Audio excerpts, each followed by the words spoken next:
I see that I got everything I need. It's alright, I'm on fire, I'm alive, 'cause now I fly so high, so high. Light up the skyline, let's do it this time, like it's a whole new colorful world.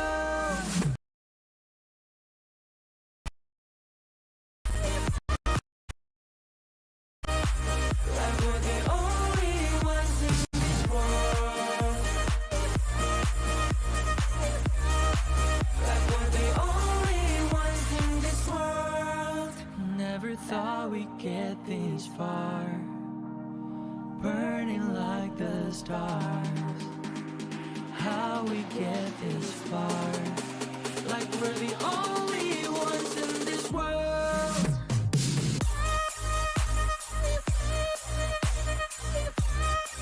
Like we're the only ones in this world. Like we're the only ones in this world.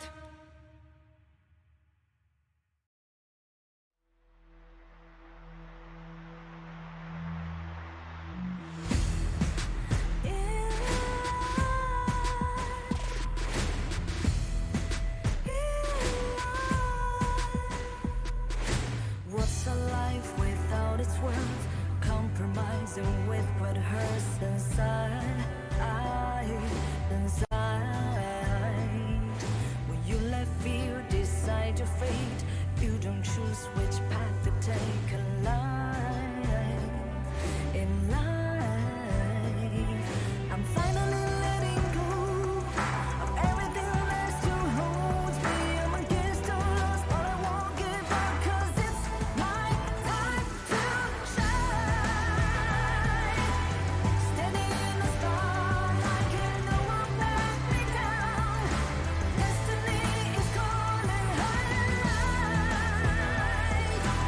I'm not afraid to fight for everything I love. Victory is on my side.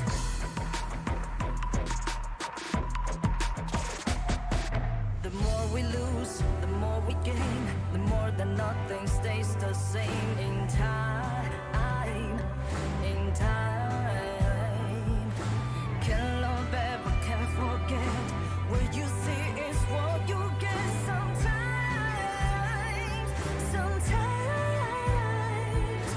gonna show the world tonight. The light that shines inside us. We're against the odds, but we won't give up, 'cause it's our time to shine. Standing in the spotlight, can no one back us down. Destiny is calling high. We're not afraid to fight for everything we love.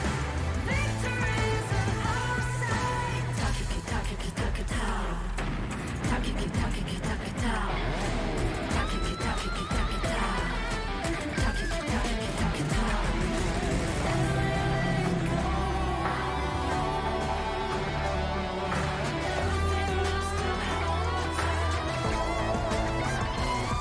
Cause it's our time to shine. Standing in the spotlight, can no one back us down. Destiny is calling high. We're not afraid to fight for everything we love. Victory is on our side. It's our time to shine. High in light.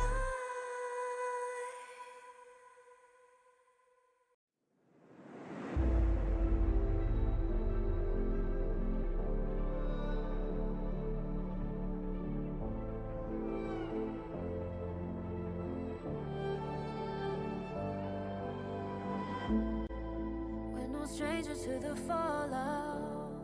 It's what got us here. Ever changing, some chameleon. Blood, sweat, and tears. We'll never make it if we fall to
really your best.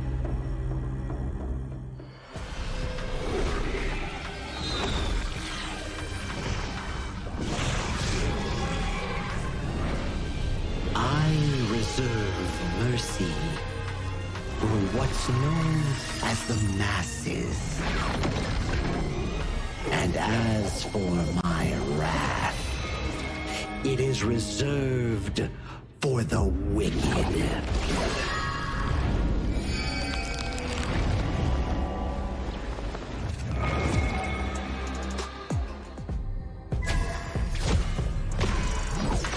Only after enduring all 81 trials did I see how this world's hardships never end.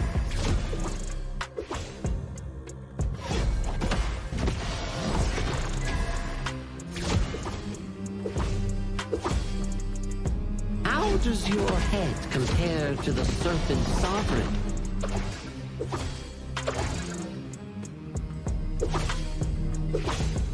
Yeah! Huh?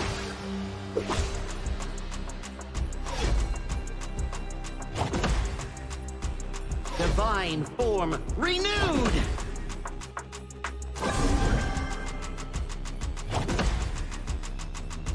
Evil, be gone!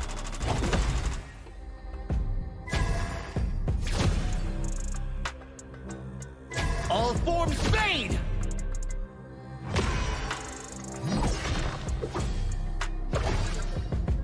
Before the Lotus Podium, all suffering ends!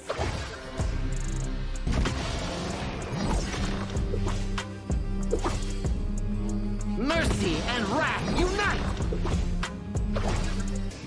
I return from the West to dive back into this chaotic world.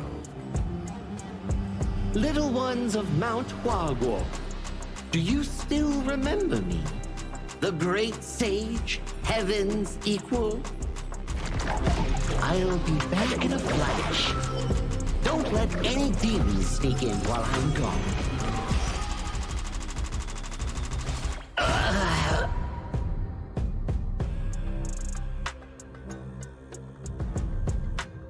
Time to leave the stone behind and see where fate takes me.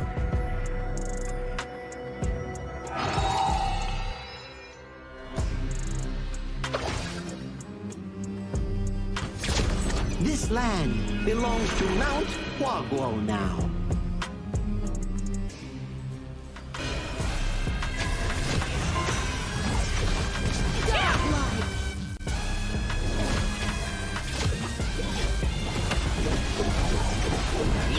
Legendary!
Who will be the next to shine on the Asian Games stage? Contestants fight for the honor of their regions while we cheer them on from the stands. Double kill! Double kill! This is a challenge, but it is also an opportunity. The tide is turned.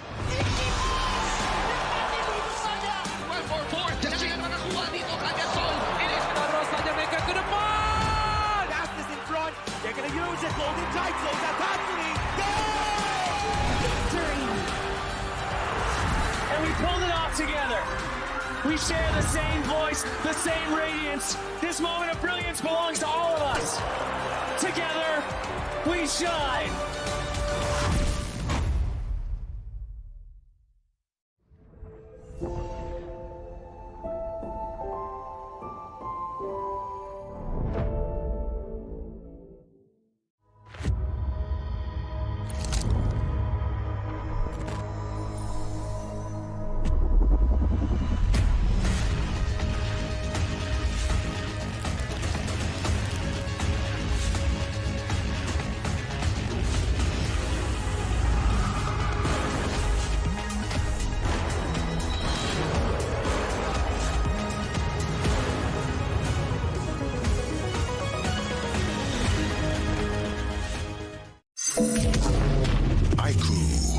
The new Honor of Kings version is here.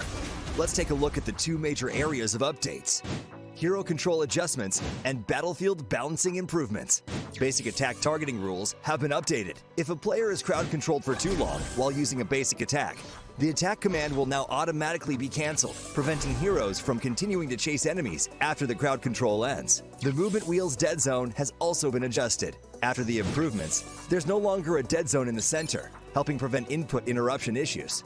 After improving basic attack and skill targeting logic, even if base attack target priority is set to lowest absolute health, you still prioritize nearby epic monsters, and targeting will feel more intuitive. Next up is an overview of the battlefield balance updates. In the new version, the true damage value of the Crimson Golem buff has been adjusted, with the minimum value slightly reduced. The tower destruction slow effect has also been improved. When a tower is destroyed, nearby enemies will now be slowed. The teleportation portal cooldown has been reduced from 45 seconds to 30 seconds, allowing for more flexible tactical choices. A new lizard platform return mechanic has also been added. When a lizard leaves the platform's area, it will automatically climb back onto the platform. There are even more battlefield improvements waiting for you to experience in-game. See you in the Gorge.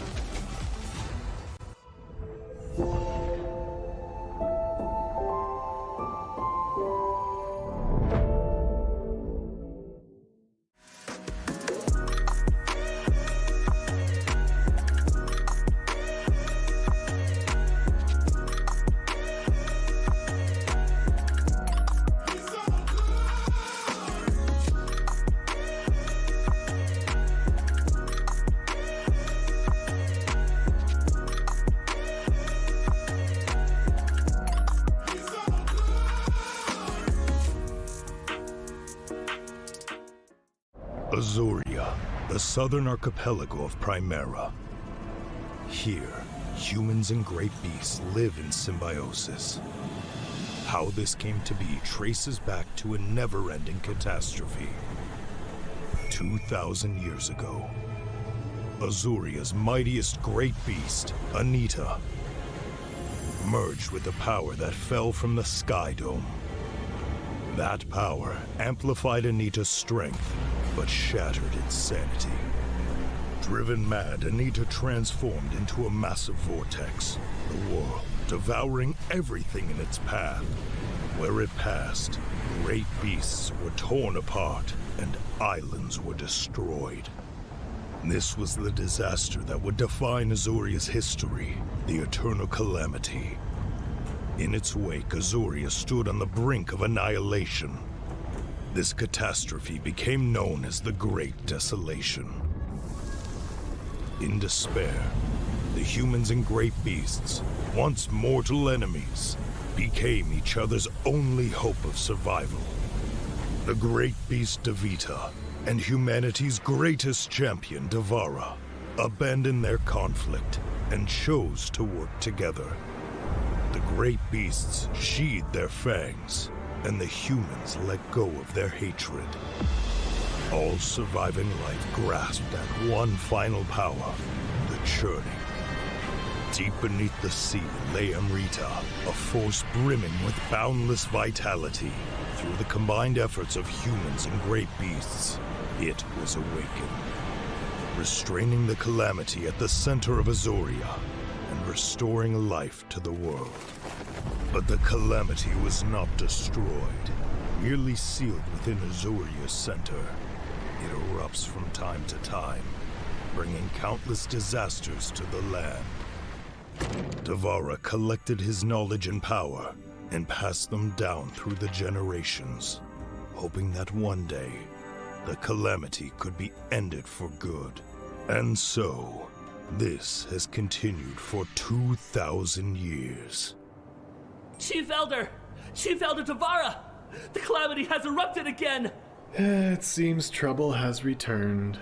The secret to life is to just take every punch and keep going.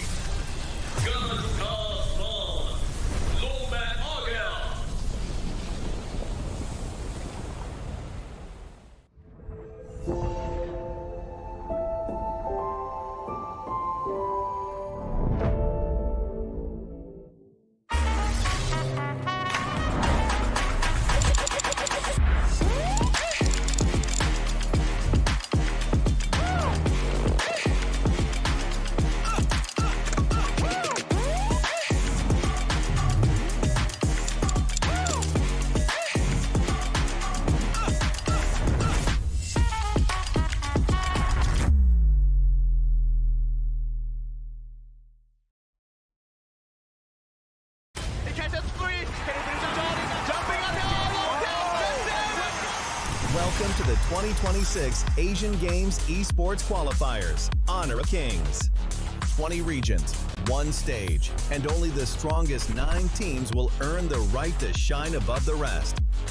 Taking place in Malaysia, June 13th to 21st, 2026. Coming to Malaysia. This is the battleground where teams fight for the right to qualify for the Asian Games. 20 teams enter, but only 9 teams will move on. Apart from the 20 regions, there are 3 regions that have direct qualification. Here is the 2026 Asian Games Esports Qualifiers Honor of Kings format. First, the 20 teams will split into 4 groups of 5. In each group, every team faces every other team once in a single round robin, with every match played in a best-of-3 format. That means every match matters. Every game matters. Every single point matters. The point system is simple. Win the match, earn 1 point. Lose the match, earn none. At the end of the group stage, teams are ranked by the total points they've collected. And from there, the road begins to shine. The top 2 teams from each group qualify directly to the Asian Games main event. That gives us 8 teams advancing straight out of groups. But for those not through yet, the light isn't out. The teams that finish 3rd in each group still have 1 more shot. They move into the last chance stage.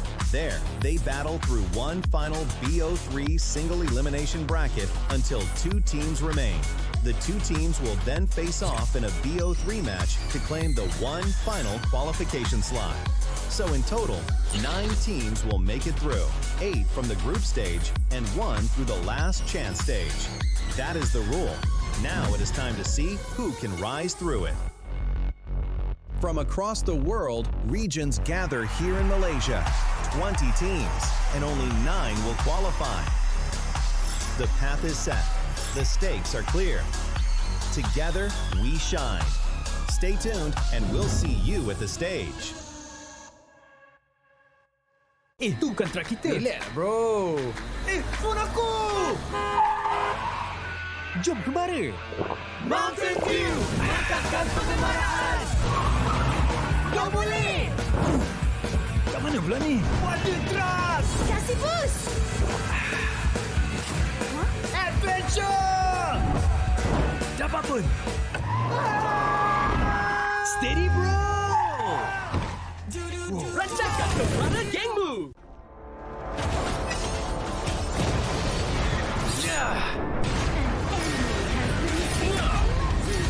Double kill!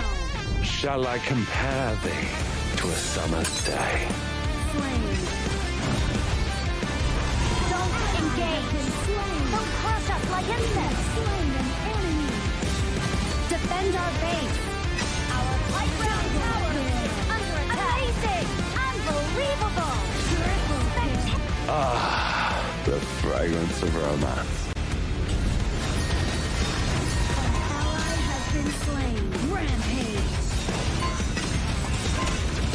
Double kill. Triple kill. Spectacular. Pentakill. Lady Fortune is on my side.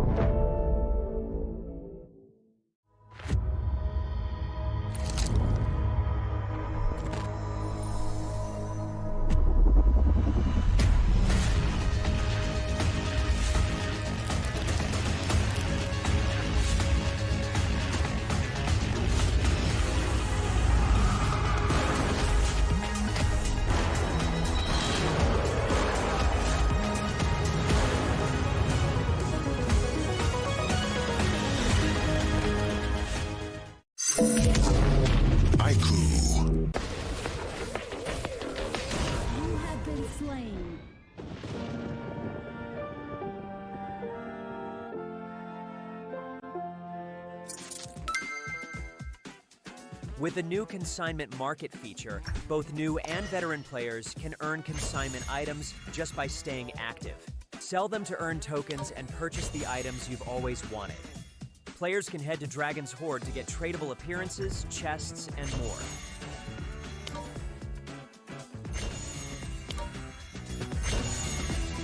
Players can list tradable items on the consignment market to earn curio tokens.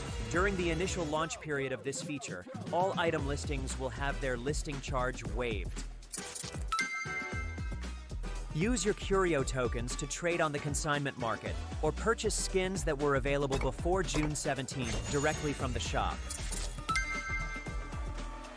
With the new consignment items, players can complete events to earn tradable chests. Choose to open them yourself or list them on the consignment market for sale. Tradable skins can be obtained by opening tradable chests or by redeeming them in Dragon's Hoard. Tradable spritlings can be obtained by opening tradable chests.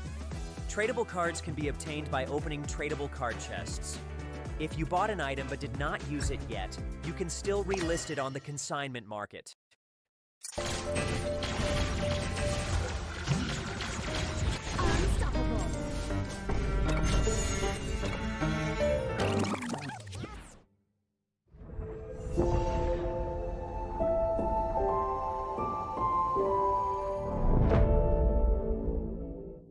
Itu bukan track kita. Relax, bro. Phone aku! Jom kembali. Mountain View! Angkatkan pengembaraan! Kau boleh! Kat mana pula ni? Water Trust! Kasih boost! Adventure! Dapat pun. Steady, bro! Rancangkan kepala gengmu! Ultimate not ready yet.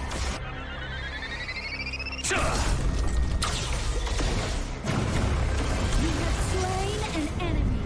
My magic murmurs in ecstasy.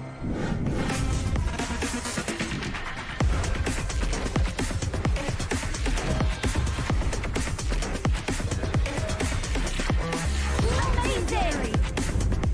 There is no escape for you.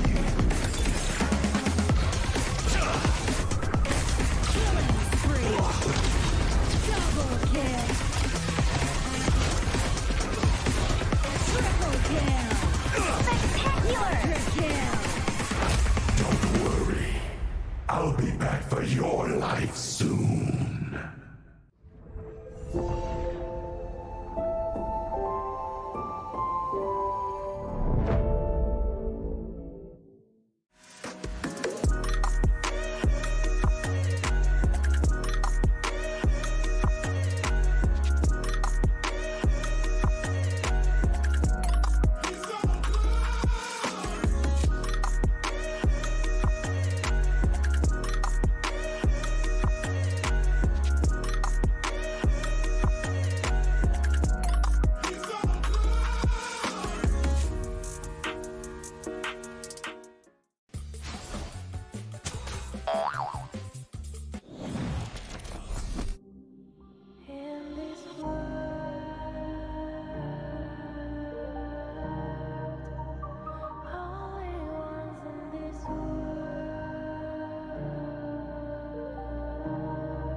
so high, light up the skyline. Let's do it this time, like it's a whole new vibrant world.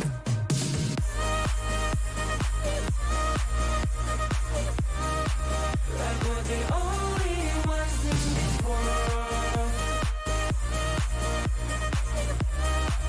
Like we're the only ones in this world. Now I see that I got everything I need. It's alright, I'm on fire, I'm alive, 'cause now I fly so high,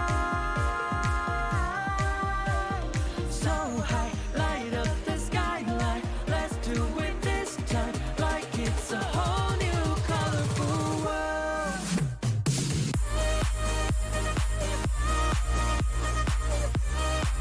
Like we're the only ones in this world.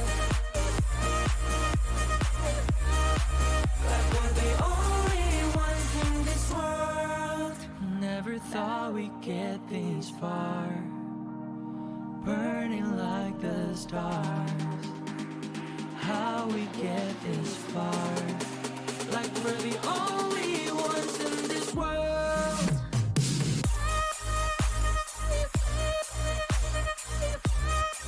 Like we're the only ones in this world. Like we're the only ones in this world.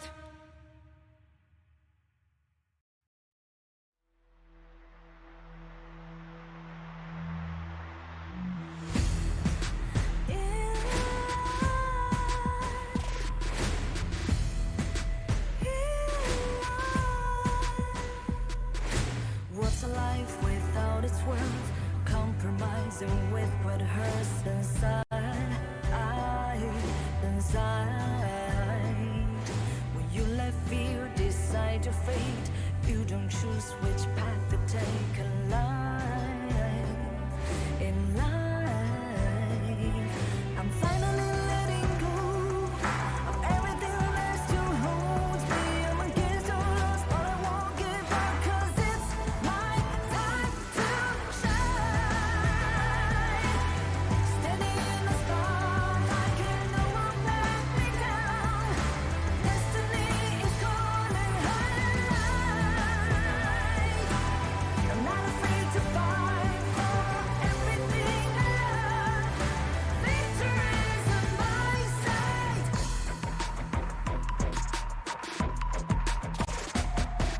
The more we lose, the more we gain. The more that nothing stays the same. In time. Can't love ever, can't forget. What you see is what you get. Sometimes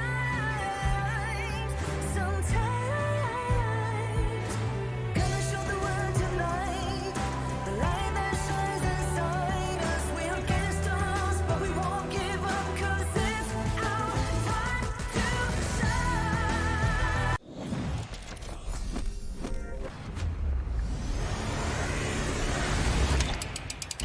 Day 4 of the Honor of Kings Asian Games qualifier saw another group step onto the stage, each team looking to build momentum in the race for qualification. Pakistan opened the day with a composed 2-0 victory over Mongolia, remained in control throughout, securing a professional win to begin their campaign on a positive note. Myanmar followed with another commanding performance, continuing the form that has made them one of the standout teams of the tournament so far. Laos delivered another commanding display against India, controlling the series from start to finish, securing a convincing 2-0 victory. Kazakhstan followed with an equally impressive performance against Saudi Arabia. Their consistent pressure proved too much to handle, resulting in another clean 2-0 sweep. Hong Kong, China took on Syria and wasted no time asserting control over the series. In a remarkable display of discipline and execution, Hong Kong secured a flawless 2-0 victory to close out Day 4 in emphatic fashion. The contenders are emerging. The statements are getting louder. And with every match bringing teams one step closer to the Asian Games, The battle for qualification continues tomorrow.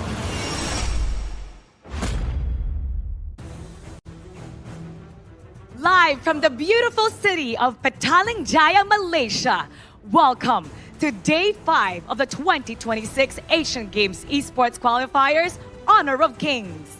4 undefeated regions enter the gorge. 4 teams have yet to drop a single series. But today, somebody's perfect run will come to an end. The Philippines currently holds the fastest game of the tournament at just 6 minutes and 48 seconds, while Hong Kong, China are looking to build on their flawless debut performance. But all eyes will be on Group B, as Nepal and Myanmar have started this tournament in a very dominant fashion. And today, these 2 unbeaten regions will finally collide. Who will strengthen their grip on the group? And who will suffer their first loss of this competition?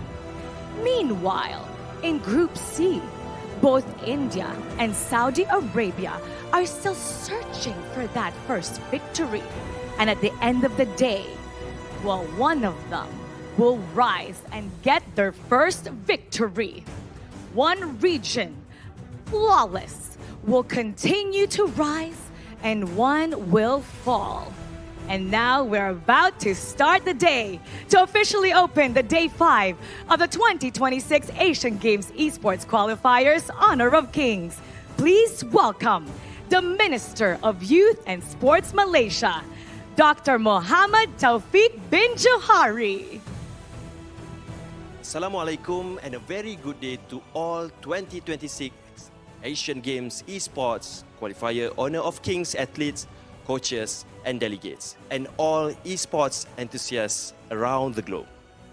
It is my great pleasure to welcome all athletes, officials, partners and fans to Kuala Lumpur for the 2026 Asian Games Esports Qualifier Honor of Kings. This tournament represents an important milestone for esports in Asia. Throughout these 9 days, we witness the very best talent from 20 regions across Asia competing for the opportunity to qualify for the 2026 Asian Games. More importantly, we will celebrate the values that unite us through sport, excellence, teamwork, determination, and mutual respect. Malaysia is proud to host this prestigious event, and as a nation that embraces innovation, youth empowerment, and digital transformation, we see esports as much more than competition. It is a platform that connects young people, develops talent, and creates opportunities in the digital economy. Over the past decade, esports has grown into a vibrant ecosystem in Malaysia, and today it supports not only professional athletes, but also coaches, analysts, broadcasters, event organizers, content creators, game developers, and technology professionals. It has become an industry that inspires ambition, a new pathway for young Malaysians to success. The Ministry of Youth and Sports Malaysia remains committed to supporting this growth. We will continue to work closely with industry partners, publishers, teams, and community organizations to strengthen talent development, expand grassroots participation, and create more opportunities for youth to compete and excel on the international stage.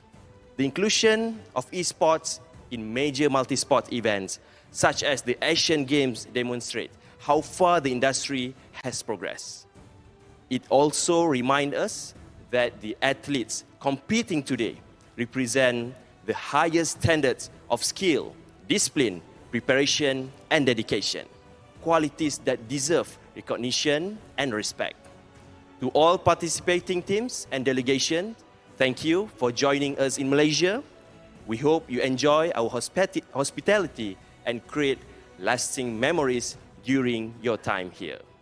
To the athletes, we wish you the very best. Compete with passion, compete with integrity, and inspire the next generation of esports talent across Asia. May this tournament strengthen friendships among nations, elevate the esports community, and showcase the bright future of esports in our region. All the best to all teams and terima kasih. Thank you very much.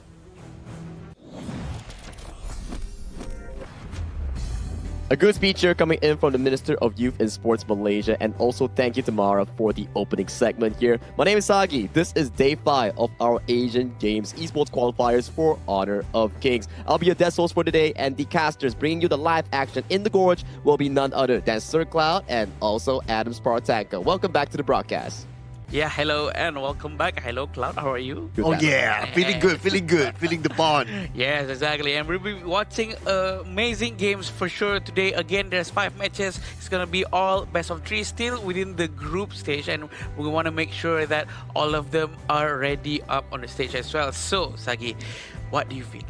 I mean, it's our day 5 here. I mean, like day 1, day 2, it's like we're starting slow. We're looking at teams, looking at their debut games. As we come into day 5, yesterday, we already had some teams that has no more chances in actually making it to the official main event of the Asian Games. And day 5 onwards, you're going to see more and more of that. Teams that are going in for the main event, top 1, top 2, teams that have solidified their spot for the last chance stage, and teams will have to sadly, some of them, have to bid goodbye to the stage. Yeah, but on the other side, the chart is starting to shape, right? So we're also starting to see like some of the must-win games for some of the regions as well. So it makes the competition a lot more exciting from here. Yeah, and I think moving on forward, we're going to start to be focusing more on who's going to be on spot number 3. This is because it's very important for them to fight against other teams from other groups to make sure that they can go through the last chance qualifiers. But let's see how we have the standing right now. I like how you mentioned that the standings here, like teams have started to find their footing on the top 2. Yeah. And so far, if you were to browse through Group A, B, and C, there's a common thing among these 3 groups where Indonesia, Philippines, 2-0-2-0, Myanmar, Nepal, 2-0-2-0, Laos and Vietnam, 2-0-2-0 coming in from A, B, and C. You can say they're soft qualified for top 3 as long as they played their games coming in for the remainder of the day smoothly and sailing. They should be fine going in towards the main event. Now, the interesting part about this is Group D has the least games coming in for this tournament thus far in day 5, and that group will be definitely having more impact as days goes on. Yeah, and looking at Group A, right? So because we're going to see the next match relevant to Group A, both Philippines and Uzbekistan, they're kind of close to each other, and Uzbekistan is also kind of close to Pakistan. So the upcoming match, in which we'll talk about it in a little bit more, will be interesting. Yeah, it's going to be between the standing number 2 and number 3, right? So we can definitely expect some strong fights coming in from them. But let's also see who we're going to be seeing today fighting against each other. It's going to be between Philippines and Uzbekistan. Second one's going to be Kyrgyzstan against UAE. And then afterwards, we have Nepal against Myanmar. And then India against King Saudi Arabia. And also Sri Lanka against Hong Kong, China. I think the highlight of today definitely falls on towards Nepal going up against Myanmar. I do think that those 2 teams are neck and neck, and we both have yet to suffer a single loss in their respective group, which is Group B. So it's definitely going to be changing up the dynamics to see who gets that first slot going into the main event coming in from Group B, and who will be having to struggle a tiny bit more before they can secure their own. Yeah, no doubt, right? I think that's going to be a really tight match. I think the second match is also going to be really tight as well. The Kyrgyzstan versus UAE. This match, because both teams, they're also very similar in terms of level of performance, right? So it's really hard to predict like which team will actually win this one. It seems like our opening today might be opening with a very strong start from Philippines and Uzbekistan. But also, we're closing in with Sri Lanka and Hong Kong, China. We do know that Hong Kong, China played yesterday as the last match, and that's their debut match. We know that they showed a very good performance. Every team is watching them, trying to learn a thing or two. But we can expect to learn a lot more things from them again today. Yeah, very clean games thus far coming in for the side of Hong Kong, China, although they only debuted in 1 match. Yeah. But the way they play it, the way they execute it was really nice to watch. But coming in for this upcoming game, right, I'll have to say, Philippines versus Uzbekistan is definitely going to be a hot one coming in, because we saw how Uzbekistan was able to come back in our first 3-game series with comfort picks like the Fuzi and Kaiser, and Philippines has been one of the more dominant forces coming in for Group A itself. So it's going to be shaping up a really big one, like what Sir Claude mentioned just now, right? If Uzbekistan loses this, they're tied with the 4th place. But you know what else is hot? It's the new Bai Chi skin. Yeah, and this Bai Chi skin is available for free that you can claim inside of the game. All you need to do is just to follow the missions and you can claim it. It's called a Playground Hunter. I've been very disciplined in trying to get this free skin. And I can tell you, you've been disciplined since day one. Today is the day that you complete all the missions. You'll be able to claim it. Oh, okay. So you are on track. You'll be following every single day, not missing it out.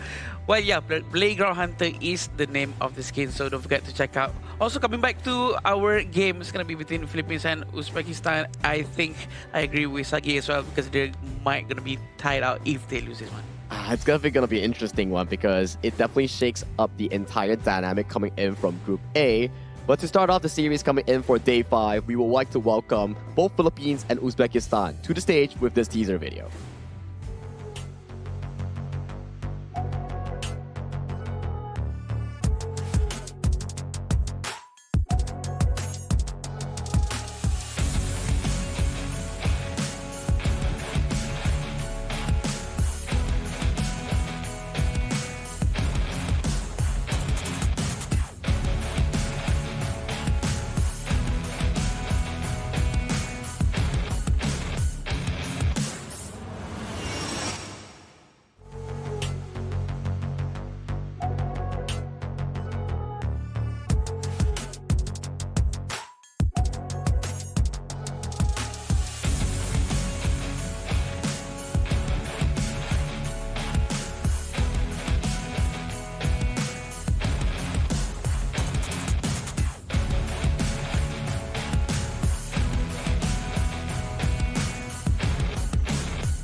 Records have fallen and a statement has been made. The dominants have set the standard for the tournament. Now they return, determined to stay at the top. Entering the arena, Philippines!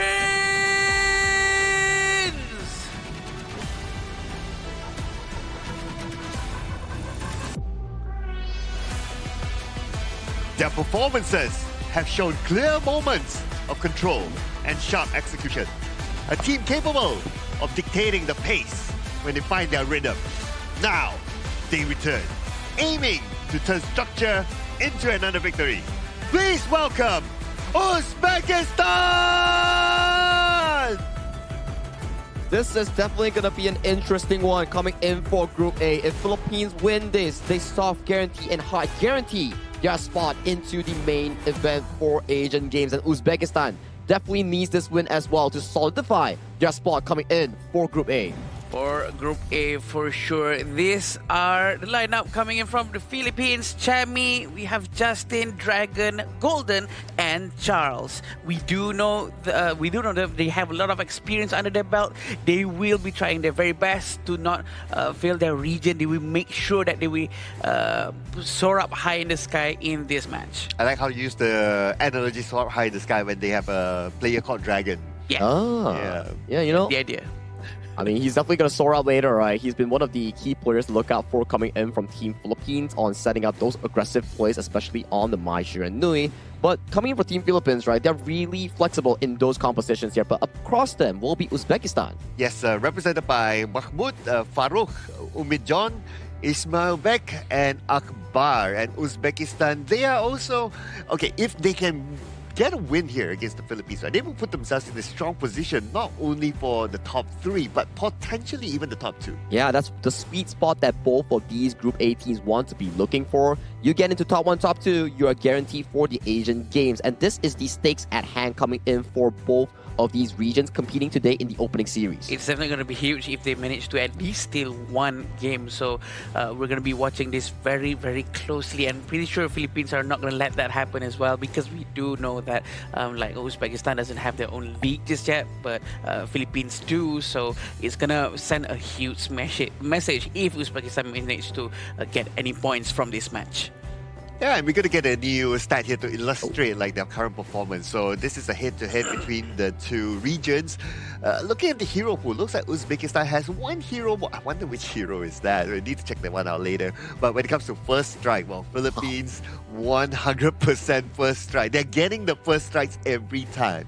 Yeah, that is an impressive statistic coming in for South Team Philippines. It means that every single game that they have played thus far, out of the 4 per games, every single one of them, all the first strikes going into their pockets. Yep, very much so. And we do know the amount of strikes they get, and they have been taken down for 14 times, but 191 assists or team fight participation. That just shows on how much they always rotate together and play together. So the higher the third column number is, the better it is for that team in general. Yeah, and the stats do tell me that Uzbekistan needs to be aware of the fact that Team Philippines, they're capable of getting those first strikes every single game. That means they could play this really quick, very aggressive, fast rotation. So they have to find a way to try to slow them down, or maybe even more exciting, play it with the pace that the Philippines are used to playing. Yeah, and talking about pacing, right, you can have to see on the specific head-to-head matchup between Gold and also Ismoilbek, both the farm laners here coming in from Philippines and Uzbekistan here. But okay, when we judge towards the statistics here, as the winning team with more clean gameplays, definitely Golden has been rather on top in every single department in this case, especially the average GPM, because if you have 800 average GPM, usually that's where you get 4 items going to the 10-minute mark as a farm lane. I agree, and if all of us are very much aware of the average GPM that every professional players have to have, it's gonna be at least minimum of 800 to really be up there. So this achievement coming in from Golden is an immense amount of goal per minute for sure compared to Ismoilbek. But the average DPM is also very important, showing on how aggressive he does participate in the team fights. Yeah, and speaking about participation, their participations are quite close as well. But to be fair, some of these stats are also affected by their overall score. Right? Obviously, if you win all your games, then your scores will be a lot more higher, right? As compared to like teams who have maybe some loops here and there. So maybe this is a small reflection of how they might perform later on. But overall, it is still a team game. Or it can be a reflection towards the priority that the team actually provides towards them, right? Maybe Golden gets more resource, maybe Ismoilbek is on the weaker end of the side where he has to play on the defensive side when his team is trying to look for hunts or fights in the cross map. Yeah, it all depends on how the entire team execute the way they rotate from the beginning of the game. And we can see that the Philippines has chose red and Uzbekistan has to be going with blue then. So with red, that means that they're going to be reacting more with the drafts coming in from the Uzbekistan team. And I'm seeing that the Uzbekistan team, they will be on the blue side. So getting that first pick will give you the advantage of setting the tone. I'm looking at like the usual suspects, right? Like maybe even the Chano being picked up. I noticed that some early picks on the Ata as well, and sometimes the Zhang Fei, so it really depends. But yeah, maybe the Chano might be one of the top picks here to be contested. But we're getting a top 3 highest average KDA, all from Team Philippines. That is an amazing stats here coming in from Team Philippines. You know for a fact that if you have a high KDA ratio, it means that you suffer lesser takedowns or blunders coming in towards the game, as your games are generally much cleaner compared to your opponents here. But KDA is not about everything, because as our ranked games as well, you can't only solely focus on KDA, because you still need to do necessary sacrifices when your team needs it. Yeah, eventually it all goes down to which crystals goes down first, and that's the most important thing for sure. But definitely a very high KDA. It shows that the success is coming in from Philippines, really trying their best to dominate the entire game from early on. Oh yeah. I mean, KDA is sort of like a reflection, but like what you said, right? Like for me, playing as a roam, I always like have to do the sacrifice for the team, so I totally understand that. So thanks for calling that out, Sagi. But yes, what I do notice as well, as part of the KDA, even the roamer is also one of the top KDA as well. So I think it's reflected with their current dominant performance in the group, right? And if we were to think back on Charles' entire hero pool that he actually pulled off, he had the Mozi, he had the Kui, he had one of the games where he played the Liu Shan as well. Very diverse hero pool coming in from the player himself. So I'm pretty excited every time when Philippines pops up and they're having a game, because their hero pool and the depths of their strategy is really, really deep. And they're one of the only few teams that actually proved that Lucian can actually work very well. And they actually executed using Lucian so good, diving into the tower, make sure the tower is consistently silenced and cannot attack. That we haven't seen that from any other team just yet. Well, we're going to see the drafting phase right now, and looking at the last band, it's going to be a Lapu Lapu. So right now, Chano can still be contested. Probably going to be the first pick for Uzbekistan. And no, okay, I mean, Maya is a good first pick as well. You want to lock in that sort of mid-hero that is mobile and able to clear ways quickly and rotate towards the side to support your team. I like the flexibility, right, coming in for the side of Uzbekistan, because there's still so much engaged heroes available just now in the draft itself. There's the Mai, there's the Guan Yu here, which threatens the Chano's DPS safetiness, the range that can actually do damage by quite a lot. When you have these flank heroes or hard engaged heroes, it's pretty difficult for an immobile hero like the Chano to be surviving in those team fights here. But coming in towards the second and third pick, Uzbekistan going back to their tried and true. That's the Fuzi that they got back-to-back wins with. You know what? It works last time, so why not they try to do it again this time? Trying to use Sage Might towards Guan Yu is going to be a little bit tricky though, because Guan Yu is going to be quite fast, dashing here and there, galloping around, so it's not an easy target to hit because there is a bit of a channeling time coming in from Sage Might. We have Yu Huan from Philippines, so it's going to be a good match for sure. Well, I guess the answer to your question on how to get the Guan Yu is that the Dolia. So you double down on the Fuzi Sage Might. If he moves away, then okay, you do it again. If he miss, just reset. Just reset, right? And do it again, right? Or maybe it's safe for the Ukyo Tachibana. That could be a useful one as well.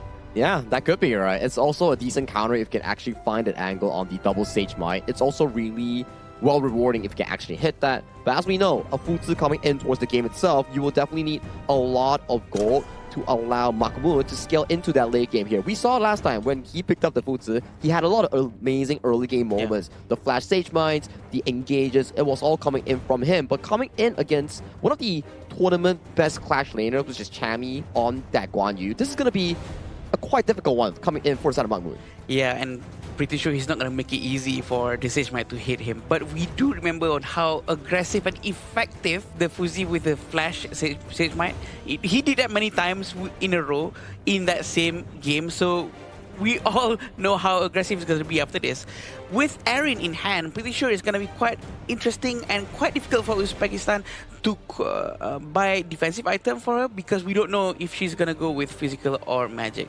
Now, I'm wondering, is Uzbekistan going to go for another something that can combo together with the Dolia? Right? I was kind of thinking about the Dune, but the Dune was also banned out. So Kaiser as well. So their next option, okay, they're going to go for the Direnjin, which I think is fine because it's anti-CC and it will be good to go up against the Yu Huan. Final pick, it has to be a good frontliner here. Okay, Musashi, Engage, doubling down on the Yu Huan ultimate refresh here.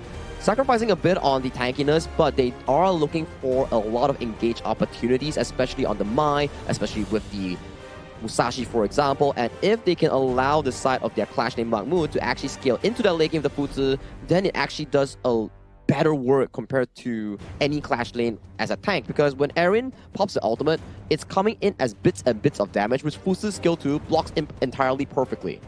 Looking at the hero picks coming in from Uzbek, it's gonna be quite one big hero. I mean, the heroes that they have, we focus down on one person, one by one. So Musashi is gonna be aiming at Erin or maybe Guan Yu. All of their skill sets really is based on focusing their fire. Yes, I can see that as well. I can see a lot of teamfight potential here from Uzbekistan that I look forward to. But Philippines, they have a lot of response as well, counter engages with their own teamfight potential. Yeah, I definitely have to agree with you, Sir Claw. But the early game will be essential coming in for the side of Uzbekistan because every time we see Ukyo Tachibana being locked in by a team, they tend to like to play the early games in a hyper-aggressive way. And judging for the fact that Team Philippines, their mid, roam, and jungle shoves wave insanely fast, you can definitely expect some form of invasion coming in by Philippines against the Uzbekistan jungle in this game 1. Yeah, it's ever going to be like that. And ladies and gentlemen, let's us witness the match between Uzbekistan and Philippines game 1. We want to know what they're going to do with their rotation because this is the most important part of the match. We want to see a proper goal sharing technique if possible.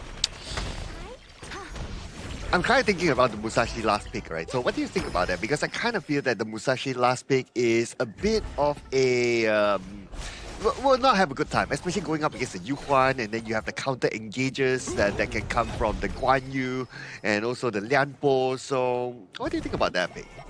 Yeah, it's going to be quite interesting, quite effective for sure from this Yuhuan and Lianpo. We do know that there's a lot of crowd control.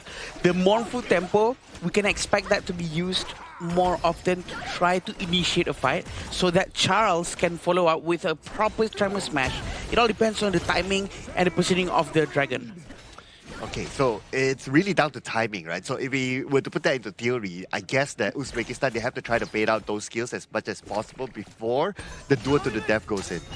Yeah, I agree. And the duel to the death will also be a bit of a problem for them because it's going to be stopping any potential health recovery coming in from the Philippines. Whoever gets hit by duel to the death, which, by the way, can hit multiple heroes at the same time, is going to have a huge problem. So it all depends on how fast the Aninisoro is going to be used. If the timing is bad, the Aninisoro is not going to help. At least when it comes to engagement, they do have options. Like Mahmoud can also engage with the stages fight as well. And if anything, in case he misses it, he still has to refresh from the Dolia. So they do have a good amount of options. But right now, Philippines, they're playing this very, very aggressively, making that kind of invasion. But the moment they go in, will the Philippines be able to survive this one? The answer is no. First strike towards Uzbekistan, breaking the record of the Philippines. Uzbekistan actually managed to rotate, counter-rotate towards Philippines with the initiation from Umijon. But look at this, Charles is still in front. Charles has been caught with the Sage Might. Is he going to go down? He is still okay for now. Chami follows up just at the right timing, and he will trade it back with Mahmoud. Now he's on that chase, but then again, he's only level 5, but still they will go in. And here comes the Tremor Smash all the way to the back line, but Farouk is ready to take down Charles instead. Will they continue to follow up though? The buff is still up. Yeah, he has to go back for now. His HP is quite low, but look at his boy back. He's really aggressive, still going forward, trying to punish them. They managed to steal the Crimson Golem away from the jungle side of Uzbekistan. Oh, okay. I mean, job done, right? You managed to steal one, but then again, you lose 2 players in that fight. Break us down for this. Yeah, it's going to be very different, but Charles was actually really focused down hard, and he actually managed to recover his HP just a little bit before he re-engages here. He actually dashed forward and used his Tremor Smash. I'm not sure if it's worth it at this point, but at the very least, he tried to open up something, right? And it actually worked quite well for both sides of the team.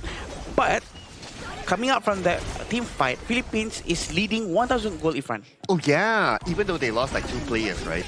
And now they're looking for another one. Akbar receives a lot of damage, but then again, he is the Dolia, so it's easy for him to just jump over the wall and he will be fine.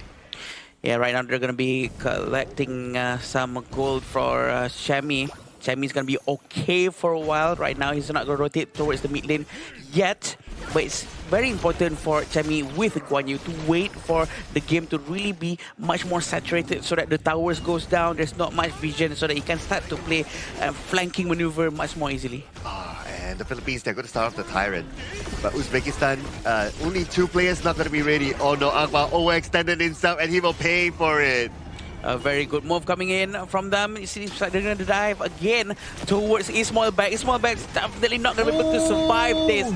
He is going to go down very quickly, and the tower is going to be focused by the Philippines. The tier 1 tower at the bottom lane, but it seems like Uzbekistan has also been quite busy with the Overlord up in the top lane. I mean, if you see like 5 players from your opposing side coming down there to your first tower, right? It's like that meme, it's like, here we go again. You can't do much. You'll be like just there and like just, you know, get ready for once you come back. Yeah, there's nothing he can do for sure. And we do know that the entire team of Uzbekistan focused on Overlord, so they were actually quite far away. Probably what should have happened is that Usman Bek should have maybe hide behind further back, knowing or assuming that maybe some or most of the Philippine players are actually focusing on Tyrant, which is very nearby farm lane. But we have Dragon's Rage for Farouk as his first item, but also Sparkforge Dagger has been bought by Mahmoud. This is quite good news for them. Glacial Buckler is still not yet bought by Mahmoud. It's very important for him to keep on resetting his second skill with a fast cooldown. It did took Mahmoud a while though for him to complete his Sparkforge Dagger, but at least he completed it early. So that's going to be important because that will allow him to push quicker. Oh, and no. that's exactly what he's doing at the bottom. Right now at the top, they're going to focus onto Ishmael, and they will easily take him down just like that. Yeah, that's the second time it's happening, but it seems like there's nothing Uzbekistan can do. They have to rotate closer towards him, or maybe invite him to join them to rotate together. Ismail Black probably has to be closest to his team. Oh, and here we go. Underneath the tower, that's where they would dive.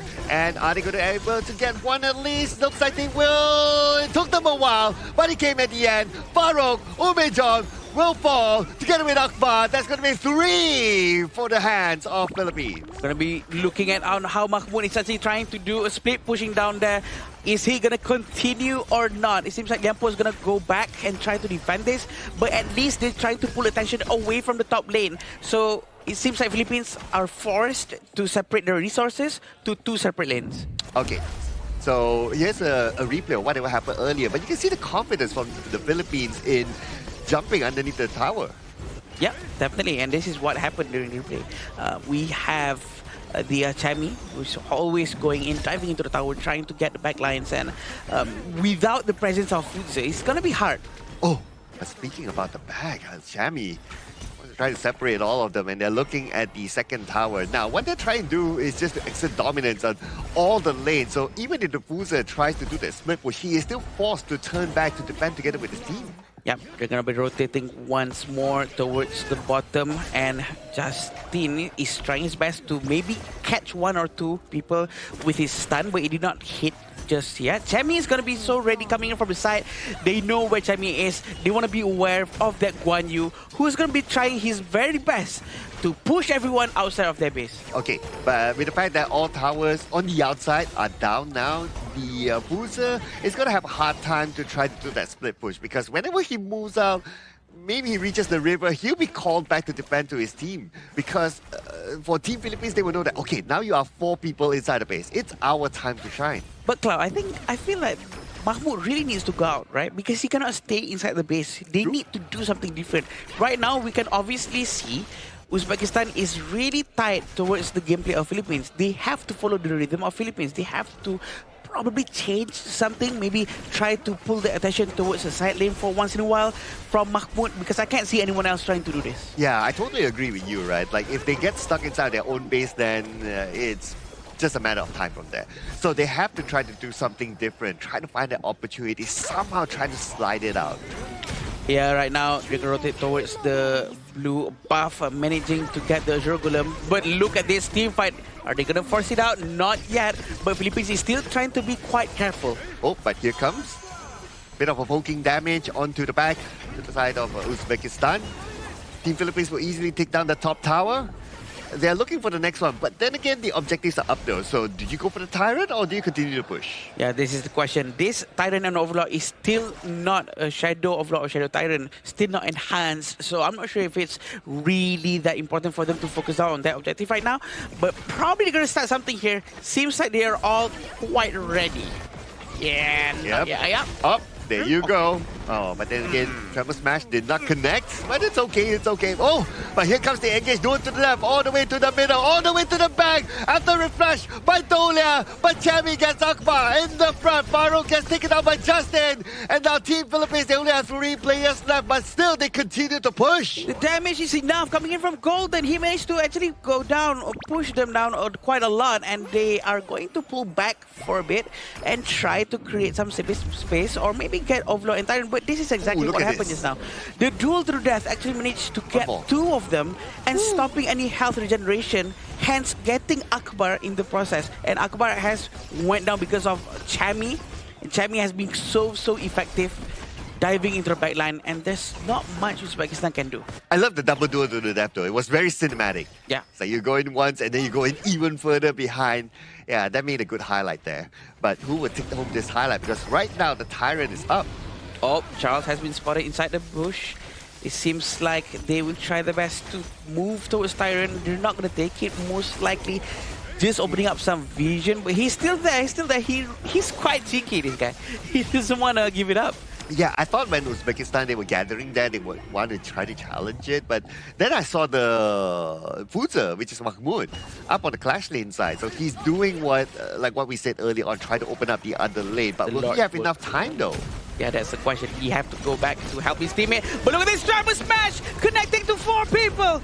Oh, and here comes, they go back because they know the Fuza is not there. When the Fuza is not there, they have the numbers, and that's where they get all those strike downs. Now the Fuza came back, but is it too late? And are they going to be able to get an ace? But it does not matter, ladies and gentlemen, because Team Philippines will still gain the victory for Game 1. Shaky at the start, but they found their momentum coming in with the mid to late game team fights here. They found it and they secured a clean win coming in for the first game of this series here. Cloud, Adam, I do think that Uzbekistan has what it takes in the early game. We saw Umijan find that 3-man spell 1 knockup flash on towards 3 members, and that was really good in stopping the invade coming in from Team Philippines. I agree. I think they should do that more often. The reason why they managed to actually be able to get the 3 people from Philippines, but at the same time deal a lot of damage, is because they were rotating closely, Saki. They were in a close formation. They were nearby to each other and not far. So I think if they could try to practice that more, trying to rotate more together from early game all the way to the late game, I think that's going to be helping them quite a lot. I think so too, especially when you have these sort of engages coming in from a Maestro in the early game. It definitely set the tone for the side of Umijan and Team Uzbekistan in the first few moments here. But when it comes down to the mid game, when the Guan Yu is more active than the Fuzi, you start to see Chami being more of a menace in the map compared to the side of the Fuzi coming in from the Team Uzbekistan. Yeah, but looking based on their gameplay, right, their default plan must be like, okay, Fuzi, you're going to be the split push guy. All right, you try to push your own lane as long as possible, try to hold on to that one. But at some point, the other 4 players are not able to hold on to their own jungle side, and that's why Fuza is like, okay guys, I have to come back and support you guys. Yeah, there's not much he can do as well, but he did try to do some split pushes, try to pull attention towards him, to create some space for his entire team. But then again, it's not fast enough, it's not quick enough, it's probably a bit too late into the game, trying to pull the attention. He either have to commit to really join team fights or really focus on the side lanes. I think he did a pretty decent job in the side lane, right? We saw like a tier 2 tower going down in the bottom side, but in the later stages of the game, he was stopped from doing so because the other side of the map was constantly being pressured coming in by Team Philippines. And Charles, on this lane pole, we saw a lot of aggressive tremor/flash in towards the backline to immediately start off the team fight coming in for Philippines against Uzbekistan. But there is a highlight moment coming in from Uzbekistan aside from Umijan. It was the double due to the death coming in from Farouk's Musashi, thanks to the ultimate coming from Dolia. Yeah, that was definitely a very good looking duel to the death. And although we might be going to be talking about the items right now, but I do want to say that I feel they need someone who's much more tankier. We do know that Farouk actually went with the tanky items. He went with full tanks. But let's say if they have someone who is actually naturally much more tanky, maybe in Atta jungle, just maybe, right? I think that's going to be helping them way a lot more because they don't have anyone who's thick enough to actually open the map in front. You know what? I feel like you're ready for coaching because what you said is exactly what Team Philippines banned on the second phase ban. The tanky jungle heroes, the Dune, the Kaiser taken out, and when their options are not that many, and I believe the Atta was also banned in the first phase ban as well. Yeah. So when the options are not that many, then you have to go for like, okay, what's my next best option, right? Then Musashi seems to be their choice. Yeah, they weren't really allowed a lot of room in their pick and banter, especially they did showcase how their Kaiser was played out in their previous series just before this. So for Team Philippines, they definitely did their homework and they came up with a strong start coming in for this series here. But do break down these stats coming in for this game. Yeah, this is where Golden really shines out with the damage dealt by him. That's probably going to be at least 32% coming in from him alone. But that's also thanks to Charles, who's always consistently opening up wars using his Tremor Smash, flashing inside. And with all the small little Morphin tempos coming in from Dragon, it really helps out the team to initiate something. Yeah, the Morphin tempo gets the easy stun in and then he follows up with the Tremor Smash, right? There was a moment as well that he used the Tremor Smash to zone his opponent, not necessarily to start team fights and to get takedowns. So I would say that's a good versatile type of usage of that key skill. But looking here at the graph, so there's a little bit of a bump up here towards Uzbekistan, and I believe this was the double duel to the death moment. Yeah, they did bring a bit of the momentum back at their own high ground when Philippines challenged them in the full 5v5 team fight, where they got a decent 2-2 trade, if I'm not mistaken, trading Chami and also the side of Justine for those 2 quick takedowns. But it's the 10-minute that matters, right? When you're Team Philippines, and at the 10th minute mark, you have about a 5,000 to 6,000 gold lead, you're open up to so many possibilities on the shadow objectives like Tyrant and Overlord that just allows you a quick and easy win going in afterwards. But I think they sort of made it a little bit more difficult for themselves, also because most of their heroes are very single target eccentric. It feels like there's only Mai from Umijan who can actually do quite a good amount of AoEs with the first skill or the ultimate, but that's all. I do feel that maybe if they really want to focus more on team fights, they probably have to take more heroes with a lot more AoEs. I was actually looking at the early part of this highlight, right? Like the success of Uzbekistan also came from a nice duel to the death, like at the very early game. So it looks like they were very, very dependent on Farouk to be able to make that play. So they don't have a secondary option. Maybe something for them to consider in the next game. Yeah, maybe the synchronization coming in from Umijan and Farouk needs to be more on point, because in some of these moments that we see on these highlights, it's always 4v5, 3v5, or during a Tyrant, the positioning coming in from Uzbekistan is slower compared to Team Philippines. But as we look into the early game, Uzbekistan still has what it takes to set up plays thanks to Mahmoud or Umijan. So maybe if they can repeat this formula in the early game, and then when it goes to the late game team fights, have members prepared already to always be able to react towards these situations. One thing I do want to point out is that probably Uzbekistan needs to help Ismail back more. If they don't want to be with him on his lane, probably would be better to just tell Ismail back to follow us. Let's follow us, go somewhere else instead. Or else he's going to be focused down so many times, which to me, I think, is the beginning of the turnaround of Philippines for them to actually start to snowball all the way down into winning this game. Yeah, Charles can focus on him, Justin can focus on him, Chami can focus on him, but none of them happen to be the MVP. The MVP this time is going to be given to Golden with a KDA of 3011 and the damage output of 34.6%, damage taken 17.7%, and the total goal of 23.3%.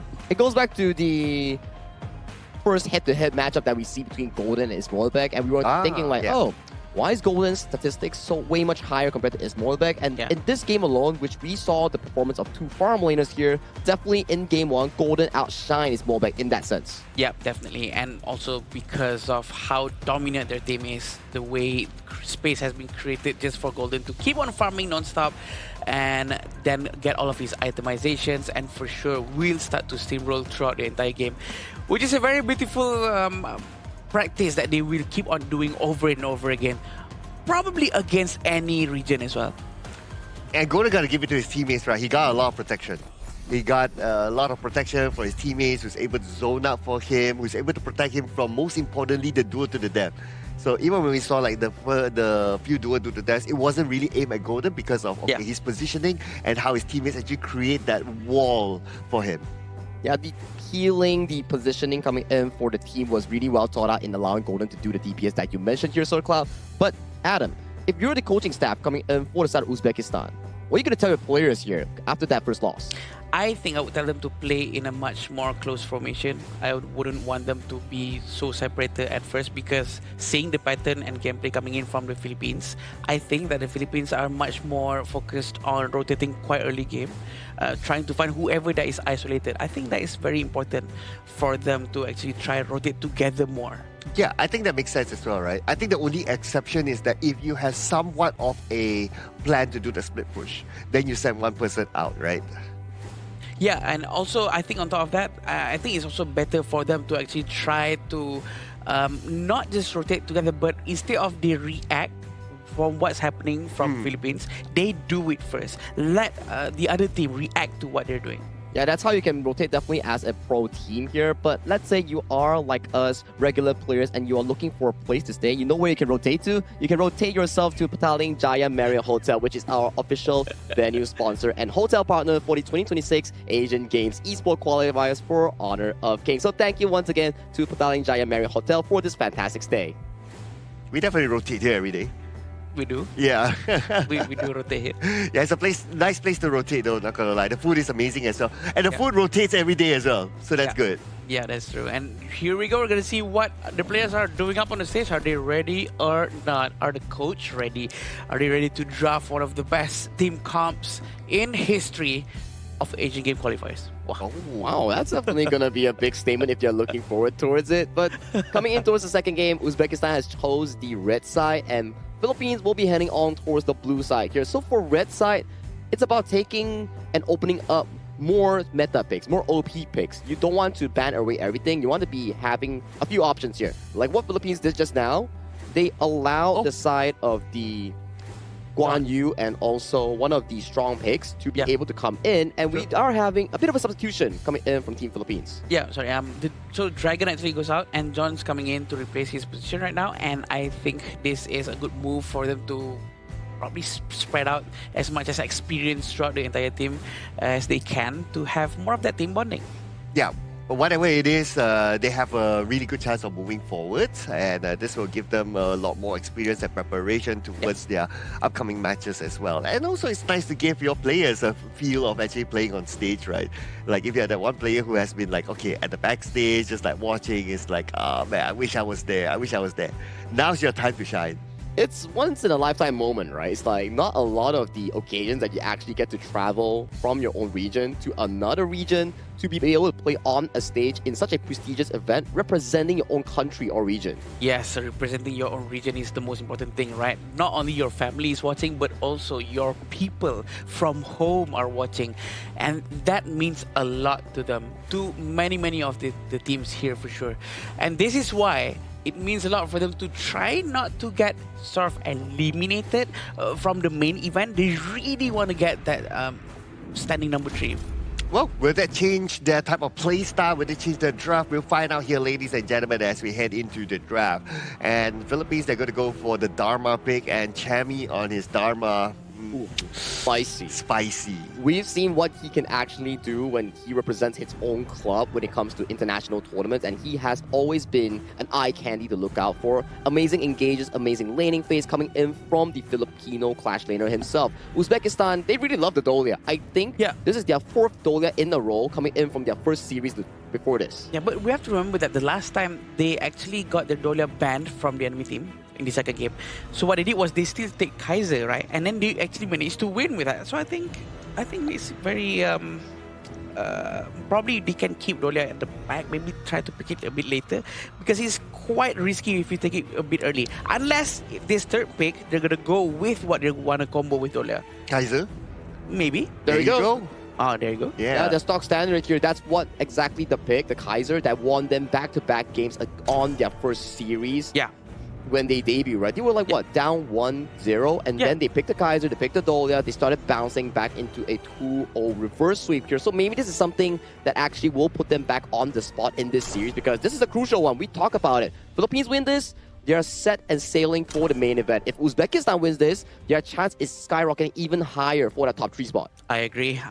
Them winning this will send a huge message to everyone that they are able to at least steal one game from the Giant.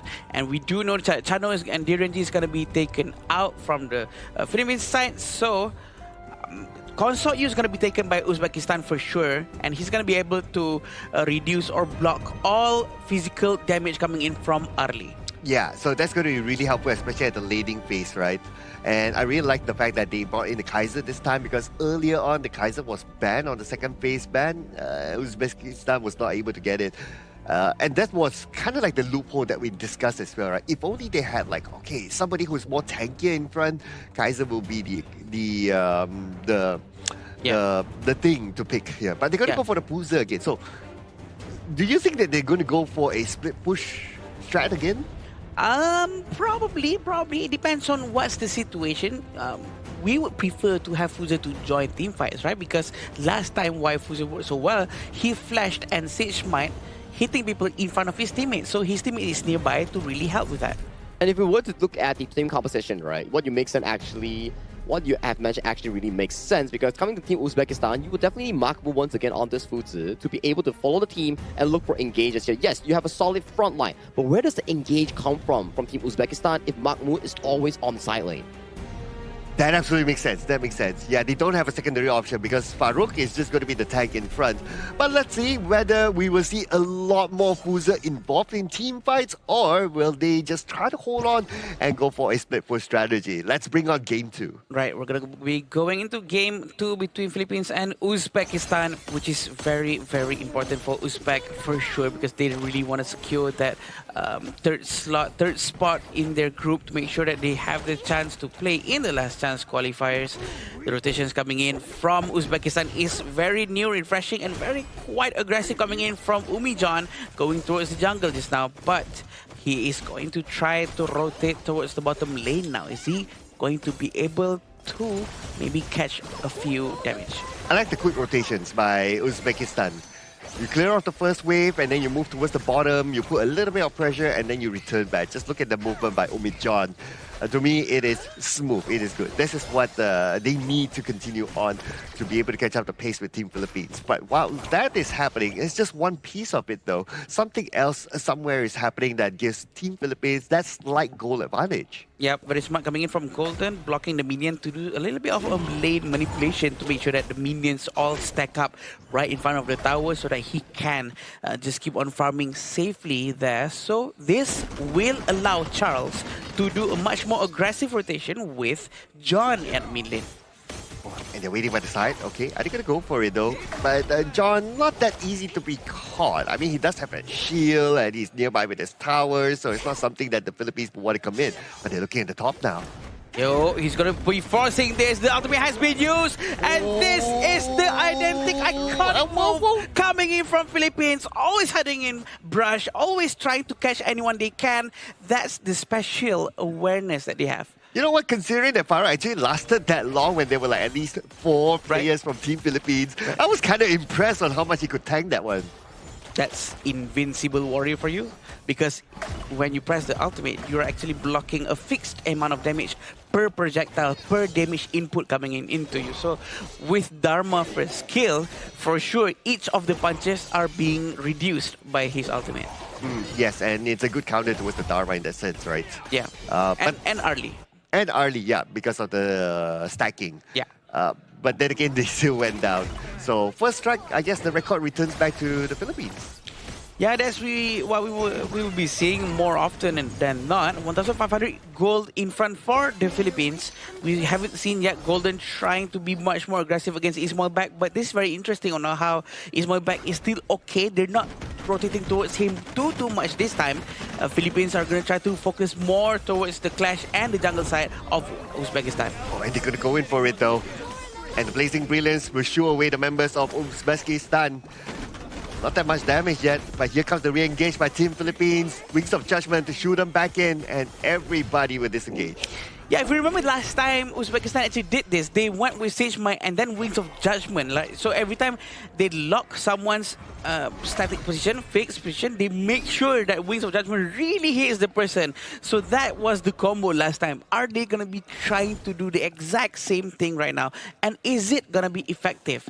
It all depends on the rotation coming in from Mahmoud. Mahmoud really need to hit all of his Sage Might perfectly with his flashes. Yeah, and that means that he needs to play together with his team more rather than trying to think about doing the split push. Looking for that opportunity will not be easy though. I mean, you also have a good amount of sustain from Philippines, especially with Charles as well. Yeah. Let's see what will happen here at the Tyrant. And the Philippines, they will start it off. 50% health left for the Tyrant. And Uzbekistan, they will go in, but Justin will get the smite in.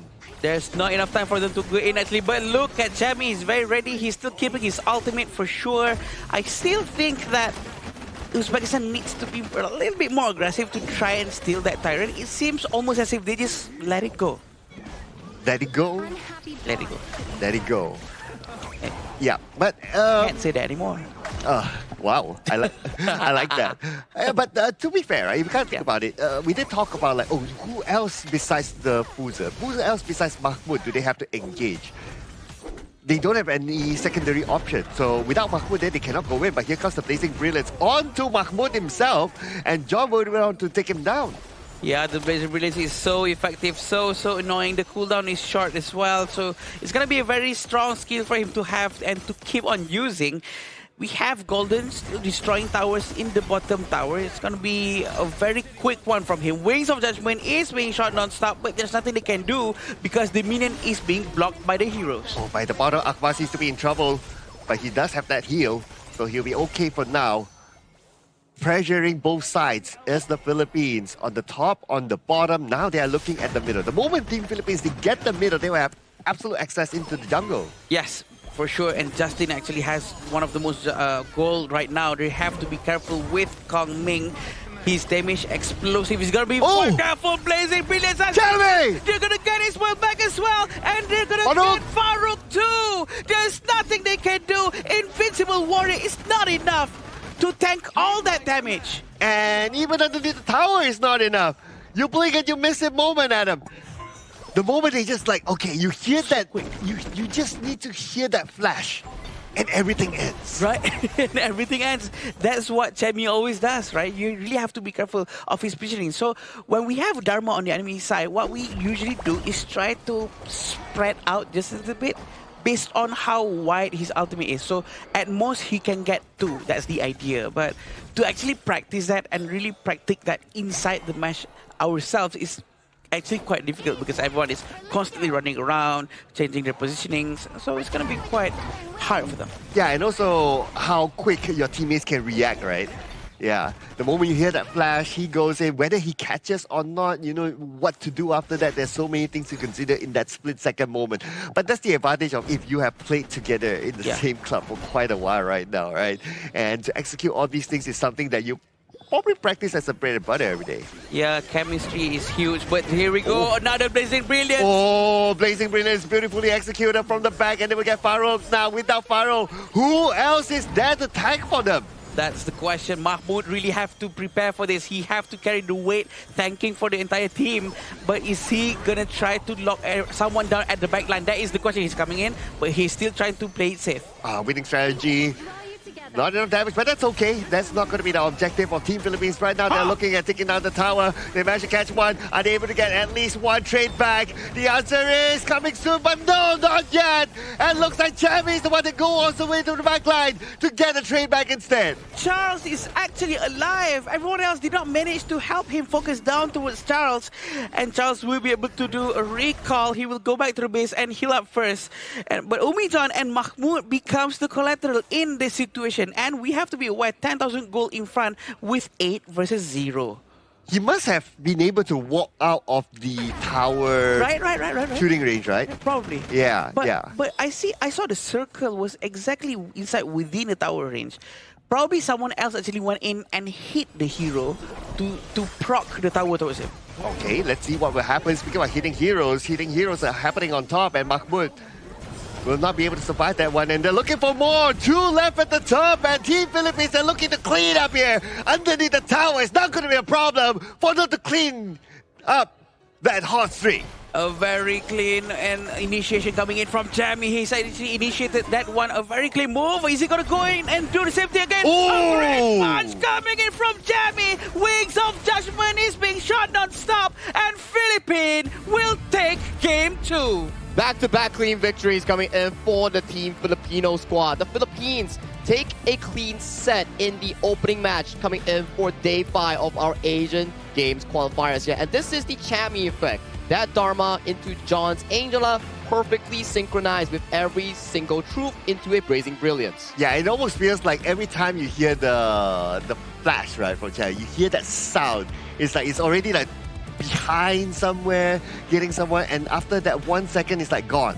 Whoever he catches, I believe in this game, whoever he catches, automatic gone. Yeah, automatic gone. Yeah, I think he is always ready to do it, and that's what he's born for, using the Dharma. He's so good. It seems like almost natural for him to always consistently go and get multiple people at the same time. But that's the thing, right? When there's a Dharma on the enemy side of the team, you can never actually stick close enough, because Sagi asked me just now, what would I advise my team? Stick closer and rotate together. That sort of backfired now, didn't it? Well, they sort of heard you and they're like, okay, you like to stick up? Okay, let's drop in the Dharma and we'll be probably catching you in different angles here. And he was very proactive, right, Chami? He was, in the early game, found the first few takedowns, especially on the Kaiser, in the enemy jungle, under the influence of the Invisible Warrior and the 15% damage reduction taken if you are fighting in your own jungle. And they still managed to take down the Kaiser without the Blazing Brilliance. The Angela on jump was only level 3. Yeah, but to be fair, he had like 3 other teammates of him to help him out. But also credit to the Kaiser, right? Like, he held on that very, very long. I was like, is he able to really tank out 4 heroes? Well, he didn't, but credit to him. Yeah, well, Kaiser has a lot of weakness as well, because any of those, what would we say, burst damage coming in from anyone will be able to deal a lot of damage coming in into Kaiser. Exactly, right? I do think that that's definitely a good point coming in for the side of the Kaiser that we all mentioned there just now. They did try to push in the effort coming in with the Dolia Kaiser, which, like we mentioned here, if you have no real crowd control to make Philippines stay near you in team fights, they're just gonna be back off. Okay, like that's 7 seconds. Another Invisible Warrior. Okay, that's another 7 seconds. It's up. Okay, it's our time. Yeah, it's almost like, okay, why they want to try to get the Kaiser early on, right? It's also because they want to try to bait out those Invisible Warriors, because they know that based on the draft, like even we discussed this, right? There's no secondary tank, right? You may say that, okay, maybe the Fuser can be the secondary tank. Yes, and he has to be the secondary tank. But that also means that Fuser cannot do like the split push thing. Yeah. So by just harassing the Kaiser, it'll force the Fuser to come together to a team, and they don't need to worry about any split pushing. Yeah, and yeah, again, Kaiser is sometimes quite weak against heroes that has one huge damage projectile coming towards him, such as Kongming, right? Because the Blazing Brilliance can be countered quite easily, but Kongming's damage is not easy to be handled with.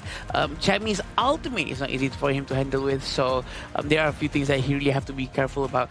But ultimately, he's not a tank, but he's a skill-based tank. He is only a tank if he has his ultimate. That's true, and you gotta give props towards Team Philippines, right? Yes, it was a really clean game, but if you were to point out the important factor that allowed them to really make this game smooth and seamless, Chami, John, and also Charles. These 3 players were in almost every single play. The setups, the crowd control, the combo connections by them was just really beautiful. I noticed something with the items, right? So the Fuser did not buy first item Sparkforge Dagger as compared to before. That means that he didn't plan to like do the split push game anyway. Oh yeah. Yeah, that means based on the itemization, he plans or they plan to play together from the start. By the way, Sagi, what happened? Because from what I understand, Fuser is actually a hero that really prioritizes the item Glacial Buckler to really make good use of the second skill, to really, you know, have that damage reduction over and over again. But seems like nowadays, every time we see a Fuser, it's either using this Frigid Charge or Spark Forge first. I think it's coming down to which enemy that you're actually going up against, right? Because Dharma has a lot of crowd control, and when you get crowd control, when you bought the Frigid Charge, you can get that small shield that actually benefits Huzi, who has like a relatively lower health bar due to the fact that you need to keep spamming your spell too for those resets.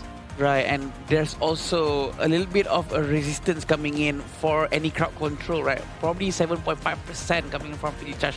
That makes sense. Do you know what? That makes sense going up against Dharma. We talked about like maybe the Fuser, right? Mahmoud being the secondary tank, right? In the team fight or able to engage. But if you look at the damage taken, he actually took lesser damage as compared to Akbar.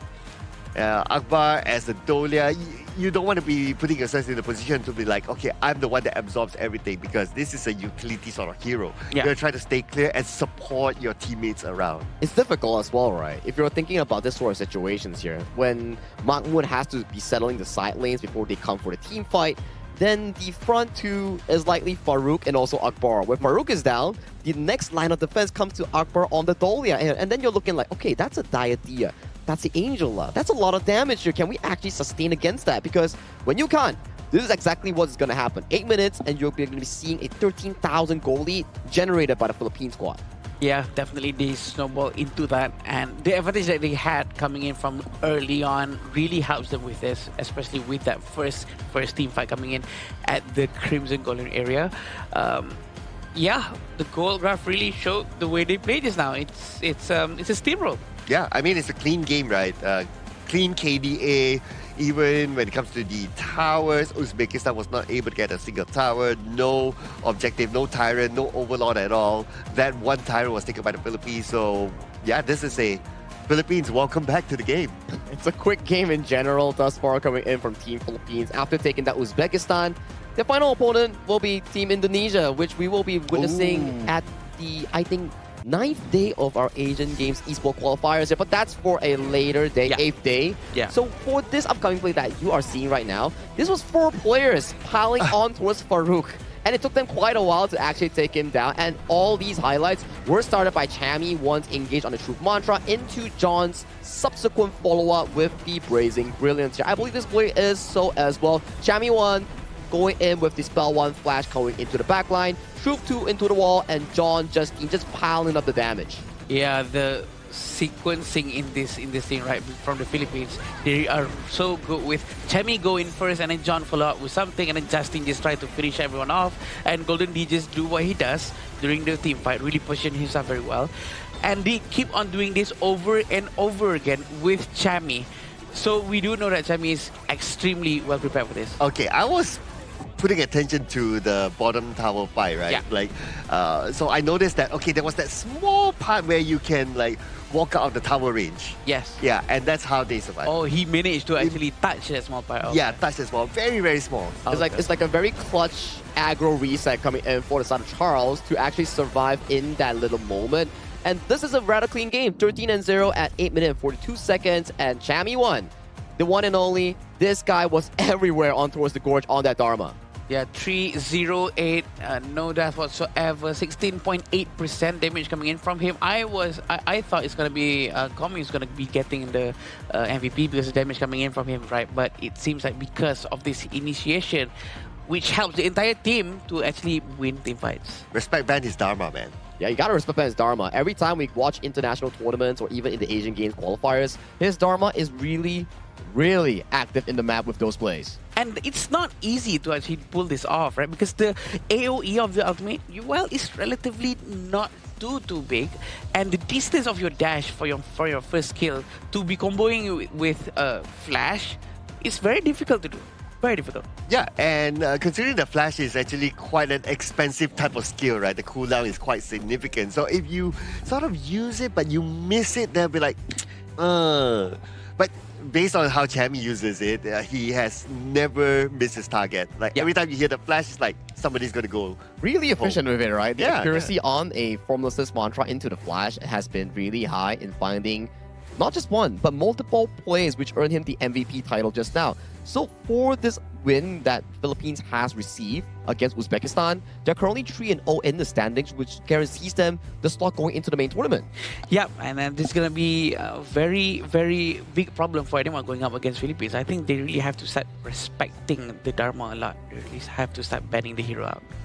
Yeah, and we all know who their next opponent is going to be, right? Yeah. In Group A, so that's going to be really, really exciting. Who is it? It's going to be Indonesia. I mean, Indonesia? We're going to have to wait until day 8 of the Asian Games eSport qualifiers to actually be able to watch Philippines go up against Indonesia. You know, it's a grudge match between two regions where they're like, okay, long rivals, buddies, but you know, on the internet, netizens, they want that pride for their own regions. Like, okay, we qualify for the main event. The next upcoming one is for Indonesia and Philippines to duke it out to see who is the better region, at the very least for this event.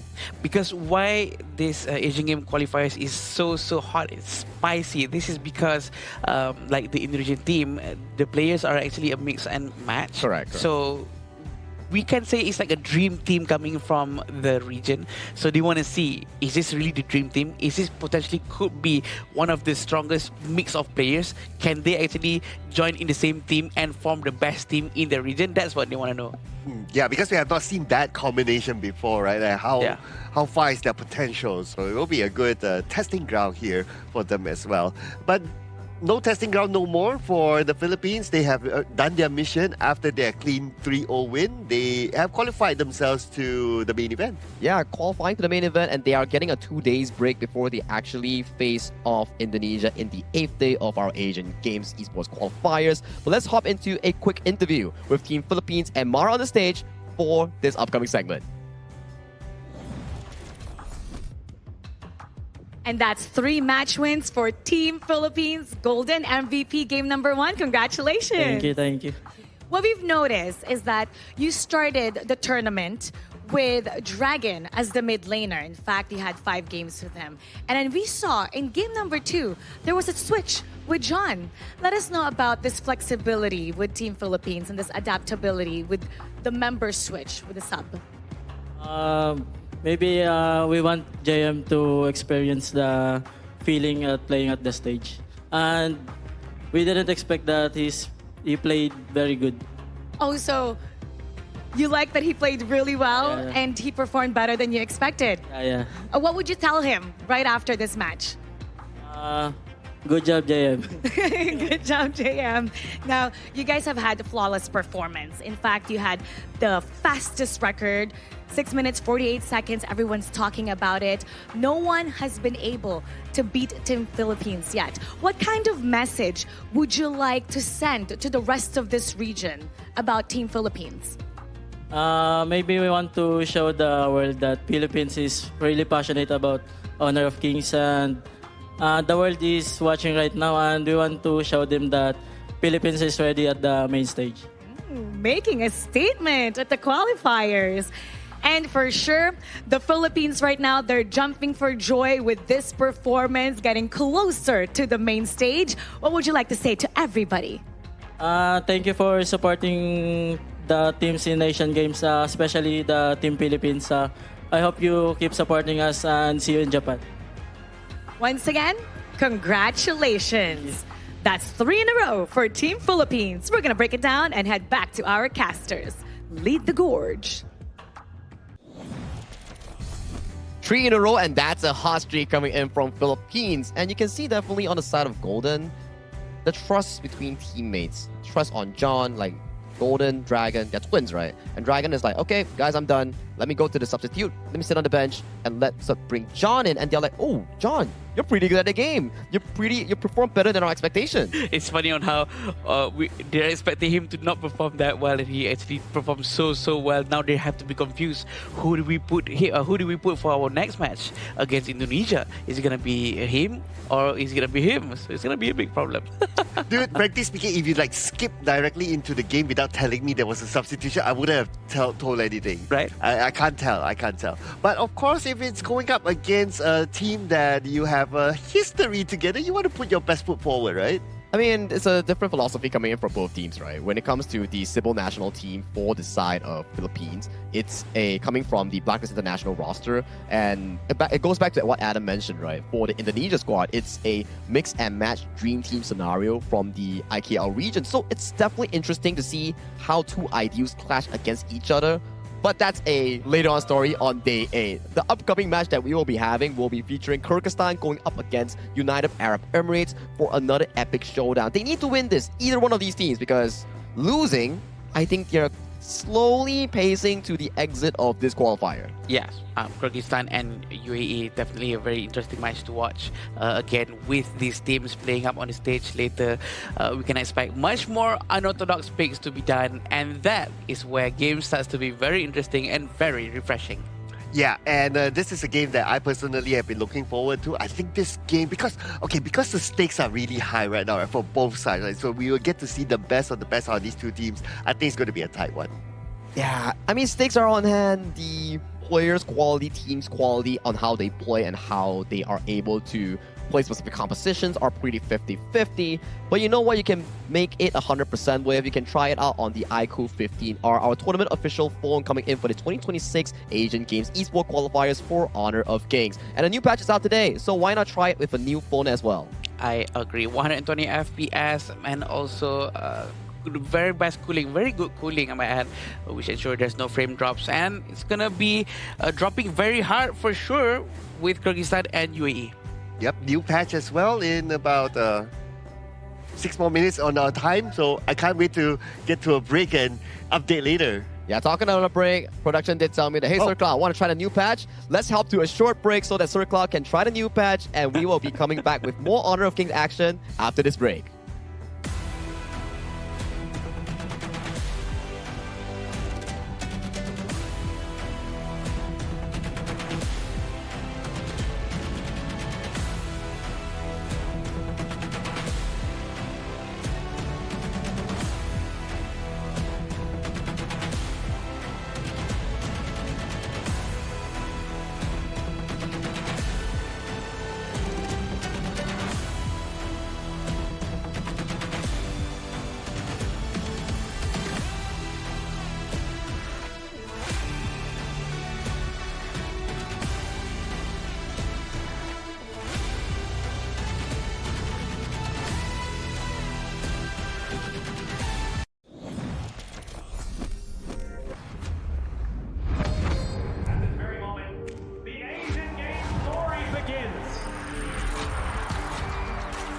Who will be the next to shine on the Asian Games stage?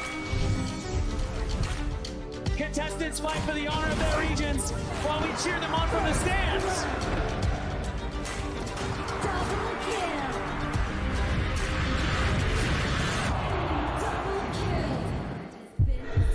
This is a challenge, but it is also an opportunity. The tide is turned.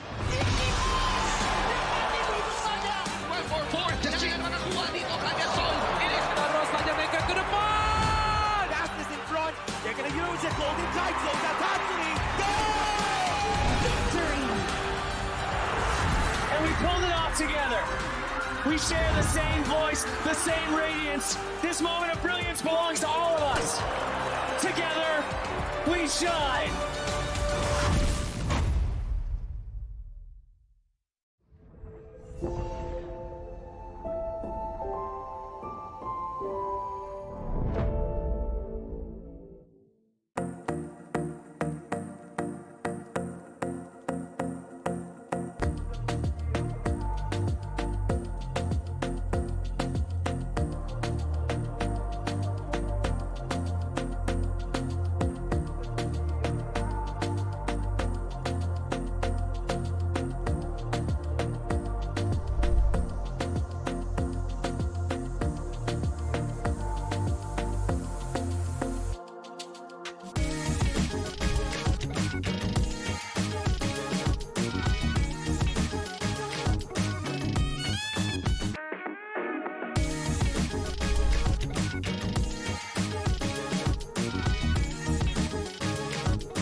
Welcome to the 2026 Asian Games Esports Qualifiers, Honor of Kings.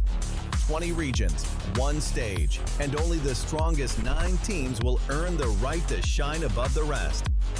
Taking place in Malaysia, June 13th to 21st, 2026. Coming to Malaysia, this is the battleground where teams fight for the right to qualify for the Asian Games. 20 teams enter, but only 9 teams will move on. Apart from the 20 regions, there are 3 regions that have direct qualification. Here is the 2026 Asian Games Esports Qualifiers Honor of Kings format. First, the 20 teams will split into 4 groups of 5. In each group, every team faces every other team once in a single round robin, with every match played in a best-of-3 format. That means every match matters. Every game matters. Every single point matters. The point system is simple. Win the match, earn 1 point. Lose the match, earn none. At the end of the group stage, teams are ranked by the total points they've collected. And from there, the road begins to shine. The top 2 teams from each group qualify directly to the Asian Games main event. That gives us 8 teams advancing straight out of groups. But for those not through yet, the light isn't out. The teams that finish third in each group still have one more shot. They move into the last chance stage. There, they battle through one final BO3 single elimination bracket until 2 teams remain. The 2 teams will then face off in a BO3 match to claim the one final qualification slot. So in total, 9 teams will make it through, 8 from the group stage and 1 through the last chance stage. That is the rule. Now it is time to see who can rise through it. From across the world, regions gather here in Malaysia. 20 teams, and only 9 will qualify. The path is set. The stakes are clear. Together, we shine. Stay tuned, and we'll see you at the stage.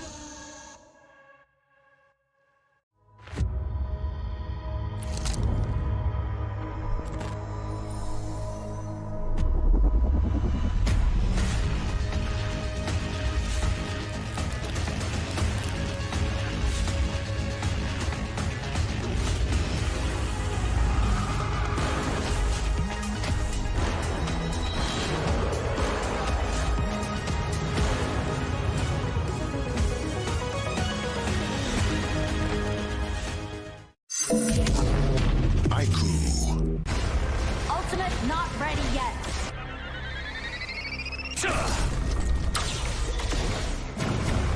You have slain an enemy. My magic murmurs in ecstasy.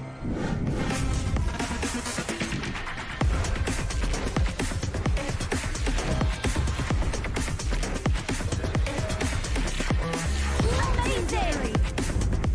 There is no escape for you. Killing spree. Double kill. Triple kill. Spectacular kill. Don't worry. I'll be back for your life soon.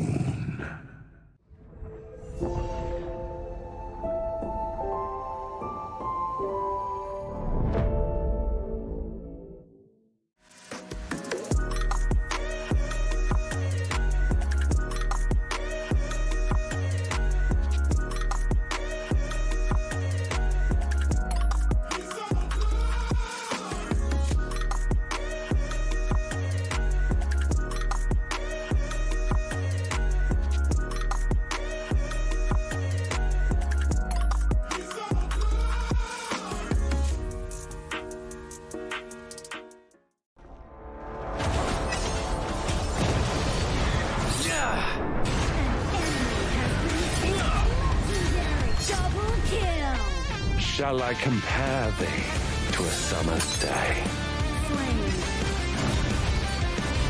Don't engage. Don't crush us like insects. Slain an enemy. Defend our base. Our light round tower is under attack. Amazing. Unbelievable. Ah, the fragrance of romance. Ally has been slain. Rampage. Double kill.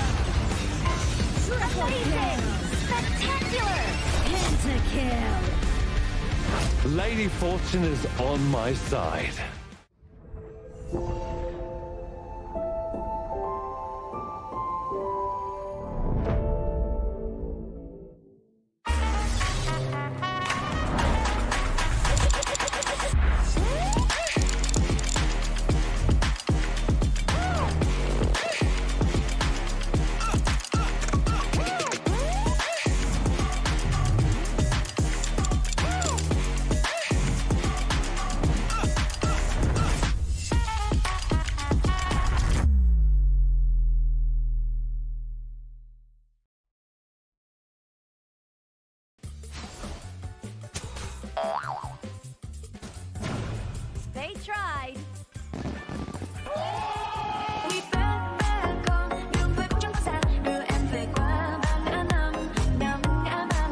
new Spritling skill, Dig It, is a passive skill, which will automatically trigger at fixed times each match, up to a maximum of 10 times. The skill grants guaranteed standard rewards like gold, XP, shield, health recovery, and more. There's also a small chance to uncover mysterious grand prize effects during the match. Dig It may also produce tradable high-value treasures. Detailed information about acquired treasures will be shown after the match ends. Each treasure has its own rarity and storage size, and obtained treasures will be automatically stored in your warehouse. If you want more high-quality treasures, make good use of the Treasure Fusion feature. You can also copy and share your code so friends can help speed things up. Treasures in your warehouse can be sold for event currency, which can be used to redeem skins, items, and other rewards on the event page. You'll even have a chance to win physical prizes like smartphones and cash. You can also spend event currency to bid on high-value rewards. The auction uses a hidden bidding system, where you can submit 2 bids for the same reward. The highest bidder wins, giving you even more ways to obtain rewards.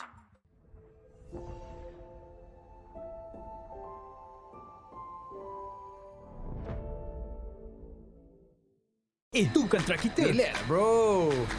Phone aku. Jom kembali. Mountain View.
Now I see that I got everything I need.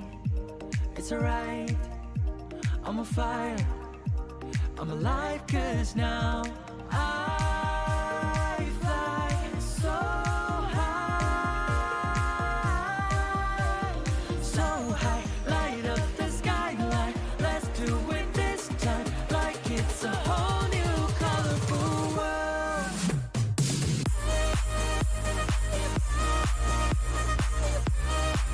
Like we're the only ones in this world. Like we're the only ones in this world. Never thought we'd get this far, burning like the stars. How we get this far, like we're the only ones in this world.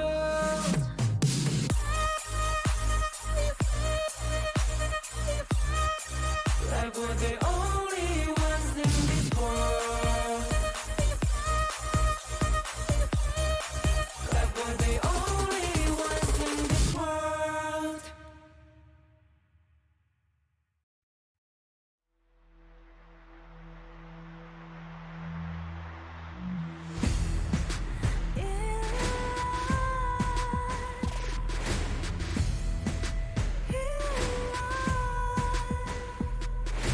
What's a life without its worth? Compromising with what hurts inside. inside.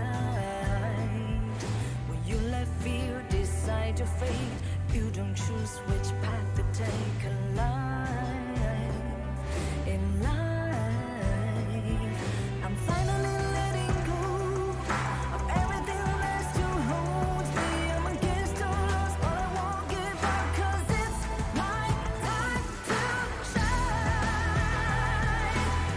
Standing in the spotlight, can no one let me down. Destiny is calling high. I'm not afraid to fight for everything I love. Victory is on my side.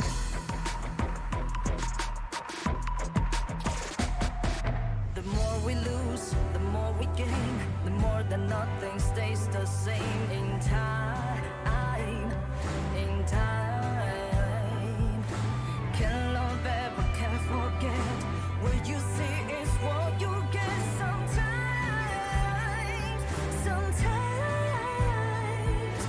gonna show the world tonight. The light that shines inside us. We're against the odds, but we won't give up, 'cause it's our time to shine.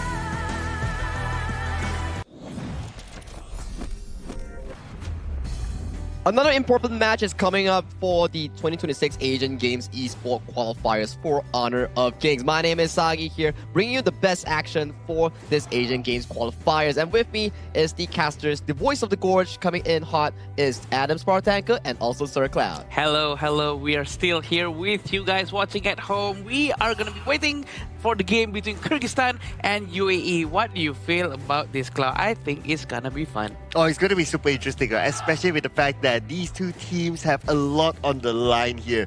Every victory would mean a lot for their group standing. Yeah, to explain what Cloud was actually emphasizing on this, right? Because Kyrgyzstan, yeah, you know, they're 1-2, 1-1 if I'm not mistaken, right? If they lose this, it's not the end of the world. Yeah. But if UAE loses this, they're 0-2 now.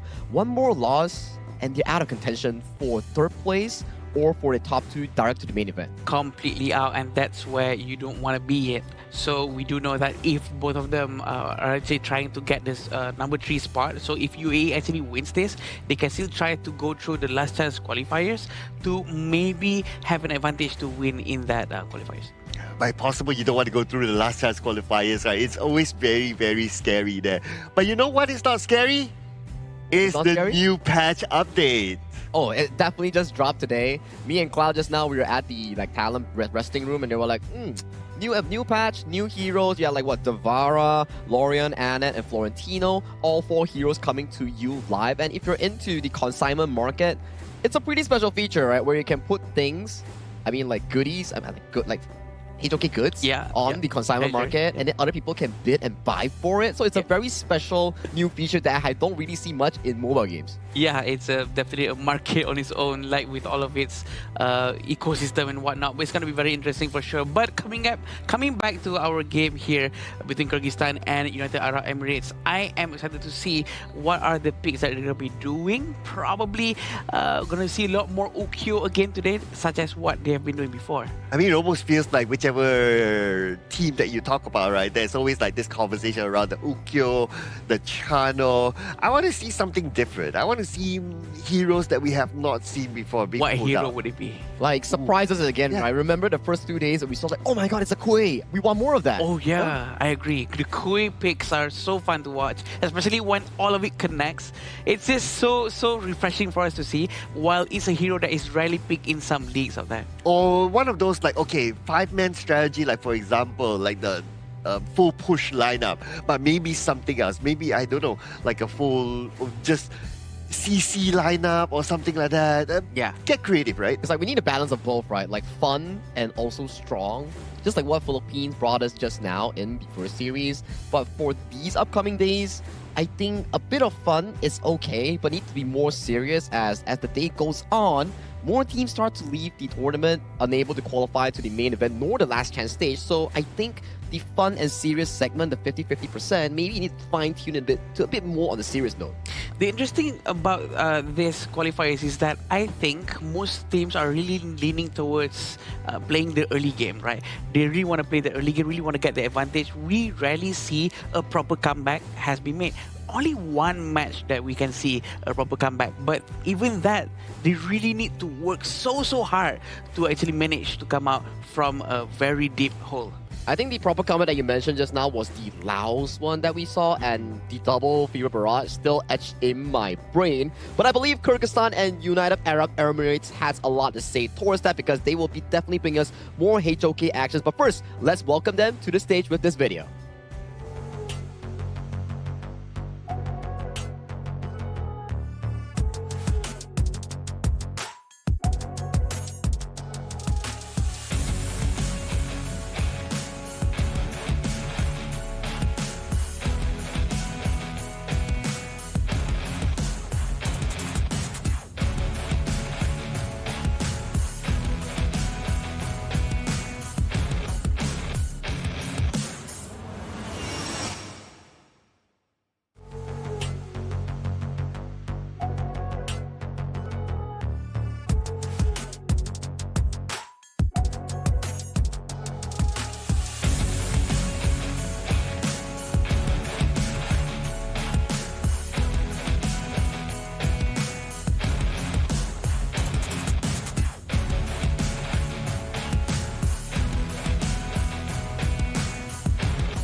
They have experienced both victory and defeats on this stage. Every battle has been a lesson, and every match has a chance to grow stronger.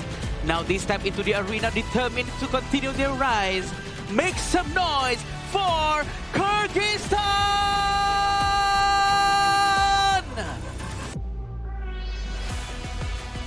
There are no second chances from this point forward. Every battle is a fight to keep their dreams alive.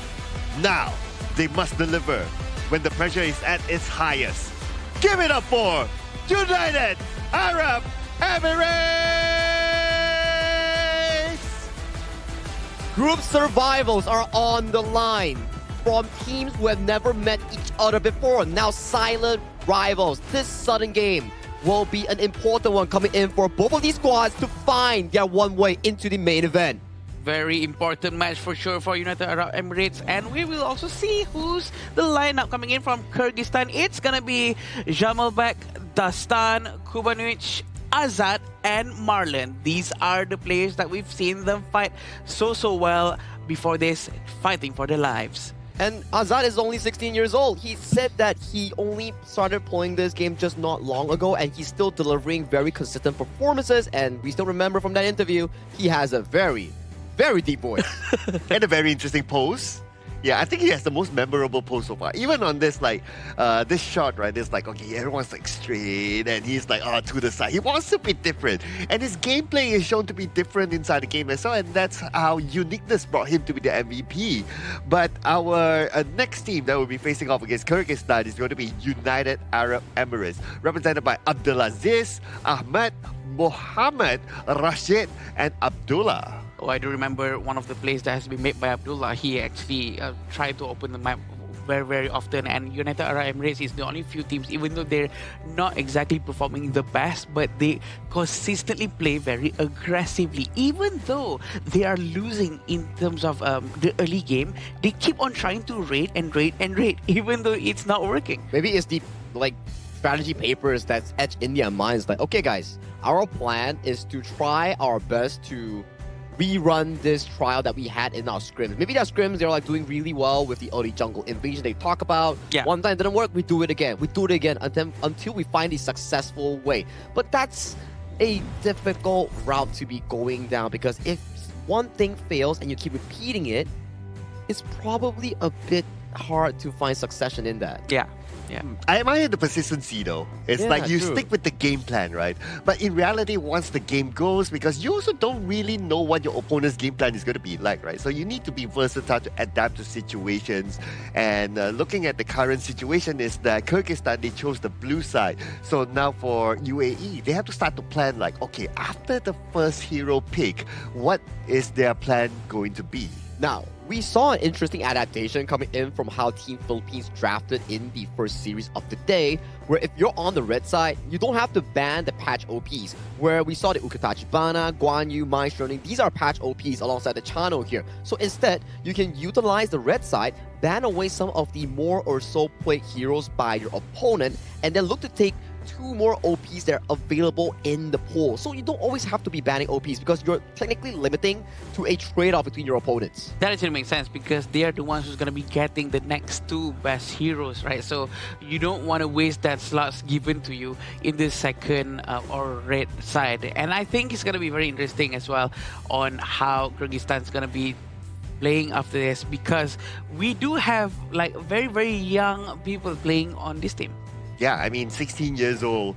I don't even know what I was doing when I was 16, right? Yeah, and these players representing their country on this stage, it is an amazing story to tell. But what story will be told here in the ban and pick phase as we head on to it? And we're going to see Chano, as what we kind of discussed before this started, will be a hot contest. Kyrgyzstan always puts their priority always Azad, as we could see back in his MVP performance yesterday. He definitely deserved it, and he's back at it again with another Chano pick. One of the hot tournament picks so far in the tournament, has consistent laning phase and strong late game approach here. So for UAE, they need some sort of approach to find a channel in the backline, and I'm liking the Lapu Lapu pick here coming in from UAE. Oh, did you see that? How fast they actually locked in with Lapu Lapu and Princess Frost. This really shows that they're quite confident with this. Probably one of those scrims that, like Sagi mentioned, that they really try this out. And the next 2 heroes are going to be from Kyrgyzstan. They have to react to Lapu Lapu and Princess Frost. They will try to take some more tank to match the amount of crowd control coming in from Lapu Lapu. And there we go. We do have a Lianpo here. Yeah, this is like a mirror match, right? Almost, right? You have like a big engages, or can be even a counter engage as well. I expect perhaps one more to come from the jungle side for Kyrgyzstan. Maybe they'll pick up the dude, but okay, UAE probably read that is like, aha, I see you. You probably want to have like, okay, you have the Dune, and then you can have like 2 heroes that can engage. Well, we'll pick it for ourselves first. Yeah, and they're really smart into banning a Lubu, right? Yes, we did mention about the first few days when you see the Lubu. It sort of takes a long time to scale, but it actually does really well into big tanks, like the Dun, like the Lapu Lapu, for example, here. So for UAE, they're like, okay, we might not be the cleanest team, but we don't want to increase our risk of losing to a late game pick like the Lubu. Yeah, and so far we can see that Guan Yu has been taken out as well, trying to reduce the amount of aggression that can be done by Kyrgyzstan, which is a very good choice, by the way. I'm not surprised if Kyrgyzstan is still going to be banning out farm lanes because they already have a channel in their hands. Probably going to be taking out Erin, which is not a problem as well. It depends whether or not UAE can actually use Arlie or not, but Arlie is, he's going to be counted by channel. Okay, taking out the Dharma, okay, which is a decent take out, right? Because we have seen a lot of Dunes in the jungle instead of sometimes people play in the Clash lane, but that's quite rare. But that will allow a lane to be picked up. Okay, you seem to have reacted to it, Adam. What's on your mind? This is the Align pick. This is exactly what Sagi said just now. They need someone who can actually dive to the backline to try to get the channel, and Azad's going to be in danger if this Align can actually use his Death at Sunset directly towards channel. And it's UAE's comfort, right? Every time we watch them play, yes, it might not be the best, but they always like to play comfort. The Princess Frost, something that Mohammed likes to pilot, and then the Elaine is also something that Abdullah likes to play in towards the clashing as well. So these are the picks that they actually enjoy in actually selecting. It's more towards what they're used to instead of the proper meta. But if it's something you're used to and you can play it well, you can redefine that meta. Oh, this is like a mirror match, right? You have the Nakarul pick up by Kyrgyzstan that will allow him to go all the way to the back line, find the Princess Frost, because you don't want to allow the Princess Frost to have that free reign, right? Throwing all the spells, the CCs to lock down. You want to try to take the Princess Frost out as quickly as possible. The picks coming in from UAE with Princess Frost, it feels quite tanky. All of the picks, they have Dune, they have Align and Lapu Lapu. And Frost is not exactly a burst mid damage. It's more like a support, long range crowd control, trying to slow them down, trying to be annoying. I think it's very different from what Kyrgyzstan has. They have a lot of burst damage coming in from Nakoruru, even Byron, by the way, and Xiao Zhao. And I'm actually pretty loving the Nakoruru coming in from Kyrgyzstan jungler, because this pick so far, the Nakoruru has been consistently picking up MVPs with every debut of the hero in multiple matches thus far. And one good thing about Nakoruru, yes, hypermobility gets to go towards the backline, but she also does great damage against high health tanks. And take a look at UAE's draft here. You have the Elaine, you have the Lapu Lapu, you have the Dun. Those are high HP tanks that Nakoruru excels against. Yeah, this is going to be surely interesting. A very good pick coming in from Kyrgyzstan's coach with the Nakoruru. And let's see if it works from UAE with their tanky composition. Are they going to be able to continue their onslaught, trying to raid the buffs, maybe Azure Golem or Crimson Golem this time? Let's witness this. You know what? If you just remove like the character designs, right, and you give me like, okay, this character does this character does this character does this, I feel like I'm looking at a mirror here. Like, it's almost both sides. They have like a similar thought process to like how they want to engage, who they're going to target first, and how they're going to like counter engage in case needed. Yeah, and they really have to start to rotate right now. They have to group up and or maybe do more of the gold sharing technique to make sure that they maximize the amount of economy resources that they have in their hands. So UAE are going to start to try rotate together, it seems, from the roamer and the mid lane, which is very good, Cloud, which is on this early stage on is very good. Oh yeah, I think both sides are doing the early rotation good. After they clear out the first wave, they try to move away to the sides. So this is not them playing this very, very passively. Yeah. And it's good to be active, right? As long as you're active. Oh, wait, at the top. Ooh, that was close. Abdul Aziz was almost last hit. Almost. He almost actually went down with the damage coming in from the Byron. But we can see a little bit of an aggression coming in from Kyrgyzstan, trying to focus down on the UAE. But these are still grouping up very early on with the Princess Frost. They have to be careful with the Frigid Prison, because if it hits you, it's gonna stick. Yeah, and that's why it's important for Kyrgyzstan to try to take down the Princess Frost as quickly as possible, right? Because if it's like, yeah, you may think that, Princess Frost, I can deal with it later, but if it's just behind throwing all the spells, throwing all the CCs, then eventually it will be difficult to win fights. Oh, look at Lampo. He's gonna dive in, but he will pull back. Marlon playing very aggressively. Frigid Prison didn't hit anyone, but it's at least a good try to assume that there's someone inside that brush with Lianpo. And I think they might start a new one this time. Oh, and this time Ahmed might be in trouble, but he managed to get to safety thanks to his teammates and also the tower that's close by as well. But good engagement there by Kyrgyzstan. They're showing they're playing this very actively, and now they're going to put focus onto the bottom. And both sides actually heading there. Bersinar waiting inside. Dastan is going to go in. He's going to engage right now. And looks like Abdullah, he has to turn away. Dastan will be the first one to fall. Good re-engagement by UAE. Dastan actually went down over there. And we also know that they are not leading in goal for now. But if they continue this aggression, this might help them. A very good punishing movement coming in from UAE to really react with the positioning coming in from the Kyrgyzstan. And if you think about it, right, Nakoruru is not the tankiest of heroes. Yeah. So you kind of don't want Nakoruru to engage in a fight where you have three opponents on the other side, right? You want someone else to do it first, try to bait out some skills, and then the Nakoruru comes in. That is the ideal situation. Yeah, Kubanovic is going to be here, and Jamal Beck is also going to be trying to get the side minion as fast as he can. Abdullah is going to start to rotate towards mid lane, opening vision for his team, trying to open up some space for them to maybe potentially start a good team fight that hopefully favors his team. Okay, and both sides, after we're getting close to 4 minutes now, there's only one takedown so far given towards the UAE. So this Tyrant is contestable by both sides if you think about it. Yep, both sides really have this exact same amount of gold, except that maybe UAE has that one extra takedown, but that's not going to really translate into anything. What's most important right now is the economy situation, and they start to move towards the Tyrant closer and closer, preparing for what's about to come. Yeah, Marlon's waiting inside the brush, right? And, okay, they saw Marlon. Now he has to engage, he has to move. And look at this, he goes all the way to Princess Force. He puts focus onto the Princess Force, while his teammate Dustin gets the Tyrant in. He really buys in a huge amount of space for his team to make sure that the Tyrant can be taken without any problem whatsoever. One treble smash is all it takes to make sure the entire team of UAE are fearing him.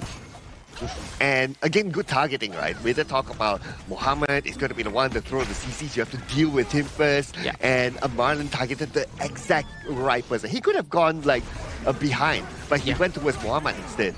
And now Ahmad, he's not alone though. Abdullah together with Rashid is there together with him, and Ahmad is going to be the frontline tank while Ahmad deals damage from the back. Unable to get at least something out of there. So far, nothing yet, but they continue to pursue though. Abdullah takes a lot of damage. Now he's pretty low. He has to turn back. But behind, let's not forget as well, in front, Azhar will be taken out. Now without the damage dealer, they cannot pursue. But still, Dustin went in and still got Rashid. So they're trading back with each other right now with Zamal back finally getting Ahmad. Ahmad actually wants to continue fighting in front even though he's very low.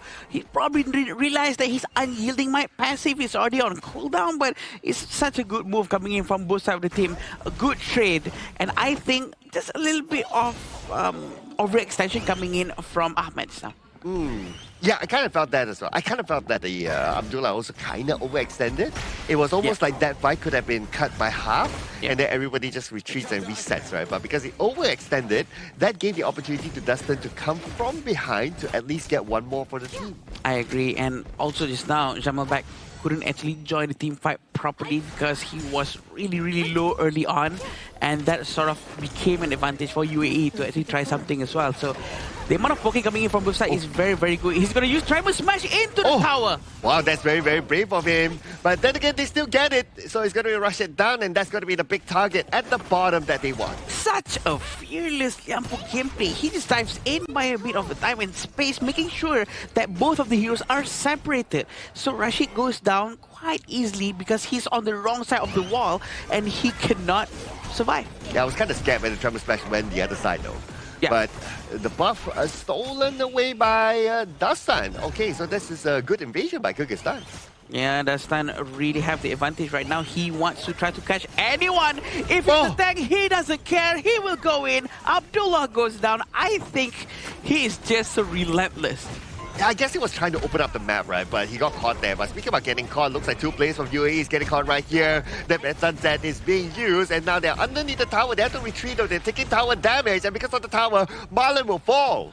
A little bit too much of the tower projectile that he took in, even though it is a Diampo, it is a very strong hero that can just rejuvenate his HP afterwards, but probably a bit too deep. What can UAE do at this point is that they really have to try to slow down the tempo just a little bit, give more space for the Kosoyu to get all of his items so that he can actually do a lot more damage and play around his teammates. Yeah, in comparison of the two farm laners, right, the gap is like almost 2k if you think about it. And I like your point of saying that, okay, we have to buy space, we have to slow down the tempo for our console unit to farm. But the problem for them right now is that Kyrgyzstan, they are getting even more active. Yeah, and what I like to see, Cloud, is that maybe Align should actually try to join the team fight more, and by diving into the back line, that gives space for Dun from Ahmed to actually try to protect Rashid, protect Muhammad. I think that will be a lot more better for him rather than Dun going to the back line, and Abdulaziz is trying to protect the team. Okay, Kyrgyzstan right now was a Tyrant area, but they were engaged onto UAE. They saw Abdullah. The tank is currently down. They're looking for more. Rashid, the main damage dealer, is out as well. So now without the two players, UAE, they have to let go of the Tyrant. A very quick assassination coming in from Kyrgyzstan. Look at this, a very good knockup. They're trying to find the amount of damage. Muhammad is still in front. Muhammad is trying to help, but look behind them. Dastan shows his skill, getting the kill. A very good move coming in from him. Man, where did he come from though? Now Ahmed, he has to leave this tower. He cannot protect it anymore. He might even have to leave the second tower. His other teammate is still kind of busy up there. And speaking of Abdulaziz, right now Abdulaziz down to the last stick of health, and Dustin almost got him. But because Ahmed, he still stood at his tower, he gets taken out. Now Abdullah is the one to have to retreat. I don't think that he should use his ultimate over there, and he's gonna go down right now, but he manages to survive. Wow. He used his Raging Sea when his teammate is actually quite far, Cloud. I think that's a bit of a waste. Oh, but here comes the David Sunset though, going all the way to the back line. Azhar is going to be the target, but Azhar managed to flash away to safety, and now his teammates will back him up, and that's how they got the counter on the Abdulaziz. Abdullah really needs to go back again once more to replenish his HP. And they have to reset their game. They have to reset their positionings. They have to try to get a lot of resources right now, or else they will get stuck in the base afterwards and cannot come out. This is the only chance because Kyrgyzstan is still busy trying to clear their own resources. Oh, and Kyrgyzstan, right now they can focus onto the top because the rest of them, they have good control right this moment. But UAE, they're coming out as a 4. Yeah, they're looking for an engagement again.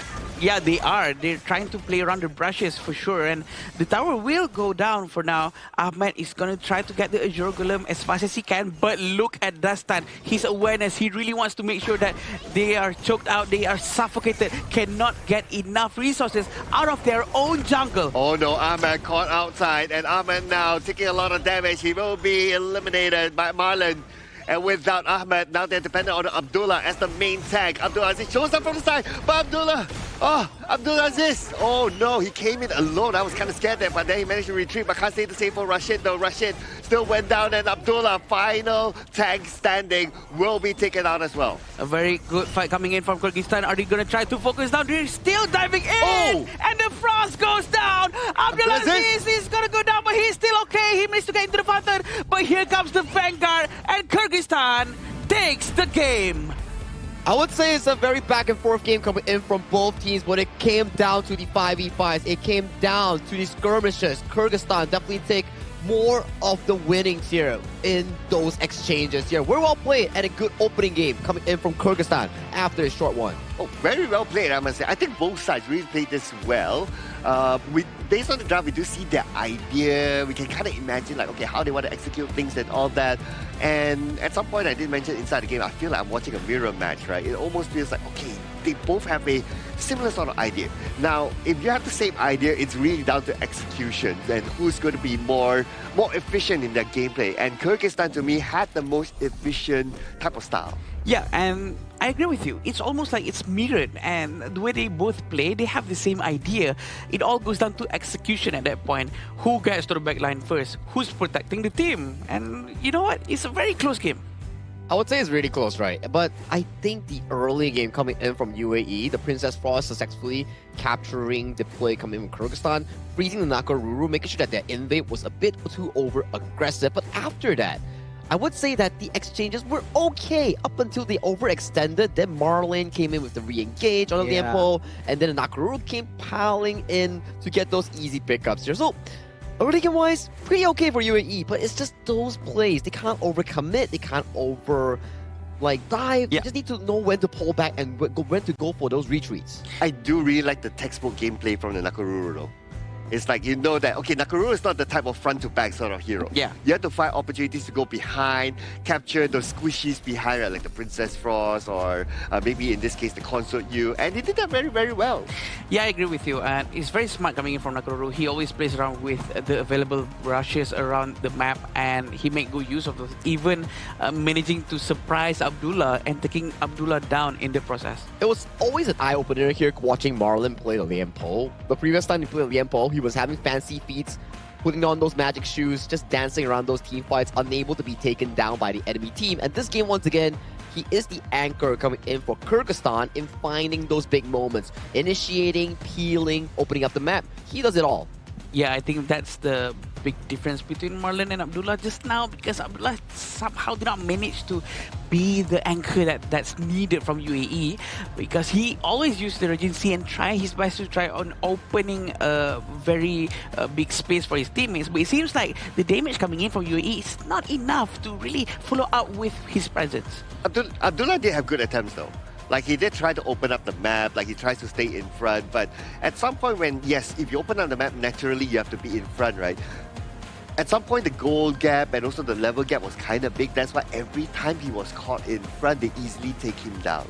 Exactly, right? And the desynchronization coming in from UAE is also what cost them the game, right? As we talk about, like, yes, maybe the two teams' gameplay wasn't pixel perfect like some of the textbook style, but the way that they play the team fight is rather important. Kyrgyzstan always came in as 4 or 5. But for UAE, it's a bit scattered, right? You have a little fight on the left side, a little fight on the right side. It's never together as a unit.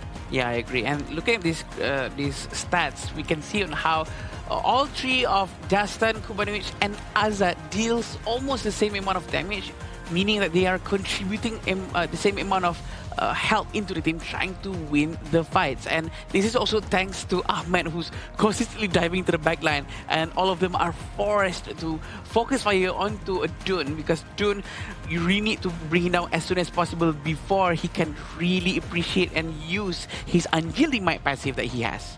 Yeah, and this graph shows whatever you mentioned early on, Sagi, right? It's like, okay, it's a close match at the very early on, and then it goes all the way towards Kyrgyzstan once they found their footing, right? Once they already got the right levels, the right items, just pretty much maybe after the first tempers, that's where they just went all the way. You see that mini drop coming in on the side of UAE, having the goalie for just a small moment. That's the pick-off kill that they actually got against Kyrgyzstan, when they got a bit overzealous in their own jungle at the Azure Golem in the bottom side, which you can see later on in the replay. But afterwards, it's about those plays that you need to work as a 5-man unit, because in Honor of Kings, you're not rewarded with solo plays that much, but objective plays are what allows you to push the lead further. And these are the few moments that UAE found in these highlights here. Dastan going in, but a beautiful freeze coming in from the side of Mohamed actually caught him off guard. And so far, you look at this, it's looking good for UAE. Hellfires are blinking low coming from Kyrgyzstan, but the overextension coming in from the side of Ahmed,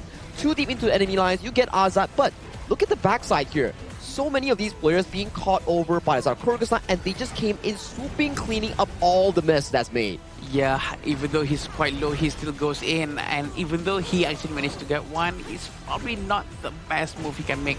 And this as well, right? When UAE was trying to defend, they actually did not manage to run away in time, and their teammates are all actually quite far. Again, Ahmed, all the way down at the mid lane during all of this. I can clearly see there's a bit of an overextension there by Kyrgyzstan at the bottom, but that's okay. They had a significant lead, so to lose one player, that's fine. And just to show how significant the lead is, right? Just look at Ahmed and his health. It's like, he is the tankiest hero, but when he absorbs damage, you can see his life bar going down really fast. And these are the moments that you can really praise Kyrgyzstan for reacting, but you need to also give it a feedback towards UAE. It's like, every time the fight happens, it's not 5 men that's like reacting towards it. There's always one person that's either down, one person that's either away. So it always gives Kyrgyzstan a man's advantage or 2 man's advantage over the side of UAE, making a difficult team fight scenario coming in from the United Arab Emirates. Yeah, couldn't have said it better myself. And let's see who will be the MVP for the Kyrgyzstan. It will be Marlon. This is not surprising. He played so well with his Tremor Smash coming in non-stop. 1-1-13 with 10% of damage, but the damage taken is 28%. His targeting to me is what brought him the MVP, right? Like, he could have chosen to, like, there were moments where he could have chosen to, like, okay, I want to go to protect my teammate, or do I want to, like, zone off an opponent? And for the most part, he went to zone off opponents, which is especially the Princess Frost. He made the Princess Frost not having a good time in this game. So I would say that Marlon definitely deserves that in terms of how he kind of decides in that split-second decision.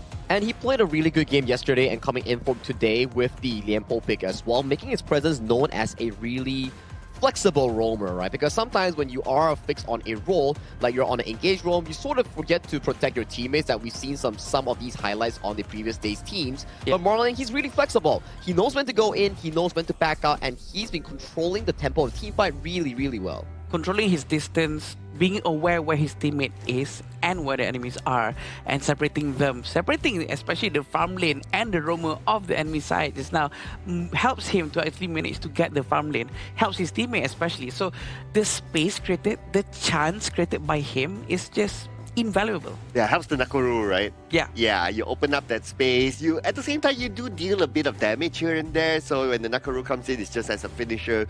So they have it like, okay, step 1, step 2, step 3. It's almost like they have this guidebook of like, okay, what to do now, what to do later. Yeah, and I really like that. They follow through very well.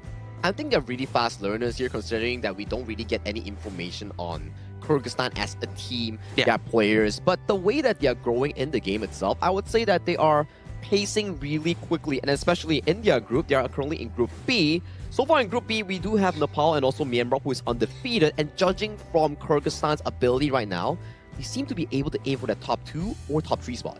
Yeah, we would say it's quite comfortable for them right now, but they definitely do not want to be in spot number 3 because they will have to play a lot more games and a lot more fights, and possibly having a bigger problems in the last chance qualifier. They will try to avoid that as best as they can. But you know what?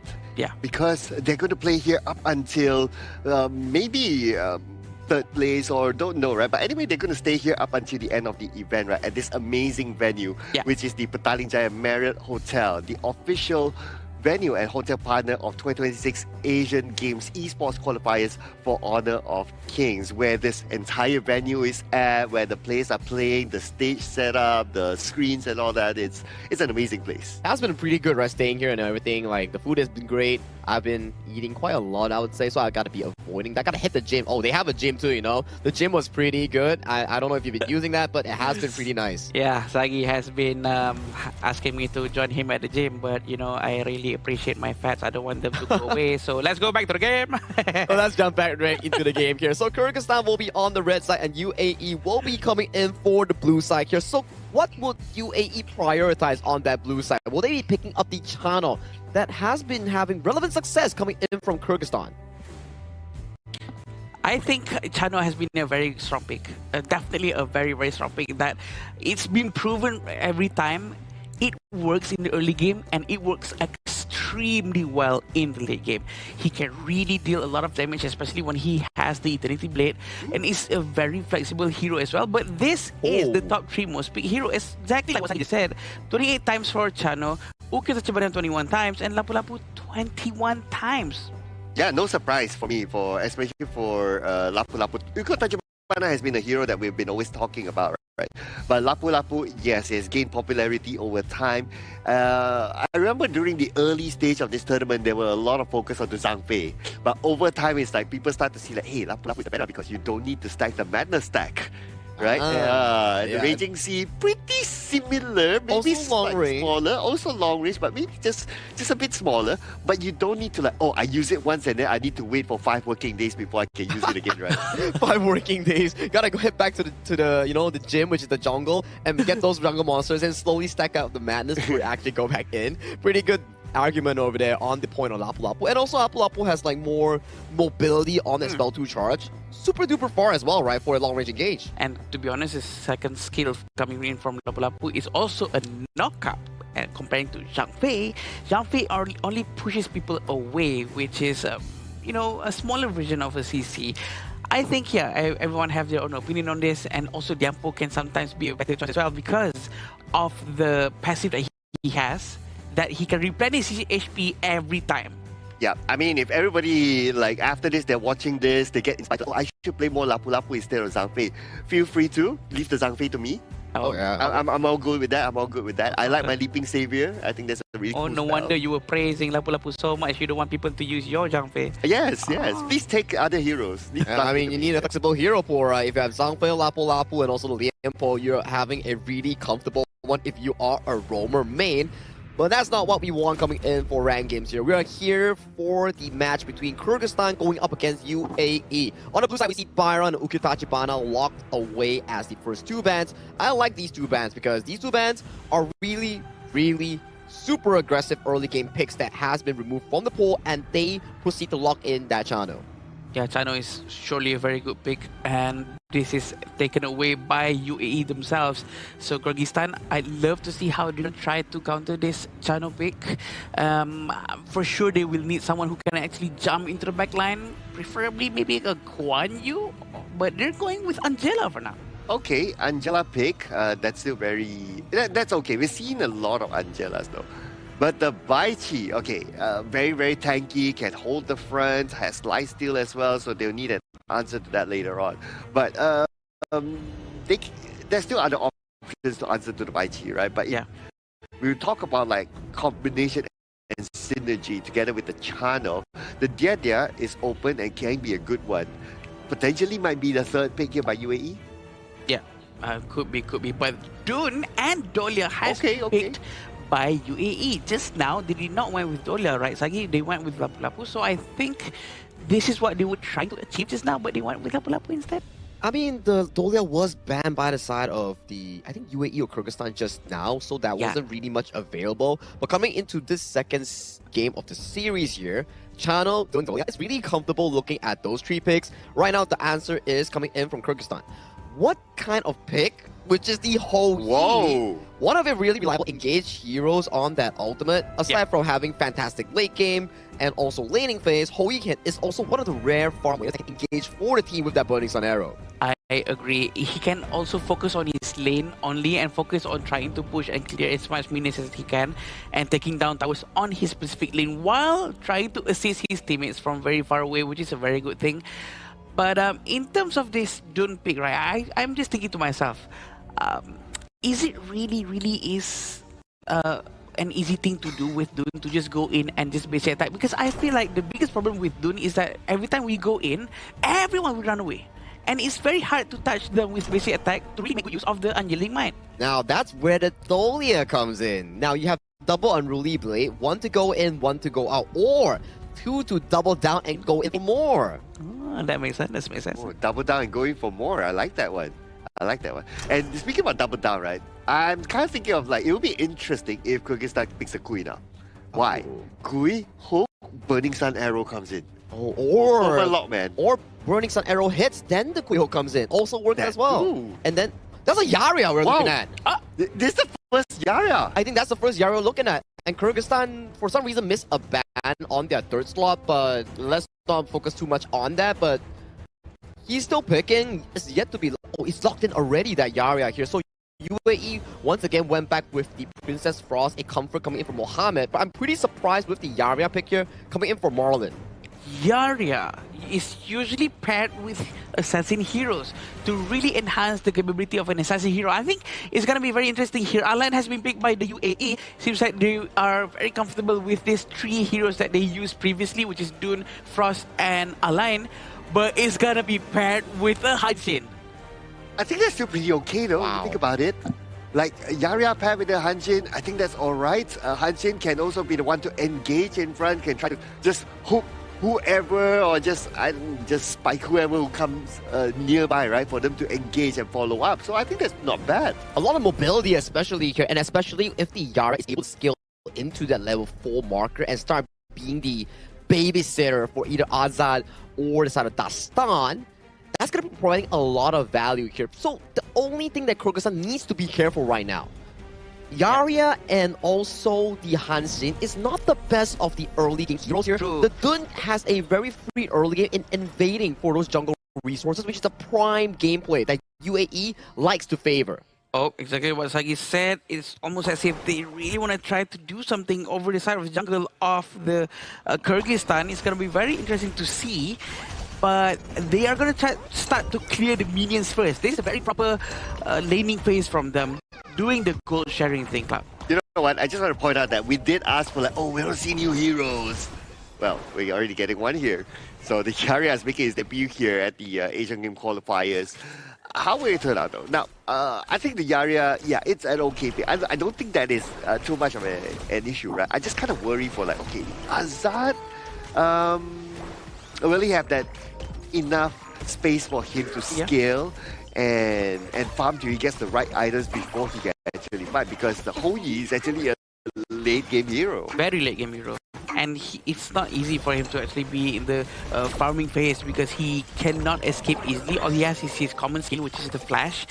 That his only lifeline. So I do think that if he can just stretch his game out towards the mid-game and late game, the game could be in the hands of Kyrgyzstan easy. Okay, think about this, right? Because there's like, you still have the Princess Frost to deal with. Yeah. So you don't want to stay too near to the fight, if not you'll get CC as a Hoi, right? So the Sun Chaser will be a very important item. And normally the Sun Chaser is one of the last item that a Hoi buys. which also means that before he can be really effective in team fights, he has to get the item, and that will take a while. Oh, it seems like they're trying to raid the buff, and he managed to steal the raid buff just like the Unruly Blade has been used. He's trying to punish them, but it's a bit too late. The damage reduction is already stopped because they are outside the jungle area now. I think a little bit too slow of a reaction coming in from the UAE. Yeah, they allowed Kazakhstan to get their buff, so that's one buff down. And Kazakhstan now knows that, okay, that's kind of like their timing. Maybe we can try to repeat again. So for the second time around, when it comes, UAE needs to be prepared for that. Marlon still over here with the Yarya. He's going to be sticking with Houyi first. And Azza is going to be taken care by Marlon. And I don't think he's going to be sticking with Azza at all. And Azza is going to be alone throughout the entire time because he has to be sticking with Dustin to help him do amazing rotations. And I do think that they're going to try to focus down towards the mid lane right now. Dustin is going to pull back just a little bit to clear jungle as much as he can. But anyway, right now a lot of focus onto the middle, and oh, here comes the Blazing Brilliance, and Guric will get Abdullah. That's going to be the first strike for this round. Okay, and oh, they're not done yet though. Dustin goes in and looks like Kazakhstan. Okay, they continue to jungle invade, and now because of that, after getting that first strike and getting a couple of jungle minions at the side, yeah, they're hit by a 1,000 gold. Yeah, and this is Kubanic is very brave to be right in front of Alain. Alain's not going to try to dive in for now. A very small amount of eliminations has been done here, Cloud. No one's going to try to force anything out just for now. And we can still see Rashid is still alone down there. It seems like Ahmed's rotation is getting faster and faster, a little bit quicker than before. We want to see a proper Unruly Blade reset coming in to start the fight very well. Yeah, speaking of starting the fight, looks like they might start it off right now. Someone coming from the side, burning sun arrow, did connect, might connect out to the Dune. Not the target that they wanted. The Dune can still survive this one, but the Blazing Brilliance comes in. The Dune takes a lot of damage, but somehow he's still alive. Now the tower will give him extra protection, and he will live to tell the tale another day. Look at the bottom lane, they still managed to get one more. Dustin actually managed to go down because he was inside the tower for too long. And that's the advantage of using a Dune Cloud, because he has Unyielding Mind. Unyielding Mind always gives you a lot of HP rejuvenation, HP recovery every time you land a basic attack or any skill damaging whatsoever, as long as it's within that 3 to 5 seconds window that the passive activates. Okay, and the slight answer to that could be Kubanic already got his Venomous Staff, so might not be the direct answer, but at least there's still something to it, right?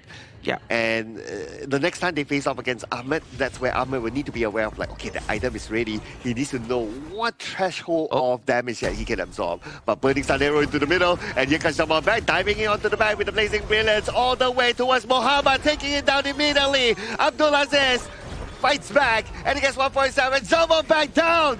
So it looks like UAE, they got the most of this situation. Oh, Dastan's gonna go back in, but he is not gonna try to force it way too much. But again, the fight actually started off with Azad, and Azad manages to get Rashid down at the bottom lane with just 1v1 without the presence of his Burning Sun Arrow. His Burning Sun Arrow actually hits Princess Frost, and the follow-up from the Lay Waste with the Blazing Brilliance actually destroyed Muhammad just now, and they actually managed to get the kill. Very, very nice.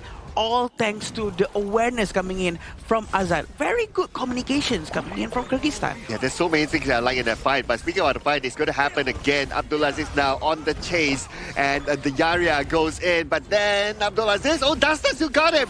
Okay, can he get at least one more? And Ahmed is the target up there, but they don't want to focus onto him too much because he is the tank, and you don't want to overextend yourself.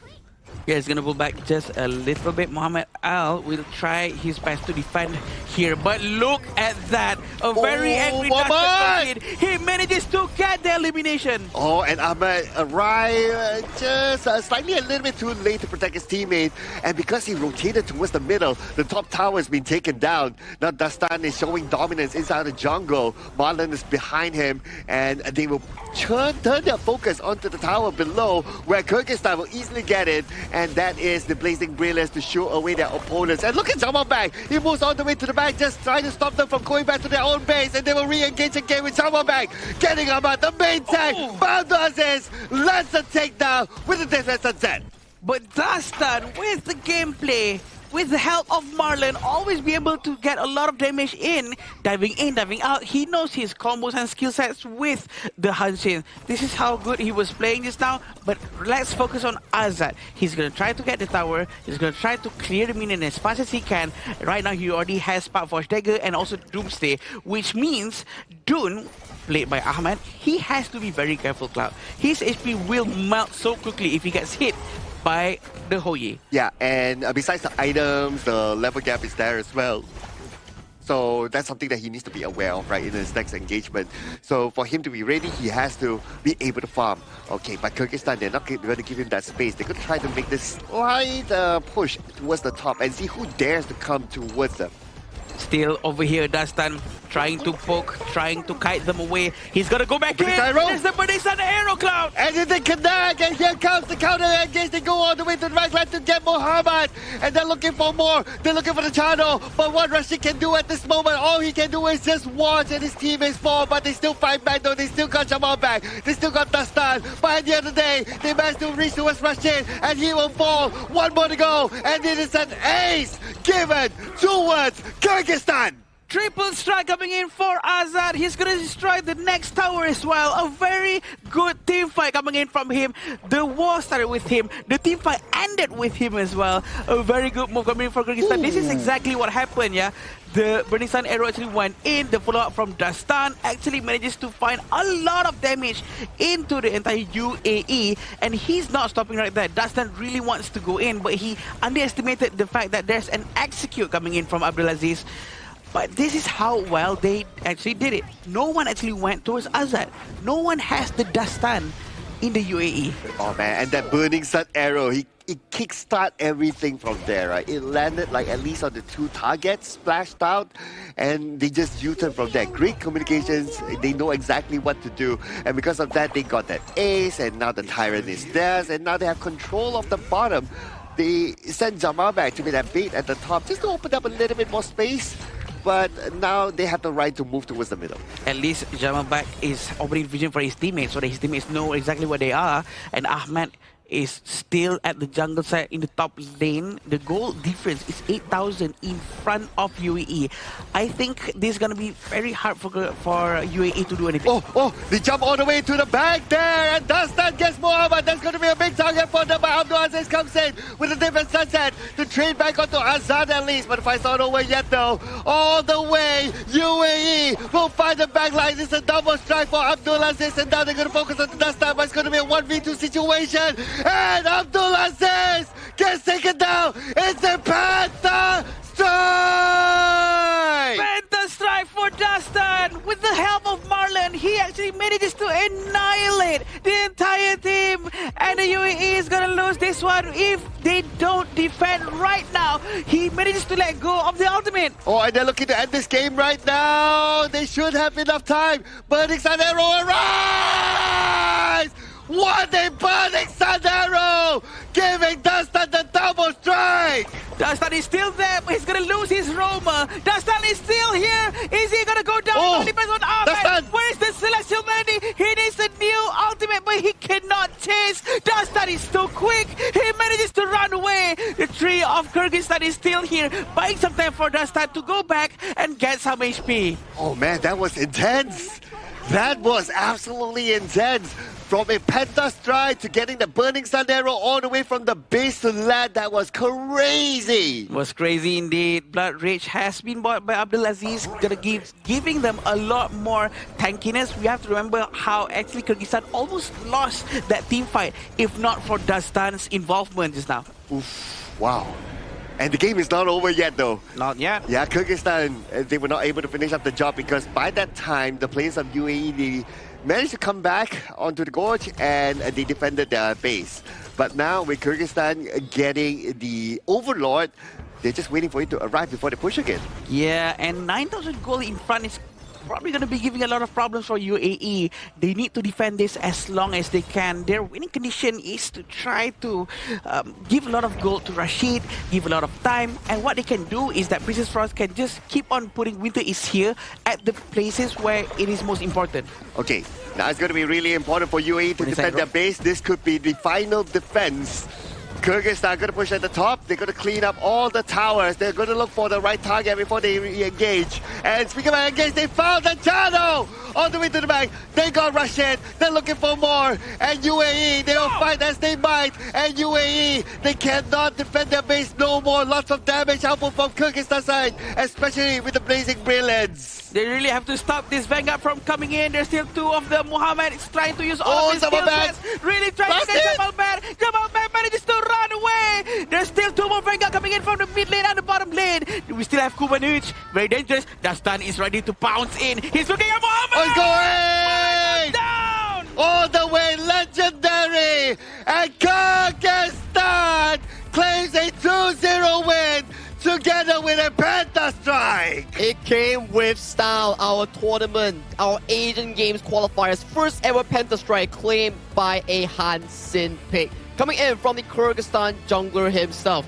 Very good game. And I would say it has been a magnificent game to watch. Magnificent for sure. It's like art. It's so beautiful whatever happened just now. And we have to remember UAE, they actually managed to defend very well as well. They actually tried to use the online, put it to good use, and be brave, going to the back line, trying to find whoever is squishy, using execute.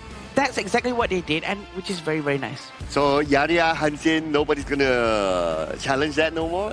I mean, hey, it was the Dastan show right there, right? Yeah, like Marlon, Dastan single-handedly turned that deficit of a fight into a Penta Strike. I mean, we couldn't ask for more, right?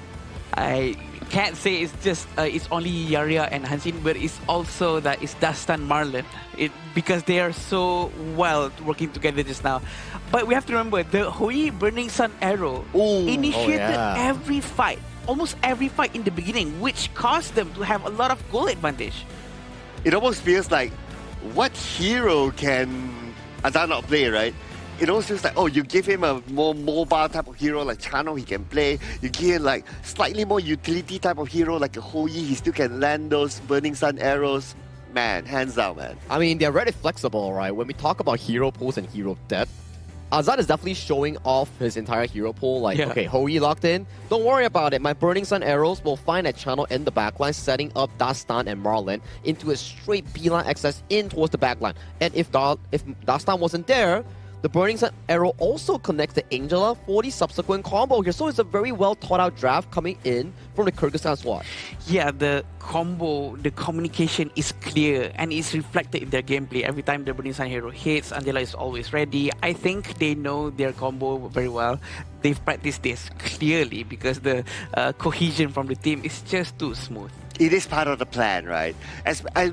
In particular, I like, okay, so there was that one fight at the top lane that the Burning Sun arrow, I think it came from the other lane to arrive. And then that last Burning Sun arrow from the base into the other side of the base and it hit onto the channel, man. Beautiful. That is crazy because you won't know where the channel's position is at because he just came out, right? It doesn't show yet on the map. So you kind of have to have the game sense of like, okay, this is about that he's going to beat this timing, pop, it hit. And sometimes when you're not playing a hero with like a built-in CC immunity or like a cleanse or even like a dash, it kind of gets hard to dodge if you're not really noticing or being aware on the Burning Sun arrow's launch. You can hear the sound, but when it arrives, you have to react in time, which is pretty difficult. Yeah, you can't just swipe the map around and try to see if it's there because it's dark in the fog. And unless if it passed by someone in the mid lane and they warn you, hey, be careful, it's coming towards you. But you still have to react immediately as soon as it arrives. Right? So it's not the easiest thing to do because the hitbox of the Burning Sun arrow is huge. Yeah, it's actually quite big, right? Well, to be fair, we don't know whether the channels leap that time. Was it on cooldown or not? Yeah. Because you know it's a habit when you just respawn and then first thing you do is like, oh, I leap up, right? Yeah. So because you want to get that slightly faster movement speed. But if he used that, then it is on cooldown, then I totally understand. Yeah, no choice, right? It's a habit and sometimes it happens. Been there, done that. But let's talk a bit more on the itemization here because Dastan, with a 12,000 gold, 13, 2, and 9, he was really the star of the show. Oh, wow. He actually went with a full damage build. He went with the Axe of Torment, Master Sword of Lord Smite, and also the Doomsday, really focusing down on all the damage possible, which is also why he's kind of squishy. But thanks to the presence of Marlon, he actually managed to get a lot of shield coming in from Marlon's itemization, which is the Dawn Line. Yeah, it's almost like he's saying like, or go big or go home, right? It's like all-in damage item. And then he puts his trust not only on Marlon, but he also puts his trust on Zama Bag to be at the front line as well. Especially after Zama Bag managed to finish his Blazing Cape. He knows that, okay, dude, you're ready to be the front line. I will come in to be the finisher. So he almost plays this like a half-assassin sort of role. I would say so, yeah. If you were to look on towards Dastan style, the amount of items he has, and you compare it over to the defensive items the squishy heroes actually has, the moment Dastan goes in with an Empower auto attack, one combo, one swipe, those squishies, especially Mohammed and also Rashid, they are gone immediately. I agree. Gone. And that is why it's a very good hero when you know how to play it very, very well. It's one of the heroes that I am really bad at. But this is the statistics of the damage, Cloud. Yeah, I'm looking at Dastan, obviously, with 126k. 40%? 35? Around there, around there. But what's interesting for me is that normally you would see like Angela getting very, very high up there, right? Or at least close to any of your other teammates. But in this case, it's like he's way above the Angela. Way above, right? And you can start to see like Ahmed and also Abdul Aziz, they had a pretty good game. They were constantly in towards the backline, finding Azab, finding Kubanuish. Before the Penta actually happened, we saw signs of retaliation coming in from UAE, where the backline at the side of Kyrgyzstan was getting threatened by the UAE fighters here. The Elaine, the Dun, and even the Princess Frost all have pretty decent showing. But that's where Dastan and Marlon, the two-man show, came in and swooped in with our first Penta strike of the tournament. Yeah, I agree. And before that, that's when Abdulaziz and Ahmed actually dived to the backline of Kyrgyzstan trying to do something, but leaving their backline open, wide open for Dastan to just go in with the help of Marlon riding on top of it. And yeah, this is exactly what happened. Yeah, that's true, right? Like, I understand that when fights are happening, sometimes it gets a bit messy because you're focusing on like, oh, I need to get the takedown, that takedown. But then sometimes you forget about the back. That was probably the case, but we're not going to take away the credit from the Hansin as well, right? Yeah, the Kyrgyzstan Hansin and Yara combo, an eye refreshener coming in for us on the broadcast and also viewers at home. Checking out a very smart combo, I would say. It's slightly weaker in the early game, but you can see the potential of this duo when it came into fruition in the late game. But that's on Kyrgyzstan. Sadly for UAE, after suffering from this loss, they're out of the tournament contention for the main event nor the last chance stage. But they should really be proud of the fact that they have played all the way to this moment. They will have their next match after this. It's not the end, but it's the end of their journey inside the entire qualifiers for sure. But it is fun to watch them, right? They're one of the only few teams that actually really try to play aggressively, even though they know they're outperformed, they're underleveled. The spirit really reflects into the gameplay. Hey, and uniquely with the Hoyi's Burning Sun Arrow and the Yaria pick as well, I mean, they're not only here to win, they're also here to give us good entertainment. Yeah, that's for Kyrgyzstan, right? For UAE, it's about these little fights like, hey, we're behind already. Should we back up? It's like, no, let's enjoy the fights, let's enjoy the stage, and let's go in for more. And even in these moments here, we do see more pickoffs here going over to Kyrgyzstan. And I believe the next play, this is the Penta Strike coming in from Dastan, picking off the Princess Frost with the opening play, where Abdulaziz and Ahmed starts picking off the backline of Kubanuish and also Azad. Meanwhile, that's happening. You see the channel being taken down by Dastan, also Marlon. 2v3 situation. Dastan goes in, uses the Wind Spear to pick up all the remaining takedowns and ending up with our first ever Penta Strike of our Asian Games Qualifier 2026. Penta Strike. I never knew that we'd see one today. And this is when it happened, right? We can see on how they really went all the way to the back trying to get as much damage as possible. They actually managed to get Azad out. It's just that too overwhelming, the entire damage coming in from Kyrgyzstan. But the fact that Muhammad and Abdullah is still here, they were trying their very best to stop it from ending. But you know what? UAE, they tried their best. They shot their shot. Well, for Dastan, if he's not the MVP, I'm out of here after getting that Penta Strike, right? 13-2-9 KDA. I believe this might be the highest takedowns that we have seen on an individual so far. Damage output 36.3%, damage taken 25.3%, and a total goal of 26.7%. I mean, he dominates all the stats in this game. Bro, all of it is above 25% including damage taken. But I wonder if the damage taken actually calculates the Yaria's yellow bar. I think it does. It does? I think it does, Into dust stance. Yes, it calculates dust stun as well because that's his hero body. But this has been, I think, I agree with Sir Cloud, one of the highest single elimination takedowns coming in for a single player in this game alone. Very well played, and I think that that was a hyper carry performance coming in from the jungle player. Yeah, amazing gameplay. For sure, the coach really knows what he's doing. He knows that his entire team can really rely on just dust stun. So that's probably why they went with Hoi, right? They know the Burning Sun arrow is so accurate coming in from the teammates, and all they have to be doing is just be ready. When it connects, all we have to do is just dive in. Yeah, connect and dive in. Again, they're like following this step-by-step guide, right? It's like step one, connect Burning Sun arrow. Step two, Hansin goes in first. Step three, okay, maybe the Bai Chi first, right? And then maybe the Hansin and all that, right? Step four, find the backline. That's also very important. And looking back at the replay, how he got that Penta strike is that he goes behind to get the backline first. Most players might go like in front because they want to help their teammate, but no, he decided, stay calm, we settle the backline, and then we can win the fight, and that's exactly what happened. I think the jungle carry players that's in your ranked games or where not, they need to be knowing for the fact that what's your role in this game? Are you supposed to jump on the backline? Are you supposed to pick off the important objectives, the targets here? You need to think who you need to be aiming down on the opposing team like Dastan to be able to find those key moments in your ranked games or in your practice matches here. So for Dastan, he knows what he needs to do. Like Nakoruru. Yes, Nakoruru is an assassin, but he was the prime player in chunking down the front line, softening them up and battering up for Team Kyrgyzstan to pick up those few takedowns. And in the second game on Hansin, different style because Hansin doesn't do that much damage against tanks. Yeah. He swaps his direction to go for the squishy heroes like what Sir Carl mentioned. Yeah, understanding your skill sets and identifying who's the biggest threat.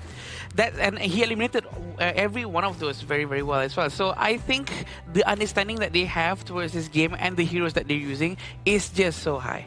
Yeah, and we will have to throw it to an interview towards the stage with Mara and also Team Kyrgyzstan to listen to more about how they are feeling because right now they are definitely more solid coming into their group and have higher hopes to go into the main stage. So Mara, take it away. Dastan, MVP of game number 2, helps Team Kyrgyzstan get their second match win. Congratulations!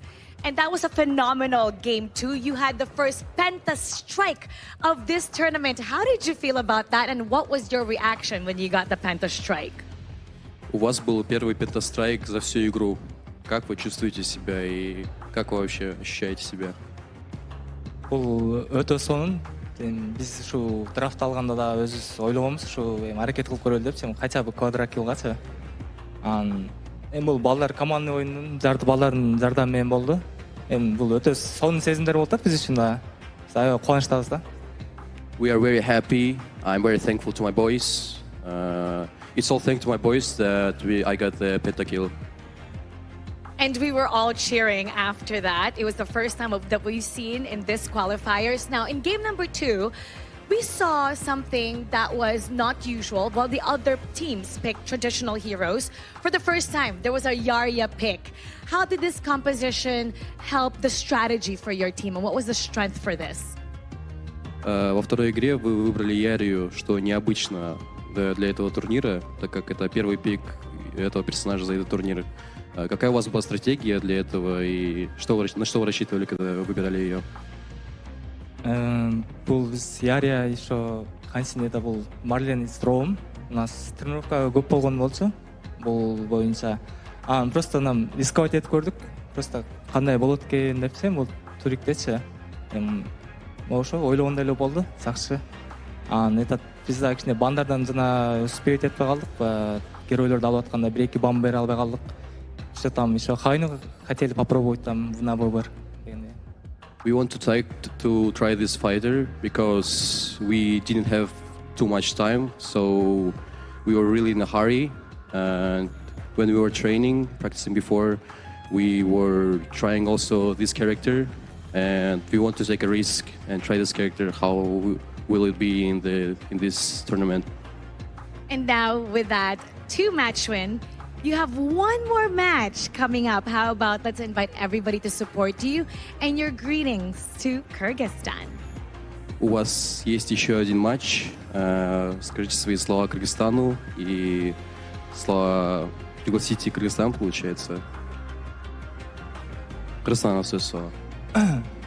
Шу біз аябай қуаныштамыз ушундай мероприятия келип ушундай участие масштабный турнирлерде катышып жүргөнүбүзгө ошо Кыргызстандын атынан Кыргызстанга да чоң салам айтам. Ушу бизди колдоп жана күйөрмандарыбызга бизди көрүп отурган силерге да чоң рахмат. Ошо алга Кыргызстан. So I'm very thankful to Kyrgyzstan for all the support they give us. We are very happy to participate in that kind of big competitions. So I want to thank Kyrgyzstan, all my Kyrgyzstan fellow mates, and let's go Kyrgyzstan. Once again, congratulations with that Penta strike and that win. Now we're going to break it down even more, so we're going to head back to our casters. Lead the gorge. You see, guys, taking risks is also a part of the game, and Dastan, he was like, okay, we practiced these heroes before, the Yarya, the Hansen in our scrims, and we're thinking like, okay, why not we take some risks and showcase it off on stage in this tournament? And they were rewarded not just well, but immensely well with a Pentastrike and a very important win for not only the team itself, but for Kyrgyzstan as a region and nation as a whole. Because right now, they're 2-1 in standings. Yeah. Soft guaranteed for their position in the last chance stage. And if they can beat their upcoming opponent, they go straight to the main event. Yeah, going straight to the main event is what you want, all because of the risk that you take. Because if you don't take any risk at all, you're not trying anything at all. So Correct. that's going to be a huge waste. I love on how he was saying just now, the fact that Marao asked him, what do you feel about getting the Penta strike just now, right? And then he said, oh, it's thanks to my teammate. That's the only thing he said, it's thanks to my teammate. He remembers to thank his teammate because he knows that without his teammates, he cannot pull it off. But you know how he pulled off that Pentastrike besides his teammates as well? How? It's because he used the best device to pull off that Pentastrike, ladies and gentlemen. That is the iQOO, which is the official gaming phone for 2026 Asian Games Esports Events Honor of Kings qualifiers. Imagine, like, that fight was so intense, the phone, the frame rates and all that. iQOO got you covered. King Rainbows. You know, like, imagine if you're doing that in 30 FPS, I don't think you can actually do that. But you know, iQOO 15R can actually bring you to 120 FPS. So thank you so much, iQOO 15R and iQOO, for sponsoring this event. Yeah, for sure. And yeah, a very great game coming in from Kyrgyzstan. We know that Dastan is going to be thrilled with that game. Everyone's going to be talking about the one and only, for now, Pentastrike in the entire Asian Games. But you know what we have to be talking about as well? The upcoming match for today. I think everybody has been waiting for this. Two undefeated teams coming in from Group B. Whoever loses this joins Kyrgyzstan in the 2-1 in their respective group. So whoever wins this match goes directly to the main event. This is such an important match then, and people would really want to watch who's going to go to the main event first. I think it's going to be hard for me to pick which one is more likely is going to go to the main event first. Yeah, the skill level is about there, right, for these two regions. So it's really hard to tell. I don't know. I don't know. This is the hard one. I mean, if I ever have to put my coin on towards either of these teams, I think... I mean, there's probably like a little bit of a coin. You're gonna cut the coin in half. Nah, feel free to prove me wrong. You know, like we are all here not for a fixed outcome. There's never a fixed outcome before we start the game. We need to head onto the gorge to battle it out. Yeah, to be fair, Myanmar has been proving quite a lot in their grounds because they have been really excelling in their gameplay for sure, and a lot of experience under their belt. Going against Nepal is probably still trying to learn a few things or two. But then again, who knows if Nepal is going to change something and if they're going to be bringing something new that might surprise Myanmar. Yeah, I mean, from what we learned from even this match, right, is that if you keep bringing the same things over and over again, people kind of like can read like, oh, this is what you're going to do, this is how you're going to counter and all that. So if you bring something new like Yarya Hansen, is like, your opponent is like, how are they going to play? We have no data. We have not seen them play before. Nobody has played in this tournament. How? And they got caught out. So maybe we might see something, hopefully we get to see something more creative from either Nepal or Myanmar coming soon. And I might add, they have a Hoi on top of that, right? Oh, So yeah. The whole thing is really composed around the existence of Hoi and Dastan's Hanshi. So good. You may be scratching your head like, oh, what kind of composition is that? But when you think of it piece by piece, Hoi Ultimate into Angela, Hoi Ultimate into Bai Chi, all those really make sense. But we're going to head to a short break before we bring you more Honor of Kings action between Myanmar and also Nepal to find out who will be the undefeated one coming in from Group B.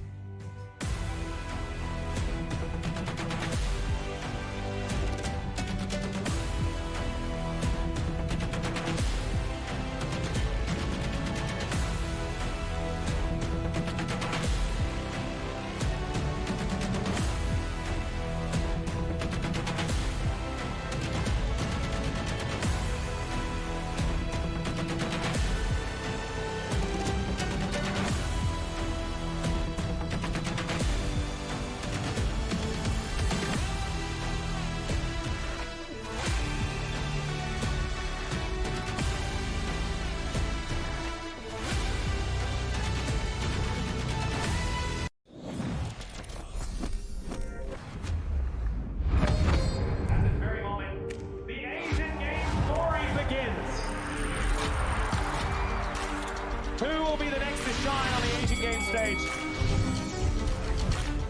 Contestants fight for the honor of their regions while we cheer them on from the stands.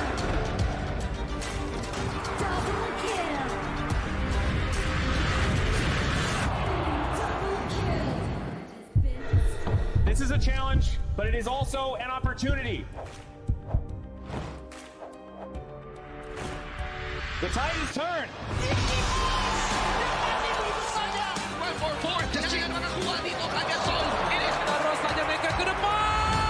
Astas in front. They're going to use it. Holding tight. Close out Tatsumi. Victory! And we pulled it off together. We share the same voice, the same radiance. This moment of brilliance belongs to all of us. Together, we shine.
Welcome to the 2026 Asian Games Esports Qualifiers, Honor of Kings.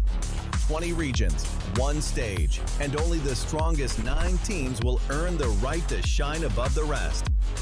Taking place in Malaysia, June 13th to 21st, 2026. Coming to Malaysia, this is the battleground where teams fight for the right to qualify for the Asian Games. 20 teams enter, but only 9 teams will move on. Apart from the 20 regions, there are 3 regions that have direct qualification. Here is the 2026 Asian Games Esports Qualifiers Honor of Kings format. First, the 20 teams will split into 4 groups of 5. In each group, every team faces every other team once in a single round robin, with every match played in a best-of-3 format. That means every match matters. Every game matters. Every single point matters. The point system is simple. Win the match, earn 1 point. Lose the match, earn none. At the end of the group stage, teams are ranked by the total points they've collected. And from there, the road begins to shine. The top 2 teams from each group qualify directly to the Asian Games main event. That gives us 8 teams advancing straight out of groups. But for those not through yet, the light isn't out. The teams that finish third in each group still have one more shot. They move into the last chance stage. There, they battle through one final BO3 single elimination bracket until 2 teams remain. The 2 teams will then face off in a BO3 match to claim the one final qualification slot. So in total, 9 teams will make it through, 8 from the group stage and 1 through the last chance stage. That is the rule. Now it is time to see who can rise through it. From across the world, regions gather here in Malaysia. 20 teams, and only 9 will qualify. The path is set. The stakes are clear. Together, we shine. Stay tuned, and we'll see you at the stage.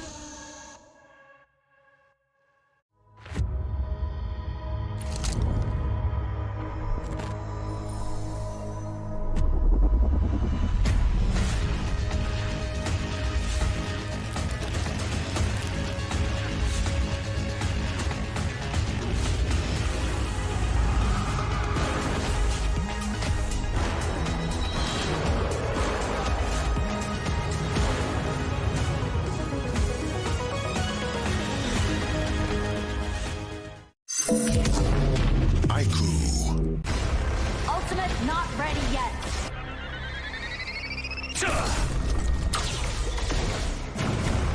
You have slain an enemy.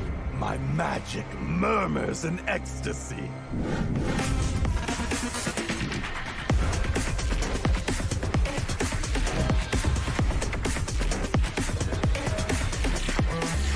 Amazing! There is no escape for you.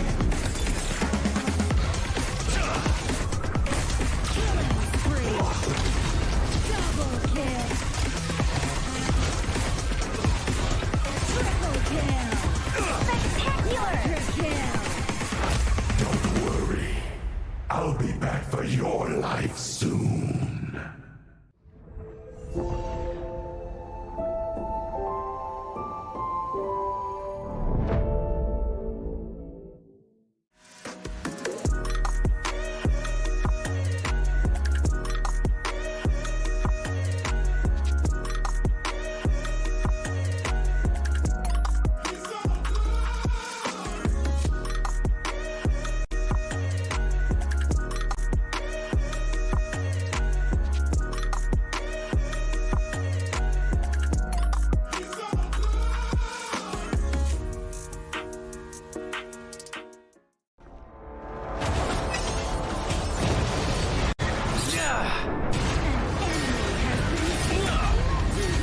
Double kill. Shall I compare thee to a summer's day? Slain. Don't engage. Slain. Don't crush us like insects. Slain an enemy. Defend our base. Our playground tower is under attack. Amazing. Unbelievable. Triple kill. The fragrance of romance. Ally has been slain. Rampage.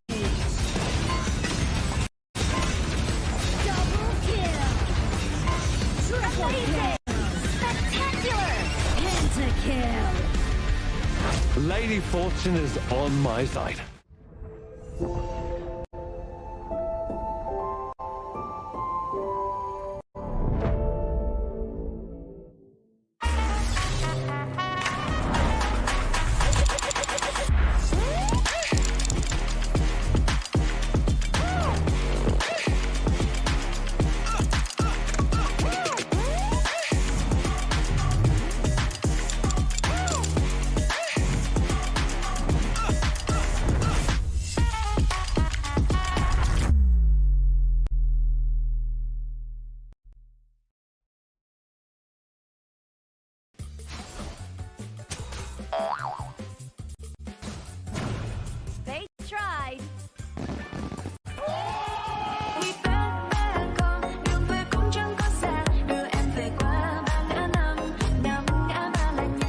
sprightly skill, Dig It, is a passive skill, which will automatically trigger at fixed times each match, up to a maximum of 10 times. The skill grants guaranteed standard rewards like gold, XP, shield, health recovery, and more. There's also a small chance to uncover mysterious grand prize effects during the match. Dig It may also produce tradable high-value treasures. Detailed information about acquired treasures will be shown after the match ends. Each treasure has its own rarity and storage size, and obtained treasures will be automatically stored in your warehouse. If you want more high-quality treasures, make good use of the Treasure Fusion feature. You can also copy and share your code so friends can help speed things up.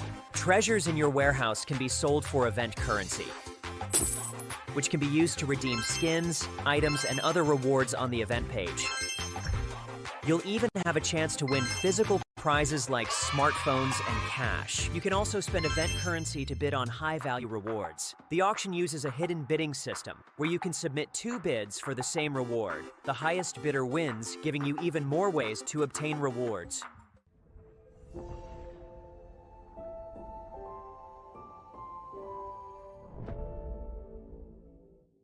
Itu kan track kita. Relax, bro. Phone aku! Jom kembali. Mountain View!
Now I see that I got everything I need.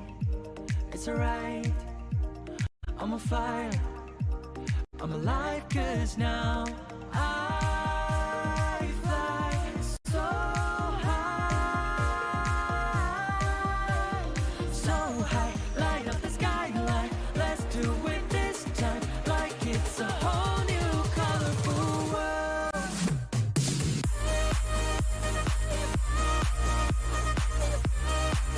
Like we're the only ones in this world. Like we're the only ones in this world. Never thought we'd get this far, burning like the stars. How we get this far, like we're the only ones in this world.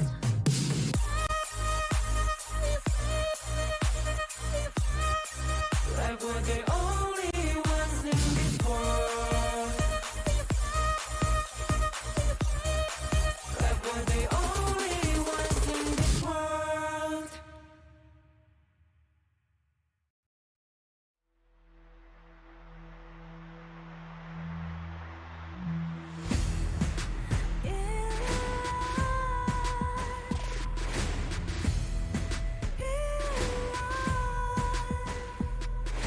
What's a life without its worth? Compromising with what hurts inside. inside. When you let fear decide your fate, you don't choose which path to take in life. In life, I'm finally letting go of everything that still holds me. I'm against all odds, but I won't give up, 'cause it's my time to shine. Standing in the spotlight, can no one back me down. Destiny is calling high. I'm not afraid to fight for everything I love. Victory is in my sight.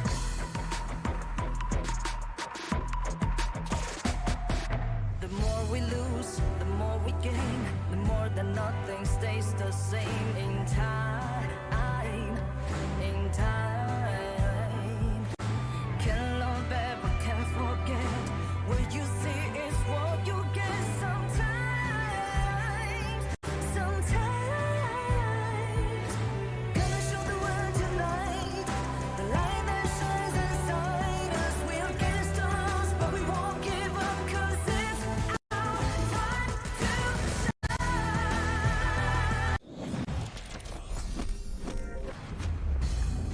It's been a few minutes, and you are currently back at it again at Day 5 of the Honor of Kings Asian Games Esports Qualifiers 2026. My name's Sagi, your desk host for today, and we're subbing out Adam Spartanka and bringing in Holler to be partnered up with Sir Cloud on the English broadcast. Yeah, okay, don't look at me like that, okay? It's nice to be here with you as well. Finally, we're here to Day 5, and I saw some pretty good games. I mean, there was a little bit of a, not the Game 3s that we've been looking for, but hopefully in this series. Well, we saw a new hero being featured, right? That is Daria, and we got our first Penta strike, so that was amazing stuff there. And I expect more to come.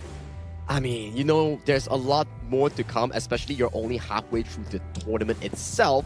Considering that the later of the days that are coming, yes, teams will be leaving the tournament, teams will not be able to advance to the main stage, but the main storyline is currently the battle to secure first and second, and also the battle to minimally get to that third spot for the last chance stage. And actually, we're going to be finding out exactly roughly where teams are going to be. I think that the teams have been kind of shaping up to this moment, right? Group B, exactly. Who's going to be kind of taking the top spot? I think that there's a lot at stake, especially in this series. Yeah, it's definitely going to be a tight one, right? And not only because of how the group is shaping up, right? We get to see a couple of games already from these teams, and we know their potentials. And the two teams that we're going to feature after this, I would say they're pretty neck and neck in terms of skill level. Yep, undefeated coming in for both Nepal and also the side of Myanmar. So it's again the same thing, right? When you're going up into a third series win in the group where you are not losing at all, you sort of qualify directly to the main event. So this is I think the most important game thus far that Myanmar and Nepal will be playing for today. Yeah, I mean, both of them are 2-0, right? I mean, who's going to be basically drawing first strike against the other squad? I think that it's going to be key because, again, everybody's kind of flying high, but are they able to kind of continue on with that momentum? And plus, once you lose once, it's kind of like, oh, okay, now we're here. And actually, you might be at risk and you might be bouncing out into that last chance. Yeah, and you know what day is today now that we're here? Well, not here, but the day itself. It is the day where the new patch is up, ladies and gentlemen. And together with the new patch, you can participate in events for a chance to win physical prizes, their special items, their redemption codes, and lots of other amazing rewards. I mean, June 17 is one of the biggest patch thus far coming in for Honor of Kings, named as the Grand Venture. It's Season 15. You're bringing in, like, what?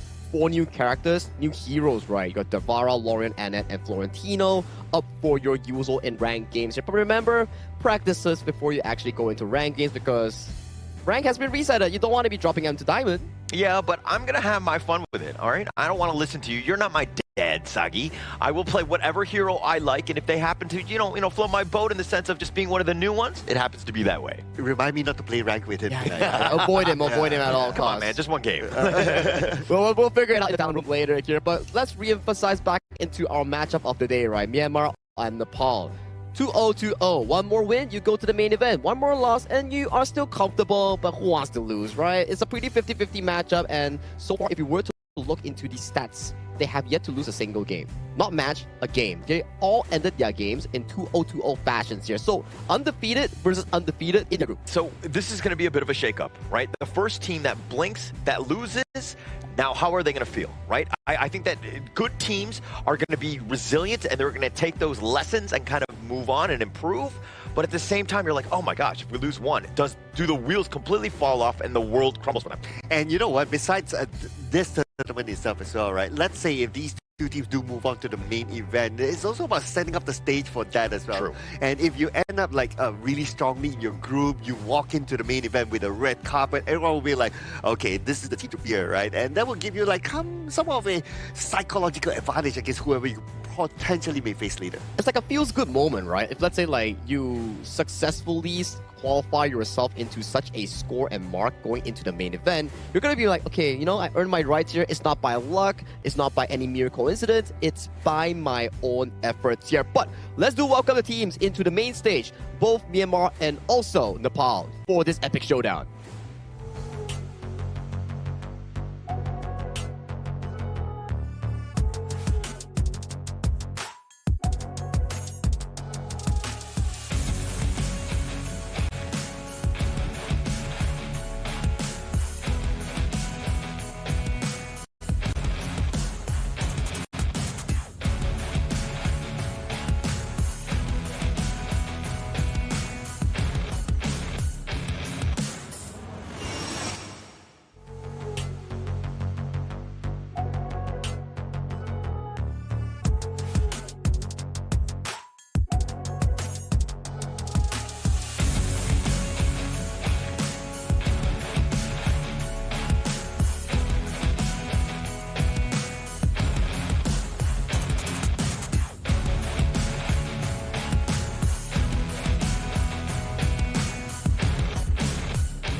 They have let their experience do the talking. Every move is calculated. Every battle fought as one unit. Now they enter the arena ready to defend their unbeaten record. Here they come, Nepal!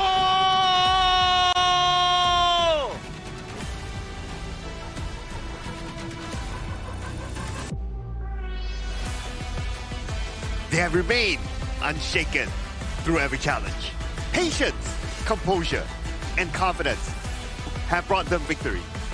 Now they step forward for a clash between two rising forces. Let's hear it for Myanmar! This is the battle for the top spot of their respective Group B. Winner goes to the main event of Asia Game. Losers will have to try again to find that relevant spot. So this will commence between Myanmar and also Nepal. If there's ever a moment in time when you're like, hey, what was that opportunity to qualify? This is it. And it's going to be made up of Nepal, Shushank, Swastik, Vijay, Sushil, and Suyog. And we've seen nothing but success out of this team. They've been starting to roll, but now they're going up against the Titan. That is Myanmar. Yeah, but I always remember Suyog for bringing in the first MVP for the Zhangfei. So he's my guy there. He's my guy. But yeah, I mean, there's a reason why these two teams, in fact Nepal as well, to be at a 2-0 winning streak so far, right? It's because of the quality that they show. And also, most importantly, is the adaptability to this stage the moment they start their game. And mostly also they rely a lot on Suyog's engage that you talk about with the Lapu Lapu, Zhangfei for example, but across them is Myanmar. Yep, represented by Min, Ian, Sai P, Zin, and Sai H as well. And Myanmar, these players, we know that they have experience playing at different competitive stages, right? So I'm pretty sure they're prepared for this one. Yeah, it's a very experienced squad coming in representing Myanmar, but you can't be saying the same for Ant because Ant is only 16 years old and is his first time on a plane coming into a foreign region and playing in an Asian Games tournament representing his home region as well. So for Myanmar, it's about battling it out as an experienced squad with a young prodigy against Nepal, an unknown page coming in, still yet to be undefeated. I mean, for both of these teams, it's going to be great. This experience, being on stage, being able to play, and then doing it at such a young age.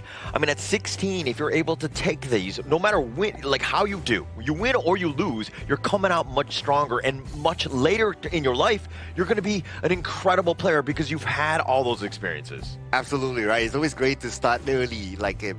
But before we get into the game, we're going to look at some of the head-to-head stats right now. We do know clearly that they are both 2-0 wins for these two teams. Like, they're unbeaten in their respective group, but we can see that there's a clear distinction between the stats. Oh yeah, if we were to look over to the KDA, I would say the eliminations will be in favor of the side of Myanmar, but the death counts coming in will be in the favor of Nepal. We can say that Nepal might have better games where they have lesser fumbles, where they are more cohesive and are more careful in a sense, whereas the KDA of Myanmar represents more team fights, more chaos in the battlefield. Yeah, and at the same time, I mean, yeah, they haven't lost a single game, but you're looking at the hero pool, you're like 13 to 15, okay, a bit of a wash, but you're seeing them kind of sticking to the tried and true. They're not, you know, experimenting or showcasing any of the deep hero pools that each of the players have, so that you're kind of like, okay, now when we're talking about the ban, we could look to target those 13 and 15 heroes, and then we can kind of go in, and then now you're going to see the expansion and the evolution of the drafts. And what I'm seeing from the first strike rate that favors towards Nepal is that they are a more aggressive sort of team. They like to take pickoffs at the side lanes. After clearing the first wave in the middle, they move towards whichever lane, whether it's the clash lane, whether it's the farm lane, to get the first strikes. So having this data, having this understanding, it is important for Myanmar to adapt to the pace of the game that Nepal might bring here. I like the emphasis on the first strike rate, right? Because both of them play back-to-back 4 games against their opponents, 2-0s, 2-0s. So for Nepal, it means that out of 4 games, they got first strike 3 times. And for Myanmar, they have first strike 2 out of 4 games. What does this mean? It means that in Nepal's early game might be cleaner compared to Myanmar in terms of the execution. I mean, it's not exactly I mean, there's more correlation than causation in this one, but I do think that when you're taking the fights to them and you're going for the ambush, chances are your first strike rates will be much higher because you're initiating on that one. But let's talk a little bit about this head-to-head here. Oh, interesting. Okay, so we're going to compare between BJ and also P, right? So even though they have the same result so far in their group, but when it comes to the KDA, heavily leans towards a P. Average GPM, they're kind of close to each other. Average DPM, okay, heavily leans towards BJ. So what does this tell me, right? This tells me that for P, he's probably more of that kind of finisher sort of role for the team, whereas for BJ, he's more like, okay, I'm the poking guy, I'm the damage guy, and then someone else comes in to finish. And he also seems to be the person to actually set up the plays coming in for the team, right? Kill participation wise, I think it's much more equal coming in for both players. It depends on how and what they actually play. For example, if you play the Maestro Nui, you tend to have a higher KP in the early to mid game, and if you play a mage hero like the Ladies of Frost, in the late game, your KP will be skyrocketing in those big team fights. Basically just says that P doesn't die. I mean, when you have a KDA higher than 10 at that point, you're looking at just a lot of assists, especially from the way he's been playing from the mid, but you're also just not dying, so that you're not giving those chances away. So Myanmar have essentially played a cleaner 4 games to get to this position. I mean, that's a good point as well, right? It's about him protecting himself and maybe even his teammates protecting him as well. So it really depends on what sort of composition for that particular game. Look, if you're not going to protect yourself, who's going to protect you? Right? So I think that in this case, you got to worry about your positioning. That's the #1 thing in Honor of Kings. I mean, I could tell you all like a billion different things, but the #1 tip for any player is just to die less. Just so you know, I will protect you, except for our ranked game tonight. Okay. I mean, come on. If you're even playing in the first place. I'll be clicking the report button if you try out that new hero coming in on the first try. So just be mindful of that, you know? What happens if I lie to you and be like, oh yeah, I've been training for hours since it was released? You still won't go? You won't fall for that? Yeah, I think I've known you for quite a while now, you know? I can see through that fake, you know? But let's jump right back into Nepal versus Myanmar in this opening match 3, because we keep emphasizing on this. The main thing coming in for players, regions joining this particular event is to make it to the Asian Games main event. That is the end goal here coming in for both of these two teams, and with this win, it's a good start in the series. Oh yeah, absolutely. Both teams have their own mission on why do they need to win this one. They need to finish up strong inside the group. But let's see what sort of draft are we going to see. Are we going to see something new and creative from any of these teams? Let's kickstart the draft. Yeah, and look at this. Already kind of going, the Byron, Chano, the Yukio, Guan Yu, all of these have been meta picks. So both of these two teams very in tune with what's been going on the past 4 days. And now that we're entering the 5th one, it looks like Myanmar are going to start strong. They want to go with side P's Mai to start things off. You still have the answer coming in with the Yuhuan here. That could be a potential pickup coming in from Nepal. And judging from the fact that Dolia is still up and available, that could be the case as well. But they're going back to their comfort here. They're going with the Ata and Zhang Fei for Suyuk and potentially Swastik in the roam and jungle role. Yeah, I mean, to them, this is textbook gameplay, right? Like, you have the ghost ship up and then you have the Unbridled Outburst, and when they use the Unbridled Outburst with the ghost ship, at least whoever that they aim is not going to be pushed too far away. So that can be a simple combination that can come from these two. And we have seen before that Suyok is the MVP with the Zapé. So he knows his timing on when to use the Unbridled Outburst well. Yeah, it's like basically like Nepal side is like, how much team fight do you want? Yes. I mean, the Ata, the ghost ship, the Zhang Fei, setting it up. Basically, they've got that all down. Now they need to kind of balance this out. The Aaron one is going to do a great job of kind of ensuring that they do have that balance. The balance will also come in a different way, right? Where right now you see, okay, on the Myanmar side, Maestro Nui, Dirinjie, and also Fatih, that's technically locking down your main laners coming in towards this game. So far, it looks pretty good for the side of Myanmar in terms of priority. For Nepal, it's about breaking that circle. You need to make sure that your upcoming side lane pick is able to outpace the Myanmar clash lane in that 1v1 and converting that pressure into jungle pressure for the side of Swastik from Nepal. I wouldn't be surprised if this last ban by Nepal is going to be Lapu Lapu. Yep, there you go. Because the moment you see them picking a Zhang Fei, and this is a trend that I start to see, right? The moment the team starts to pick a Zhang Fei or Lapu Lapu, they will ban out the other tanks because the tank is quite limited here, especially for the rogue tanks. Right? It's quite limited here in this patch. So they had to like... it's one of those strategies to try to just filter out your team. Yeah, and taking those one big ult out, I hope that Myanmar doesn't end up taking the Zhang Yu with Hegemon Slash. We don't need any more. That's probably not going to happen, right? That's not realistic here. And I'm pretty much loving Nepal's draft right here, just like what Circle mentioned here. You remove the Lapu Lapu, you remove the Lian Po and pick the Zhang Fei for yourself. That removes majority of the tank roams in the Asian Games version. And right now, Myanmar, potentially they have to revisit into a potential jungle tank like a Dun or another hero plus a soft or squishy roamer to pump those healing like a Diadia here. For the side of Nepal, picking the Garuda is a pretty decent counter into the side of Zin on that Direnjie. Maybe for Myanmar, they could go for the Dolia Dun, maybe? Yeah, I think a Dolia Dun makes sense. Okay, so Moza, okay, fine. Oh, Nerza. Okay, so at least Nerza can also kind of engage, right? So I would expect to see this Nerza being a full tank build Nerza because that's their other best option. I think we've been seeing a lot of like full tank or the entirely opposite selection of the full damage Nerza, where the moment you jump on in with the Skyfall, you technically delete the person, which is either going to be the Garuda or going to be on that errand here. And I like the last pick coming in from Nepal. They're like, sure, you think our Alta is going to the jungle? No. We're going to flex it towards the clash lane, pick a favorable jungle matchup for Swastik to make sure that this Nakaru can bully the heck out of Ant on that Nerza. I love these drafts, right? I think that Myanmar are just gonna come out guns blazing. They want to just like run at you. They have definitely a lot of the different key points for this one. The Direnjie, the Moats, the 1-2 combination with those stuns. Plus you're looking on the other side of Nepal. They just want to kind of, they have team fight galore. They have the Garuda who's definitely going to soften you up. The Nakaruru for cleanup. Both of these squads right now, very balanced. Yeah, very balanced. It's about team fight and the early game execution coming in for both of these teams in an important match to make sure that they find the opening win to scale better in their respective group, to be the group leaders leading towards the main event. All right, thank you so much, Saki. As we go into the third series of the day, this is going to be game number 1, Nepal versus Myanmar. Which of these two teams are going to take the top slot in the group? Oh, this is going to be the question, right? Who's going to break each other, right? Because both teams have been very clean in their respective group stage performances.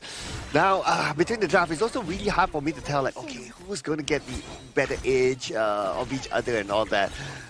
Cannon Blast is definitely going to play a big role here because that's going to be their good long-range engager. But after you get the Cannon Blast in, the follow-up has to happen. What's good about Myanmar is that they have very quick heroes with the Nerza, with the Mai with the Mai as well. Oh my goodness. Yeah, with the Mai as well. So you got two very quick heroes that can follow up after a cannon blast. Yeah, and also at the same time, when you're rightly pointing out the Mai, it's got to have impact, right? She is definitely a hero that, you know, kind of falls off towards the late game because she comes very squishy, so she kind of has to play a little bit more passively. But the early game is when she spikes. The amount of impact that she's going to potentially have is there. So Sai P needs to start early. Yeah, and they're starting early here. They're making this rotation, especially for the side on Nepal, right? So sending 4 players down just to put pressure back onto Team Myanmar. But Team Myanmar, what I like is that they know that they went to chill. Okay, it's like there's 4 players there, the comms are great, they're missing from their lanes. Okay, let's stay behind. Yeah, and at the same time, I mean, you're kind of seeing how Swastik is just moving from place to place. He didn't get too much value as he rotated bottom. He was looking for some sort of gank. It wasn't there. And again, anytime you kind of make a move towards an area and you didn't get any sort of kill, you're kind of wasting time, or it's at least inefficient for you. Definitely not going to make a move towards there. And Wings of Judgment does connect, but it's not going to give the biggest impact, but that's okay. It's more of just shooing them away so that they can continue to farm in the middle. Yeah, just threatening, right? I think that you want to kind of push them out, and look at how Sai P, this is what you want. You want that gang squad. Sai H walking around with him, using that gold sharing now. Again, the timing and the rotations that they're going, this is perfectly played by Myanmar, and now they've got a bit of like a 400 gold lead here. Look, although it kind of looks like Team Nepal, they are pressuring Myanmar, right? But when it comes to the goal difference, Myanmar, they have the advantage here. I guess while Team Nepal, they were like, okay, we want to try to get a takedown at the bottom. Team Myanmar, they're like, okay, we just go farm somewhere else. Yeah, and you're kind of thinking, oh, like they're taking their time, right? Oh, they're just going back and forth. I mean, still early game, and it is. But the way that Myanmar, CSIP, he's so active across the map. He's constantly moving. Okay, the mid lane is there. He's just going to wait a little bit, let for Ian probably make his way there. So they've got the gold sharing so that he takes advantage of that, and they all get value. Oh, they're waiting. They're waiting at the side. Okay, they're going to move in. But then again, Suyong, he is at level 4 though. They have to be careful of the Unbridled outburst and realizing that, oh dude, he's at level 4. Let's not go in yet. Yeah, it's a good attempt, right? You're constantly threatening, and that's what you want, again, is this Mai. Constant pressure, constant attempts to just go in. Nepal has to play a little bit more defensive, and they might not want to play that type of game. And venomous stuff completed by Sai P with that item, they can engage. But it came at the right timing as well, because the Tyrant is going to be up in about 15 more seconds.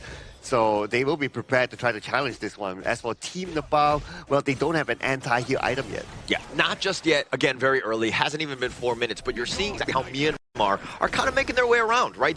They're trying to fortify the area, make things a little bit more difficult for Nepal to potentially go in. Oh, and here comes 50% health left on the Tyrant. Is Suyo going to do it with the Unbridled Albus? And yes, he will. Kind of missed that one. And now he tries to at least get a trade back here. But here comes the rest of Myanmar. They go all the way to the back. And Neville gets the shield. That's going to be the first try towards Myanmar. They let Suyong go. They're looking for the next target instead. It's going to be a bigger one that is Swastik. Oh, but definitely a bigger fish there. Swastik and Shushil, both of those guys going down. Those are your cores. Those are your win conditions. And both of them going down at the stage. Absolute travesty. Plus the fact that they lost the Tyrant. How can you out-smite Ian? He's just got way too much at this stage. And again, that's why Myanmar are up huge at this stage. Yeah, that smite is one thing. And Swastik, I don't think he was in position yet to come in and smite. So yes, you can pull off the Unbridled Outburst, but if it's only you with the Unbridled Outburst in that situation, it's kind of hard. But it was the positioning, right? Nepal were very late. They were kind of, Suyog had to make that play because it was getting close. The rest of them, Swastik, unfortunately for him, he was a little out of range, wasn't able to get the smite, and the positioning for them was, you know, not able to get on top of the Tyrant. Yeah, it's a split-second decision, right? Yeah. And I do get that as well. You have to decide whether to go for it or not. But speaking about going for it, Team Myanmar might want to go for it onto Suyong, but the Leaping Savior will literally save him. Yeah, not the end of the world for Nepal, right? Things are not looking great. They're down about 2.5k, and just how quickly things can shift, right? And now with this huge advantage that Myanmar have, they're being aggressive, and they're taking over the Nepal jungle. Oh, but keep an eye on the bottom lane. Right now, Sushi, he has nowhere to go, nowhere to hide, and he will be easily taken down by Zin. Yeah, Sushi going down like he's Sushi now, okay, and as he's going here. But look at how they're playing. Again, Myanmar still has that advantage.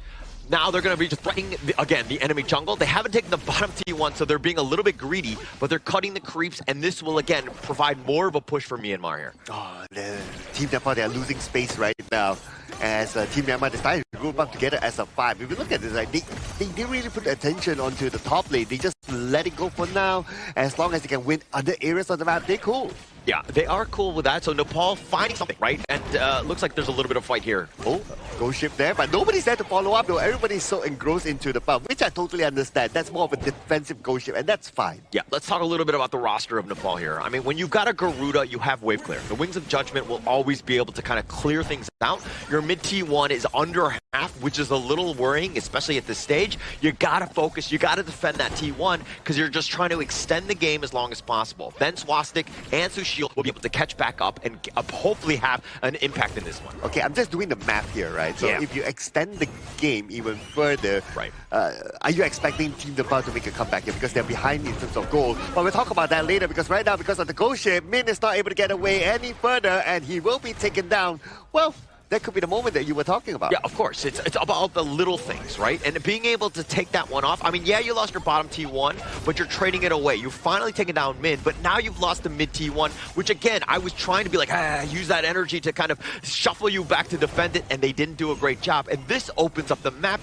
Myanmar have a huge lead at this stage, especially with that tower down as well. Oh, and In's waiting for the right moment again.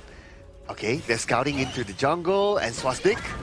Okay, everyone's gonna chill for now because they realize that in about 40 more seconds, the next tire is gonna be up. So for them to engage, if they were to engage, they have to win it. So one good thing about Nepal right now is that Swastik is actually doing a pretty decent job in terms of at least the level. He's got a slight advantage over Ant. Oh, look at the damage on the Zuyok. He's forced to use the Umbrella Outburst. And now without the Umbrella Outburst, Team Myanmar, they know that they have a big advantage, not only during the Thailand phase, but also while taking this buff as well. And we can see that there's probably a small attempt from the side by Swastik, but the moment he saw that, okay, they're still there, they're still well and healthy, I'll just turn back. Yeah, map control turning into a contest. It's a 50-50. Ant was much better or quicker than Swastik on this one. Taking that away, it's going to slow down his farm. So Nepal, again, further behind, and now they're losing even the potential blue here. And now with the Tyrant up, and Team Myanmar, they're waiting for it. They're almost using the Tyrant as a bait, right? They're not going for it yet. They're waiting in the brushes. And if Team Nepal happens to walk in, they'll be like, okay, we'll take you down instead of the Tyrant first. But Team Nepal, they read that very well. They went for the Overlord instead. Yeah, Nepal trying to go for that Tyrant, that would have been, you know, like a terrible situation. That would have been the worst case scenario for them. They decided to take the Overlord. This is about creating a little bit of space to buy yourself time, at least to the 10-minute mark, where you're able to maybe contest the Shadow Tyrant. Oh, but here comes the minions as well.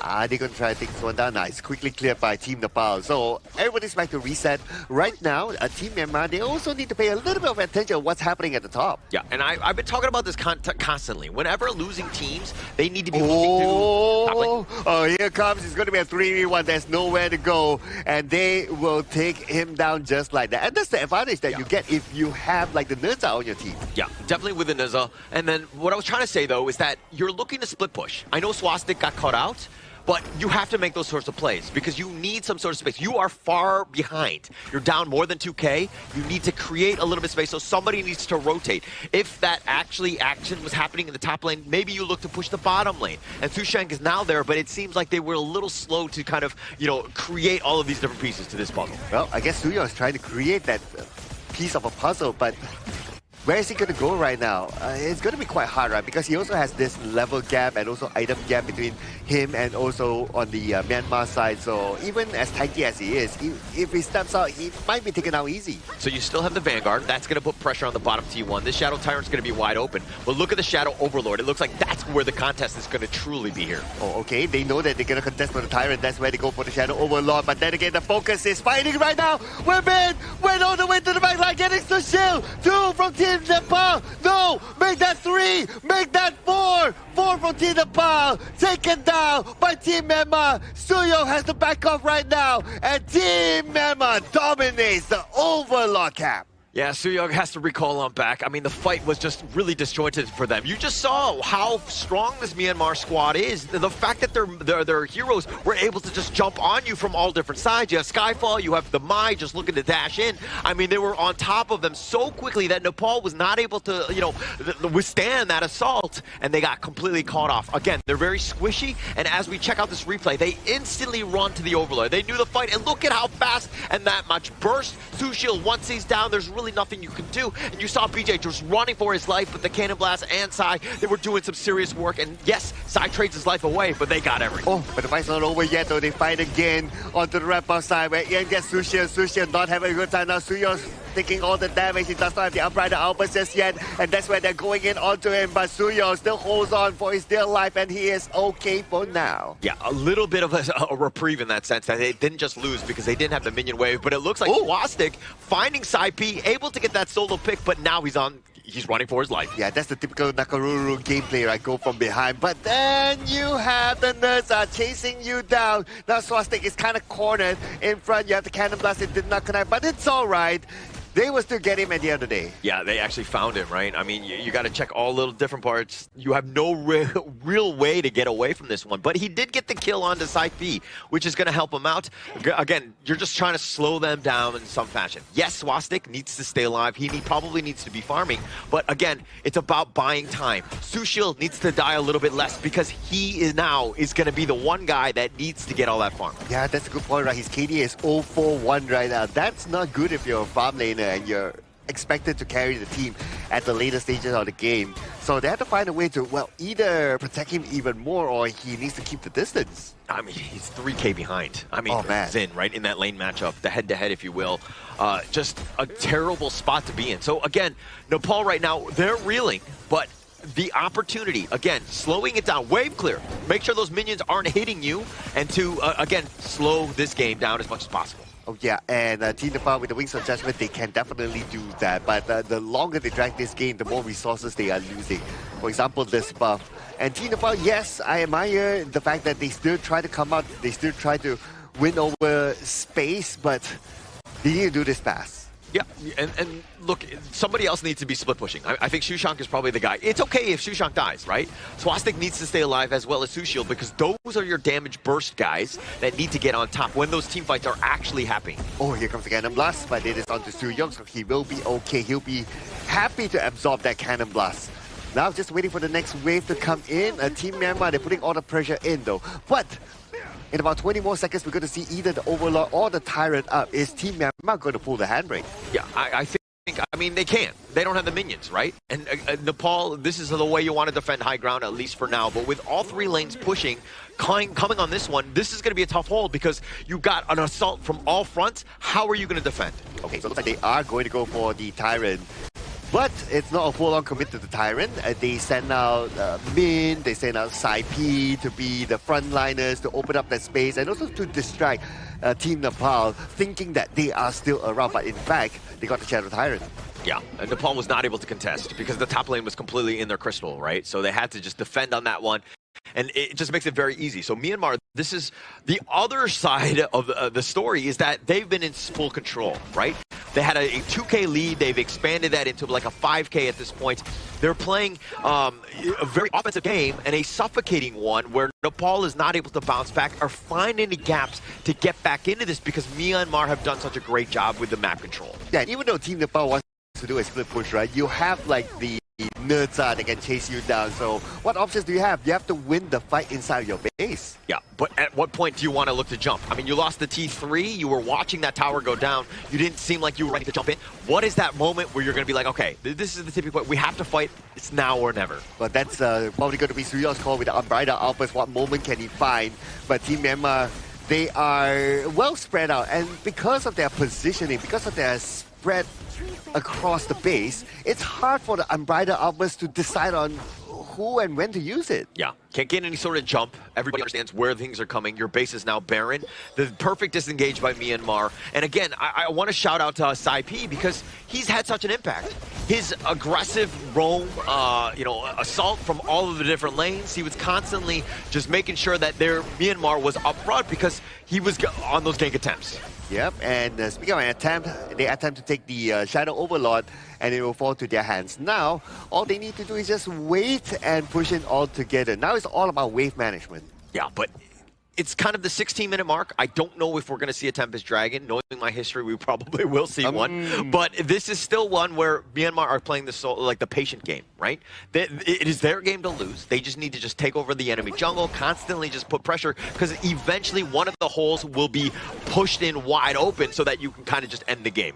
Right, so this is probably going to be the final defense here for Team Nepal. Okay, walk me through your thoughts, right? What do you think is going to be the winning condition for Team Nepal, or the comeback condition here? Well, the comeback, they have to win a team fight somehow. Like, if somebody gets picked off, and then they kind of start it. They haven't been able to find Xin or Sai. Xin has not died a single time in this game, so he's been literally perfect in this one. Okay, they're setting themselves up right now. And Team Myanmar coming in. Soo-young waiting for the right timing to use his Unbridled Outburst, but there's still no moment yet. Wings of Judgment will be deployed, but Soo-young receives damage from the side, and they're pressing it from multiple angles. Look at the Crystal! Crystal down to 40% of health. They're aiming for the Crystal, but Swastik gets another takedown, but it doesn't matter at the end of the day. The Crystal is taken by Team Myanmar. I mean, Min from the top side, the fatigue was able to do enough, right? They were kind of scattered throughout. Sai-P going down, things were not looking great, and then all of a sudden it was like, actually, he's pretty much a carry himself. He's able to close this one. I mean, the entirety of the game we see is a slow pace out, but the main breakpoint coming in was the 10th minute mark, where we saw the Overlord. Yes, Team Nepal did get the Overlord, but at what cost? Double carries being doled by the Maestro Nui, by the Fatih coming in from the side of Team Myanmar, allowing them to have an easy team fight. But as of that point, even if you get the Overlord, the goalie has been pulled in such a wide gap that is not recoverable. And yes, we praise Soo-young on his ability to find Unbridled Outbursts, right, engage opportunities, but in this game, he was shut down. Yeah, I would say that it is not about him, it is about the situation, right? Wait. You're just saying this because you are a Zhang Fei main and you're trying to deflect on behalf of Soo-young. No, I'm trying to justify it, right? I'm trying to look at different perspectives, people. Be positive about it. It's other people's fault. It's never Zhang Fei's fault. Yeah, it's not the Zhang Fei's fault, right? I mean, just look at how Team Myanmar, they position themselves, right? They never grew up. They're always like, one is here, one is there. They're like, okay, if you draw a line, it'll be like a U-shape sort of thing, right? From the top to the other side. So if your opponent is in that situation, when do you land the Unbridled Outburst? I can imagine myself holding his phone there, trying to find out, like, where do I let it go? Right? Because Unbridled Outburst is such an expensive skill that if you let it go once and it whiffs, that's it. And it's also a very difficult situation coming in from Team Nepal, because Xin was on a DRNJ. Out of the marksman that has a built-in CC removal, it's a DRNJ. You hit the Unbridled Outburst, so what? I'm just going to hit that legal immunity on my spell too, and I'm going to walk away. Easy peasy, right? And if you think about it from Team Nepal side, in a traditional way, Swastik is going to be able to go for those side lanes and look for that split push. But the problem is, you have Sai-P on the Maestro Nui and Iant on that Nerza. Anytime you show yourself in the side lane, a Skyfall on your head will be flying towards you, and then the cavalry arrives, and then it will capture you. After that, it's a 4v5. 4v5 converts into more jungle pressure and wins coming in from Myanmar, and this is essentially how they built that lead from start to finish. Just too much mobility from Myanmar, Sky, right? The Neza and the Mai, the way that they were able to just kind of navigate any sort, like you go onto them, they get on out, right? But at the same time, you go on somebody else, they fly on in, and they just like help each other out. The support is just instantly there. I like the fact that you snap. I can't do it right now. But I think that this is still a great draft where Nepal, again, didn't really have any answers. Once Sushil got taken down, and he got taken down 4 times, you're going to really struggle to find anything. You didn't have a carry that's able to kind of do that consistent damage to deal with the Myanmar squad. Yeah, I want to give a bit of credit to Swastik, right? Because he realized that after that first takedown, when Nerza comes in, Mai Shiranui comes in, and everyone else, because of their mobility, he doesn't do that again. Correct. It's like he quickly learns and he readapts again.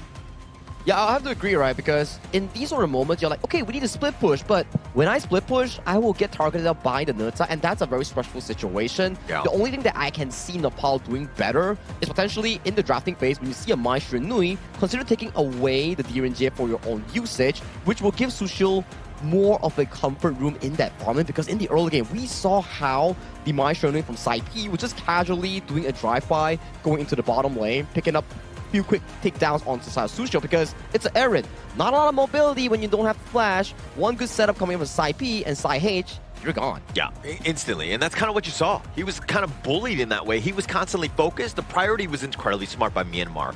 Finding the right target. Sushil was definitely the guy. Swastik was definitely high on that list as well. And you can see this one player coming in from the side of Myanmar, Side H on that Mozi. 70,000 damage, the second highest in the team coming in from Myanmar. It means one thing. He's been hitting a lot of those cannon blasts throughout the entirety of this game one.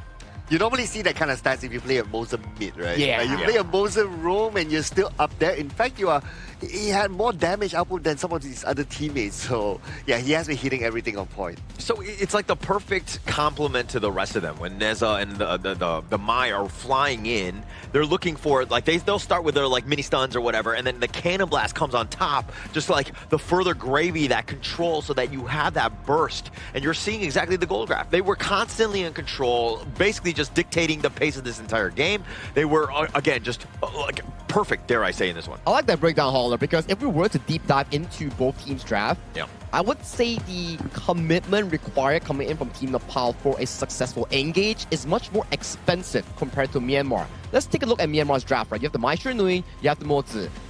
Meaning, if you land a good Kachosen and a good Cannon Blast to thin out the enemy's health bar, the next moment what happens? Ant comes in with the Skyfall on that specific target. But when you turn the script over to Nepal, it's pretty difficult. You can't engage on anyone unless Suyok lands a perfect Unbridled Outburst. But as again, we see the enemy draft. Both side lanes coming in for the side of Myanmar has a built-in cleanse in their ultimate or in their spell too. Yeah, and actually, the way Ian came in just to clean up, I mean, he came in like a wrecking ball, like at the perfect time, like right when things are about to happen. They dive in your tires. They are not scared. They can be aggressive because they understand that they have this mobility game.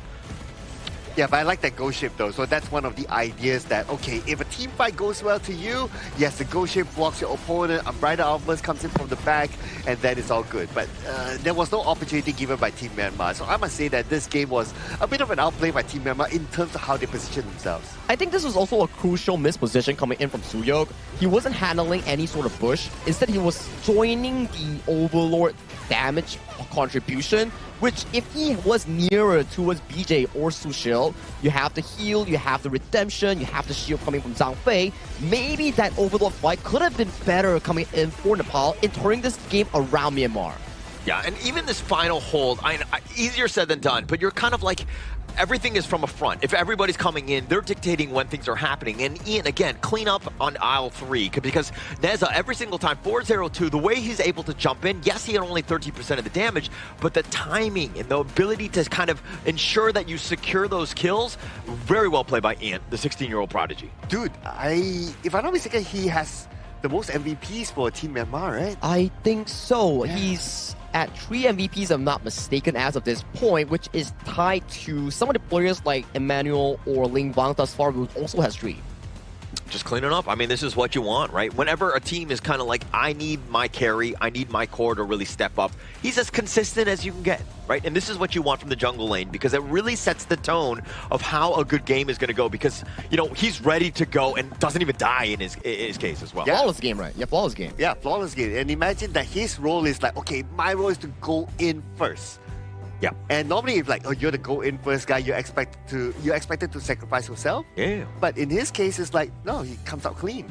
Very clean game, right? Like early game jungle pressure, I would say that it's more of a collaborative effort. It's about being consistent, right? We did see like Side P, Side H, they set up a lot of team fights in the early game, especially the cannon blast coming from the Mozi. As on the Tyrant fight, that was really crucial. In the thing inside the box, locking in Swastik's Nakoruru, giving Team Myanmar a good game 1 opening here. Now for game 2, right?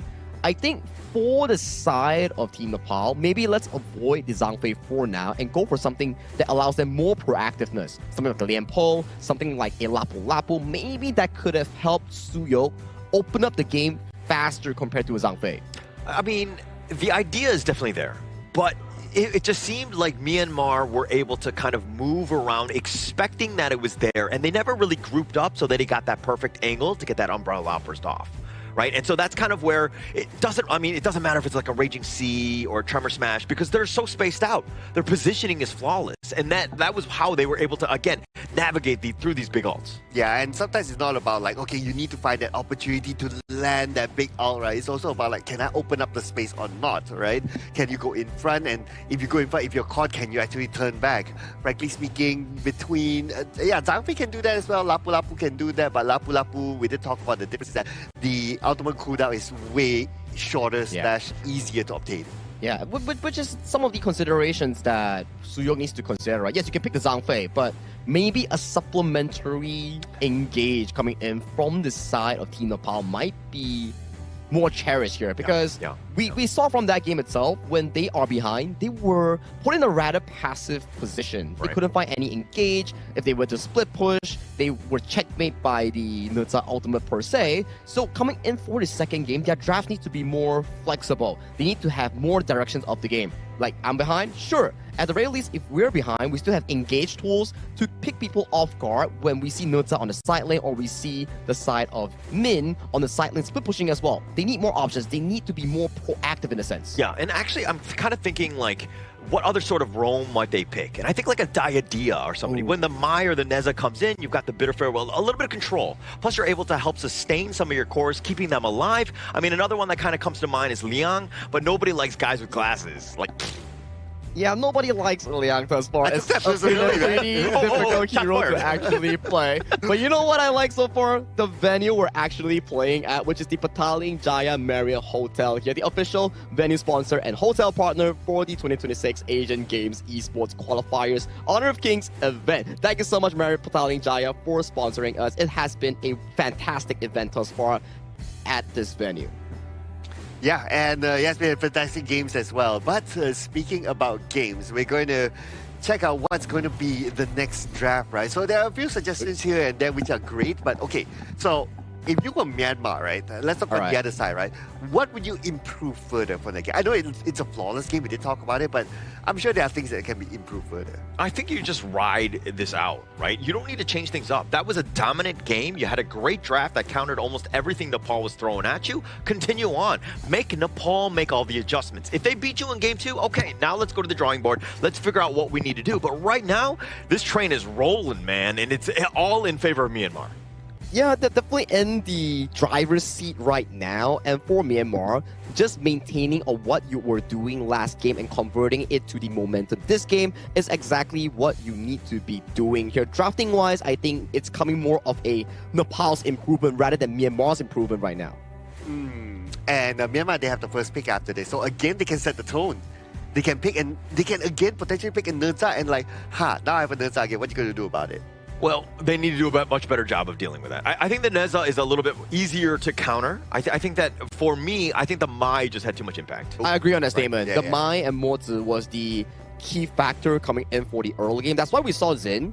He was practically untouched in that game. No one could do anything towards the Direnjie. He was just taking down towers with those golden tokens, with those third stacks, just pinning those towers down, softening it and battering up. That's why they're putting that focus once again on towards Zin's Direnjie, because they know for a fact, okay, Nepal, you're probably going to pick like a Zhang Fei onto a Suyok, a Lapu Lapu. What am I going to do about it? I'm going to pick a Direnjie that can perfectly mitigate those knockups.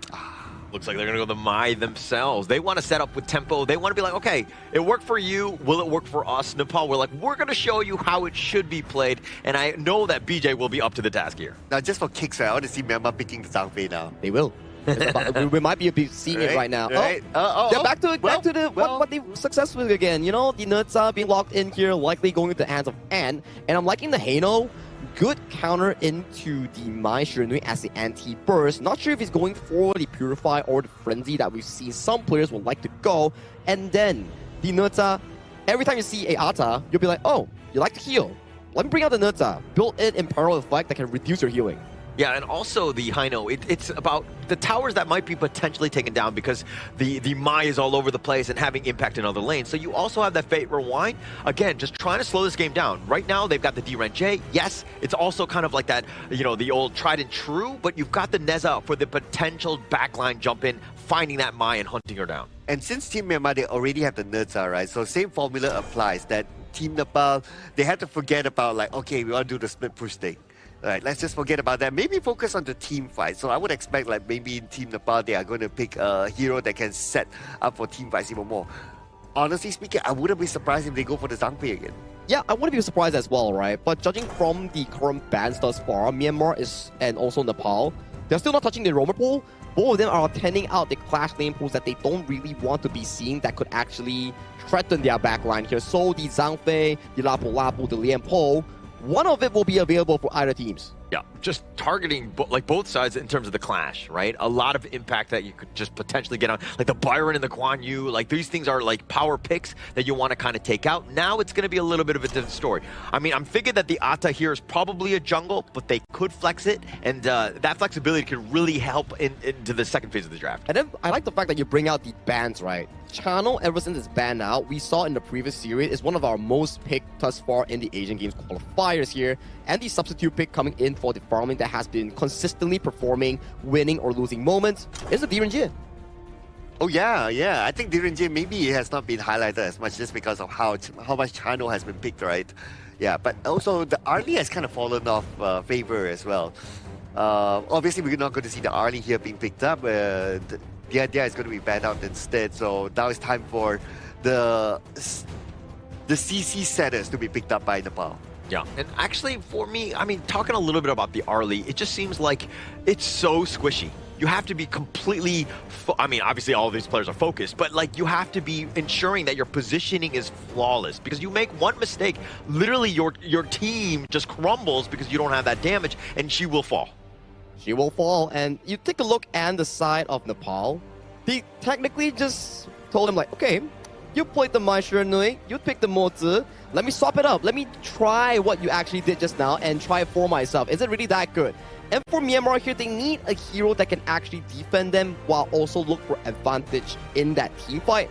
I think Myanmar might be locking in that Zhang Fei pair of the Direnjie and also the Haino to form that strong break wall that they're looking for, because so far, Myanmar has already sufficient damage and strong front line to actually pace themselves in these moments here. But it's going to be the Lapu Lapu and a late game Charlotte here going to the hands of Min. So what will Nepal be coming in with their last pick here for that clash lane? Wow, very, very balanced draft here by Team Myanmar. You have the Lapu Lapu can set up on the front, open the space, can absorb damage, and if they want to go to the back line, they have the Nerza. And they even have the Charlotte as a choice as well. So very good choices here by Team Myanmar. So now for Team Nepal, I would love to see more durability, but then again, yeah, it's the clash list on durability. I don't know. Maybe it's time for the Lubu to come out. I'm actually scared about this Charlotte, right? I think that from Min, you know that once he gets going, he's kind of like the Fatih in the last game, where he's going to be like a bit of a carry, right? You need some sort of control and another way to kind of deal with that. But it looks like they're going to shift gears here. Nakaru stick to that same tried and true, but they've kind of added the moats and the Mai to hopefully overcome in game 2. I like it, right? A more stronger, I would say, early game mid duo with the mid and roam to actually give more jungle pressure here. So you don't need Swastik to always be the one jumping in first. You can let the mid lane on the side of BJ or on the side of Suyok to find that crowd control in first, then the subsequent cleanup crew come in for Swastik on that Nakaruru. Yeah, I like how they set up Atta to be like either you can be the jungle or you can be the clash lane, and at the end of the day, they chose Nakaruru as the jungler here. So, interesting setup here. What are your thoughts, Holler? I mean, I like both sides. I think going into this one, the Nakaruru really needs to be on point. I think that the last game he was split pushing, he got picked off. I think that somebody else needs to be taking that role. But again, if you're winning, that's not a problem whatsoever.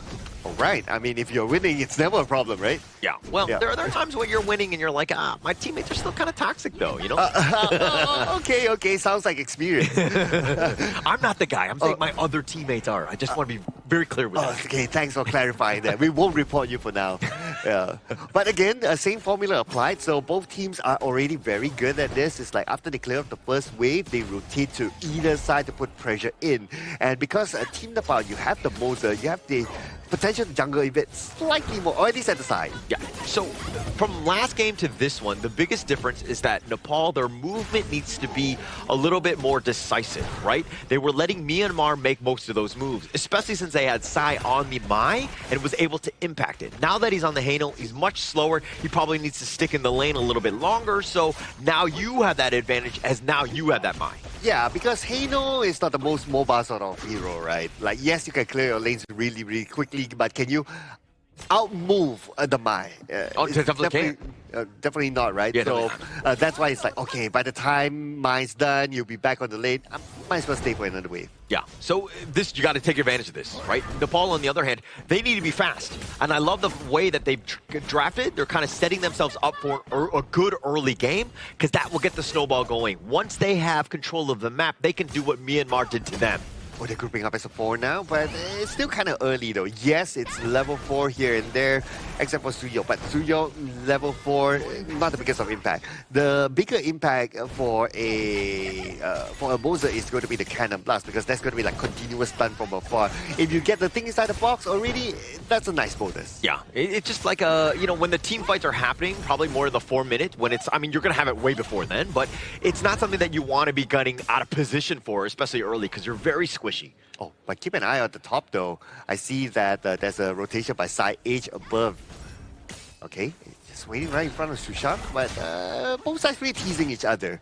So if you're looking exactly what Zin H is doing as well, he's kind of been moving, they made a rotation, so he's in the top lane, something to take note of. And in the bottom, you're seeing that Min is like, okay, I can actually deal with Sushil by myself, just got to stick to my, my long-range tri-slashes for those last hits. Yeah, they did a lane swap, right? And I guess because of the harassment kept coming in from Team Nepal early on, like they sent 4 players down, he wasn't comfortable there, and they said like, okay, you know what, let's just do a lane swap, Charlotte can tank it out, that's okay, and you just focus on the farm, because we need you at the late game. Yeah, and it's also just, again, if you get ganked on, you have mobility. You can get to the tower, right?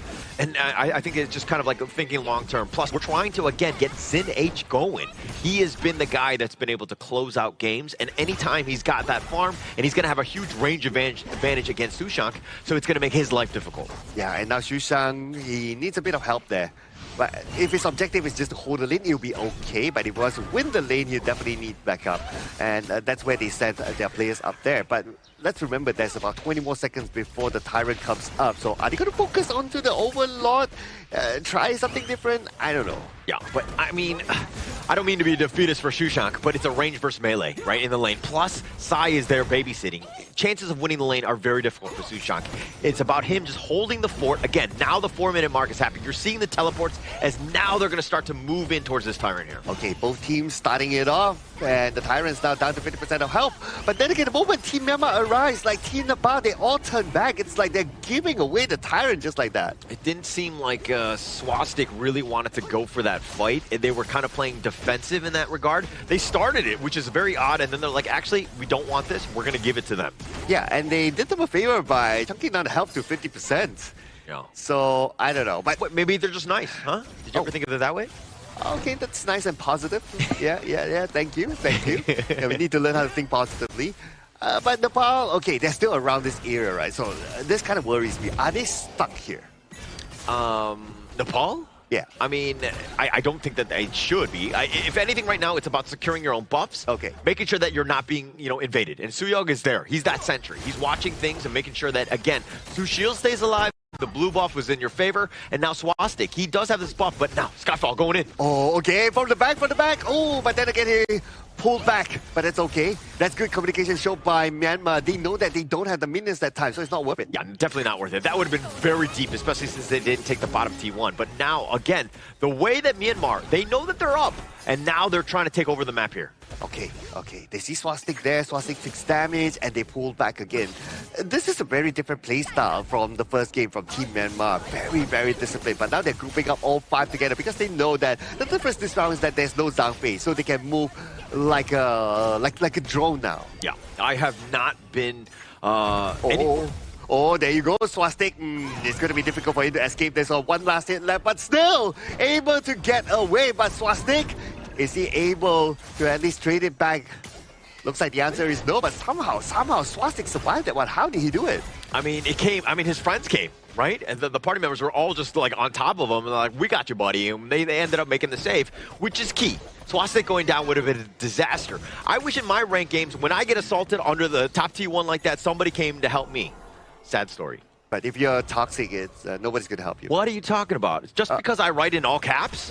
I'm just emphasizing what I'm trying to say of help me. Oh, okay, all right. Nice justification. I'll take that the next time we play our ranked games together.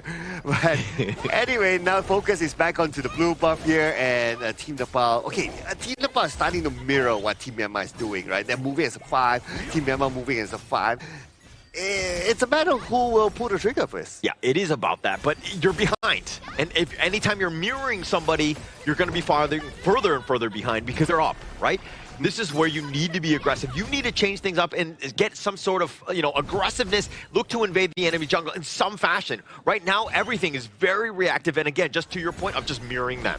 Oh, okay, and who's going to make the big move here? So if for Team Myanmar, Sai H needs to make the big move because obviously he's the Lapu-Lapu, right? If he doesn't make that move, then nobody else is going to do it. Yeah, no, Sai H is doing the perfect job. That's not the issue. I'm talking from Nepal. They need to be looking to kind of getting into this one because Sai H, excuse me, he's just been that forward scout, right? Anybody that walks around, he's like, okay, I got you. I know things are coming. The numbers. Like, that is so key when you're able to kind of track movement across the map. Okay, that makes a lot of sense, right? Because the one that's losing ground right now is Team Nepal, not Myanmar. So Myanmar is like, I'm all good that we just continue this on. We can drag the game a little bit more and subsequently win the game because of, they take all the ground, right? But it looks like they're going to pull the trigger on this Suyok. Suyok managed to flash away to safety with the cannon blast behind. Does not connect onto anyone, but that's okay. Yeah, but just using a flash, yes, you stay alive, but now you don't have it for the big team fight, and now they're going in here. This is going to be a 2v1 here, but look at the amount of damage he's able to absorb. Swastik is still alive after all that. Yeah, Swastik, he is alive, but he's limping back into the fountain. He's going to do the walk of shame, even getting back in. And look at how Myanmar, again, just surgical, the way that they're able to take over this game. This could potentially be the longest wait for the first strike here. We're already like 8.5 minutes in. So it's going to be interesting to see how long more this can drag on. Yeah, and this is more of like how Nepal are not willing to give up anything other than towers. I mean, they haven't died, but they're trying to play a very cagey game, but it's playing into the hands of Myanmar. Their draft has kind of, made things much worse for Nepal to kind of come back in, but now they might go for this steal here on this overload. Okay, I see a sneaky one here. And shh, don't tell them. Okay. Now they get the notification say, hey, you know what?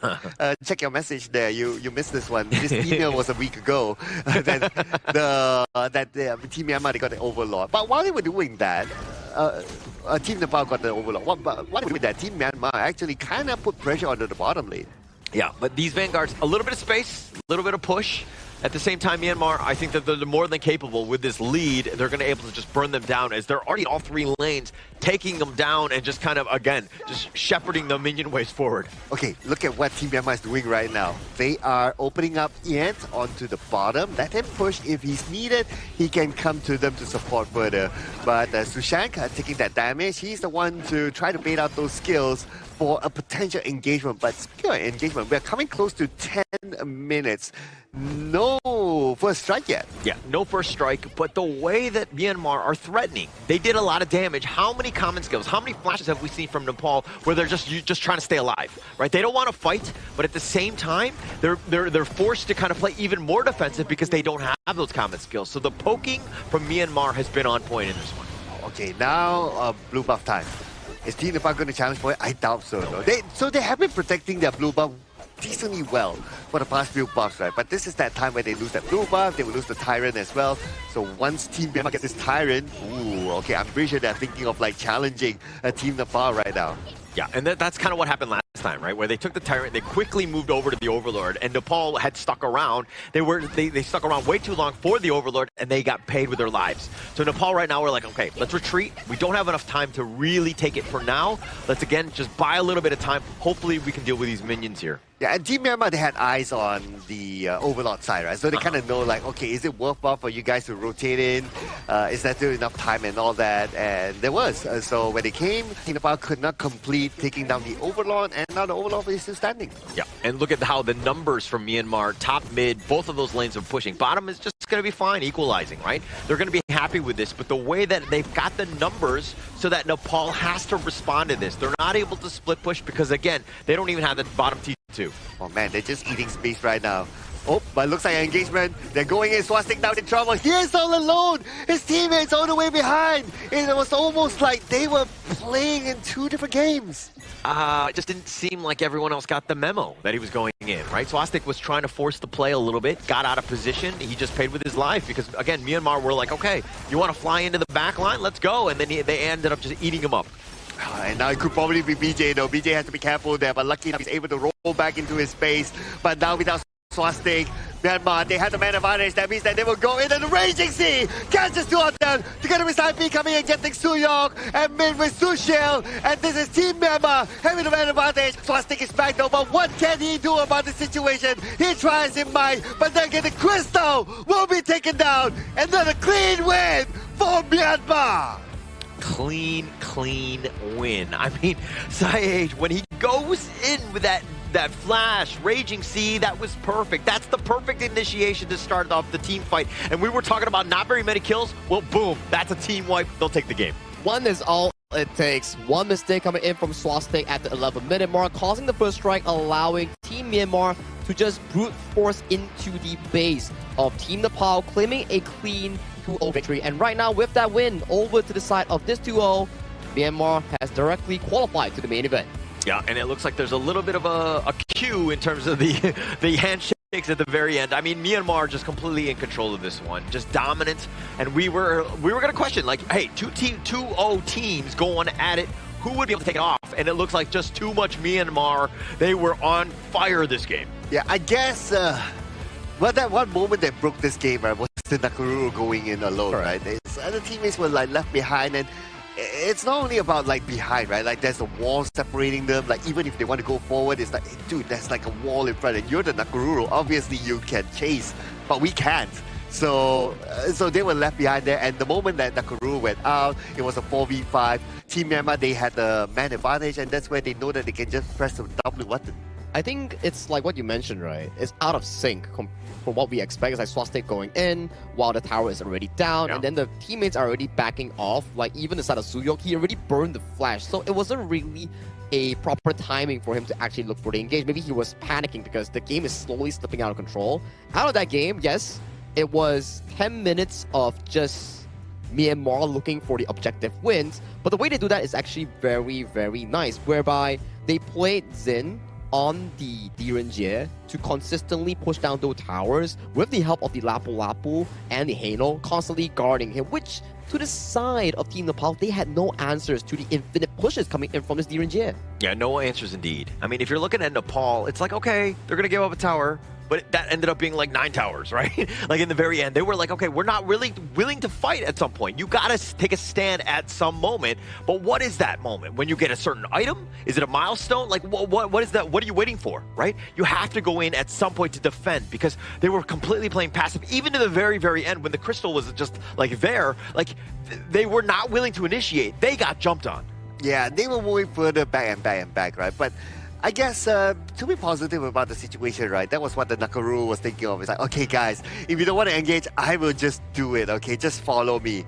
But everyone was still like, sure. You know, the kind of hesitation, right? And that was kind of reflected in the gameplay. I think it's more of a shot call issue, right? Where it's really desync, and then you needed the Mai Shiranui and also the the trio mid, right, to actually look for good plays in the early game where we didn't really get to see. And the Nurza, traditionally speaking, right, it's kind of weak of an early game jungle unless his jungle tempo doesn't get bottom, which is what we saw from the last 2 games. He was free farming, he was getting all the resource in the world without any hesitation coming in for the team itself, which really allowed Team Myanmar to consistently get more and more leads. Yes, takedowns wasn't a lot. It was a total of 3 takedowns in the entirety of this game. But Team Nepal, they just couldn't find any single moment that they were looking for. Yeah, no single moment. And you know things are rough when your Mai is like 0 kills. I mean, 0 deaths is great, but 0 wins, 0-0, right? Like you didn't really have much of an impact in terms of the early game. That's what you want. That's where she excels, where she's able to kind of dominate the outside lanes, let your other cores get some kills, and then that's when you snowball. And Mai, that's, again, you want to be aggressive. Unfortunately for Nepal, they weren't able to take advantage of it. Yeah, and because they were pushed back, they couldn't get any takedowns, they couldn't farm at all. The items are just too far. I mean, it's not comparable at this point. But yeah, when was the last time you see a 0-0-0, not only on Mai, but on any hero, right? It's been a while, right? I mean, it's a very, I would say, quiet game in terms of the takedowns or team fights. It boils down to the final moment where Swastik went out of control and then he went in with a desync play and everything just escalated from there on out with the final play coming in from the Myanmar roamer, Sai H, on that flash ultimate on the Lapu Lapu. Just, I mean, Sai P, this is exactly what you want. Like being that, with those scepters, just constantly being the front line. I mean, Ian didn't really have too many Skyfalls because they were never really catching Nepal out of position. Nepal playing a very cagey game, and it seemed like they were almost too scared to really make a play because they're like, Skyfall's gonna be on top of me, like we can't do this. But it played in the hands of Myanmar. They're like, okay, let Zin H do his work in terms of the towers, taking them all down. You had Sai H as the backup in terms of those Raging Seas. Like, Nepal had no way in, and it seemed like it really was like a mental thing more than anything else. You know what? It almost feels like it was something that they brought from the previous game. I agree. Right? It's like, okay, you have a Nurza, or if I go out, I'm going to be caught by the Nurza. But maybe this time the Nurza is like, hey, you can do whatever you want. I'm going to play a different style this time, but you don't want to go in the lane, you don't want to push. That's fine by me. And for Myanmar, right, it's like what you said, right? It's like something that they brought through the previous game. It's like, oh, we saw the DRNJ having so much success. Let's just lock it in again. Let's just play around it. And for Team Nepal, they're like scratching their heads, like, how do we actually tackle this DRNJ? Because every time we don't handle it, we lose. Or when we are trying to handle it, we get caught in a team fight that we cannot win, which resulted into this goal graph. Yes, not the biggest of the goal graphs at the 12-minute mark, but this is a game under our consideration that is only 3 takedowns involved by both teams. And you're kind of watching this and you're like, with the kill counts as low as they were, am I watching soccer, right? Am I watching football for you other folks? But this is a game, I mean, it's low scoring, right? And you're kind of just getting pushed back. You're losing towers, right? And that's not like recorded in the scorecard, if you will, but that's kind of where Myanmar are willing to play a boring game, a very cagey one, where nobody's able to kind of get to the back line or find any sort of kills because they're able to, again, control the map and dominate you. Hey, it's all about objective, right, at the end of the day. So for them, it's like, okay, we can get 100 takedowns, but if we still burst our crystal, it doesn't mean anything, right? So they're thinking of like, okay, let's just control, play this super disciplined. This is like really super disciplined. You know what? It almost reminds me of how Hong Kong China would play. Oh, I like that comparison, yes. As you can see, this is the moment that you have like a 4,000 goalie coming in from Myanmar, not the end of the world coming in from Nepal, but this decent play coming from Swastik. It's a bit of a sad approach, I would say, and then when it's a 4v5, the Lapu Lapu coming in from the side of Sai just comes in with the spell 2 charge into the backline, finding the perfect engage to send the game to a 2-0 finish. And Myanmar, congratulations! You are heading towards the main event. Yeah, congratulations to them as they move on. I mean, the first highlight was actually the 11-minute mark. I don't know if you noticed that. Right? So it took us a while to get there, but again, the main guy, it's going to be Min on the Charlotte. He was 2-0-1. I mean, not too much damage as well as damage taken because, again, this was a very low-scoring affair. Hey, I mean, Min, he came out with a max performance here in this round, so nice KDA. I see what you did there. Get out. Gotta give credit to him, right? Yeah, I mean, so for him to be able to execute what he do is also about a team play, right? I agree. The entire team has to be like super disciplined, understand what the game plan is, when to go in, when not to go in, when to pull back and everything else. But of course, because of the stats, he got the 2 takedowns, so yeah, props to him. I think it's also a very important game for the side of Team Nepal. Currently got 2-1 in the standings here. They need to revisit back the tapes of this game, find out what they can actually do better to better secure their own slot going into the main event later on. Not all hope is lost coming in for the side of Team Nepal, but for Myanmar, they're definitely happy and able to take this game. Yeah, and I think that for Nepal, this is one where it's like, okay, you lost. You're lost. Right? But you got to shake it off. right? If this starts to spiral, if this starts to get into the head, this becomes a problem, right? You had a lot of success going into this one, and I'm sure that felt great. You were at the top. Unfortunately, you ran into a beast of a team in Myanmar, but now how do you respond? Are you championship material? Oh, yeah, I think that's a good calling there, right? I mean, it's a competition at the end of the day, right? So somebody has to win, somebody has to lose, but more importantly, if you just lost your game, is how you come back from that one. Why did you say win and you pointed towards Sagi, and then say lose and you pointed towards me? I'm a little offended. Because our win rate with games isn't that great. Actually, you're right. You're right. Yeah. No, thanks, Sagi, for carrying It's okay. It's a new season again. We can all play together, you know. And talking about new season, we always want to check out all the new updates here. Do check out the new Diamond Draw with Dragon Horde skin pool and a limited time token skin pool has also been updated here. So more value when you are spending your diamonds in the game. You know, the little spin thing you can actually do, or the new limited token pool. You know, more skins are unlocked for your purchase here. So you can better use your limited time tokens for better items in the game. Do skins make you a better player? It does. 100%. Yes. 100%. Totally agree. Totally agree. Yep. Okay. When you're playing, let's say per se, Arlie, for example, right? When I don't have a skin on Arlie, it's a bit clunky, you know? When I'm on, like, say, like the Flawless Arlie, I'm on a limited Arlie, I feel better. Is it more psychological, or is it just like, it's like a flex to the point where they're like, ooh, I gotta respect him. Okay. He's got some money. I think psychological is one for myself. Yeah. And then there are, like, different, I would say, feelings when you play towards that skin. It's like mechanical feelings. It's like, some is smoother, some is like, has like a bit of delay, which has been fixed in this patch. But you get what I mean. It's more preference. It's psychological. It's yeah. It's summary. Too long to summary. read. Okay. I'm gonna have to start buying some skins because I need to up this win rate, give myself a chance. And yeah, I mean, of course, the free by Chi one. That's definitely something that I'm eyeing next at this point. You said buying. No, I that's know. free. Look. He said buy. I said I'm gonna.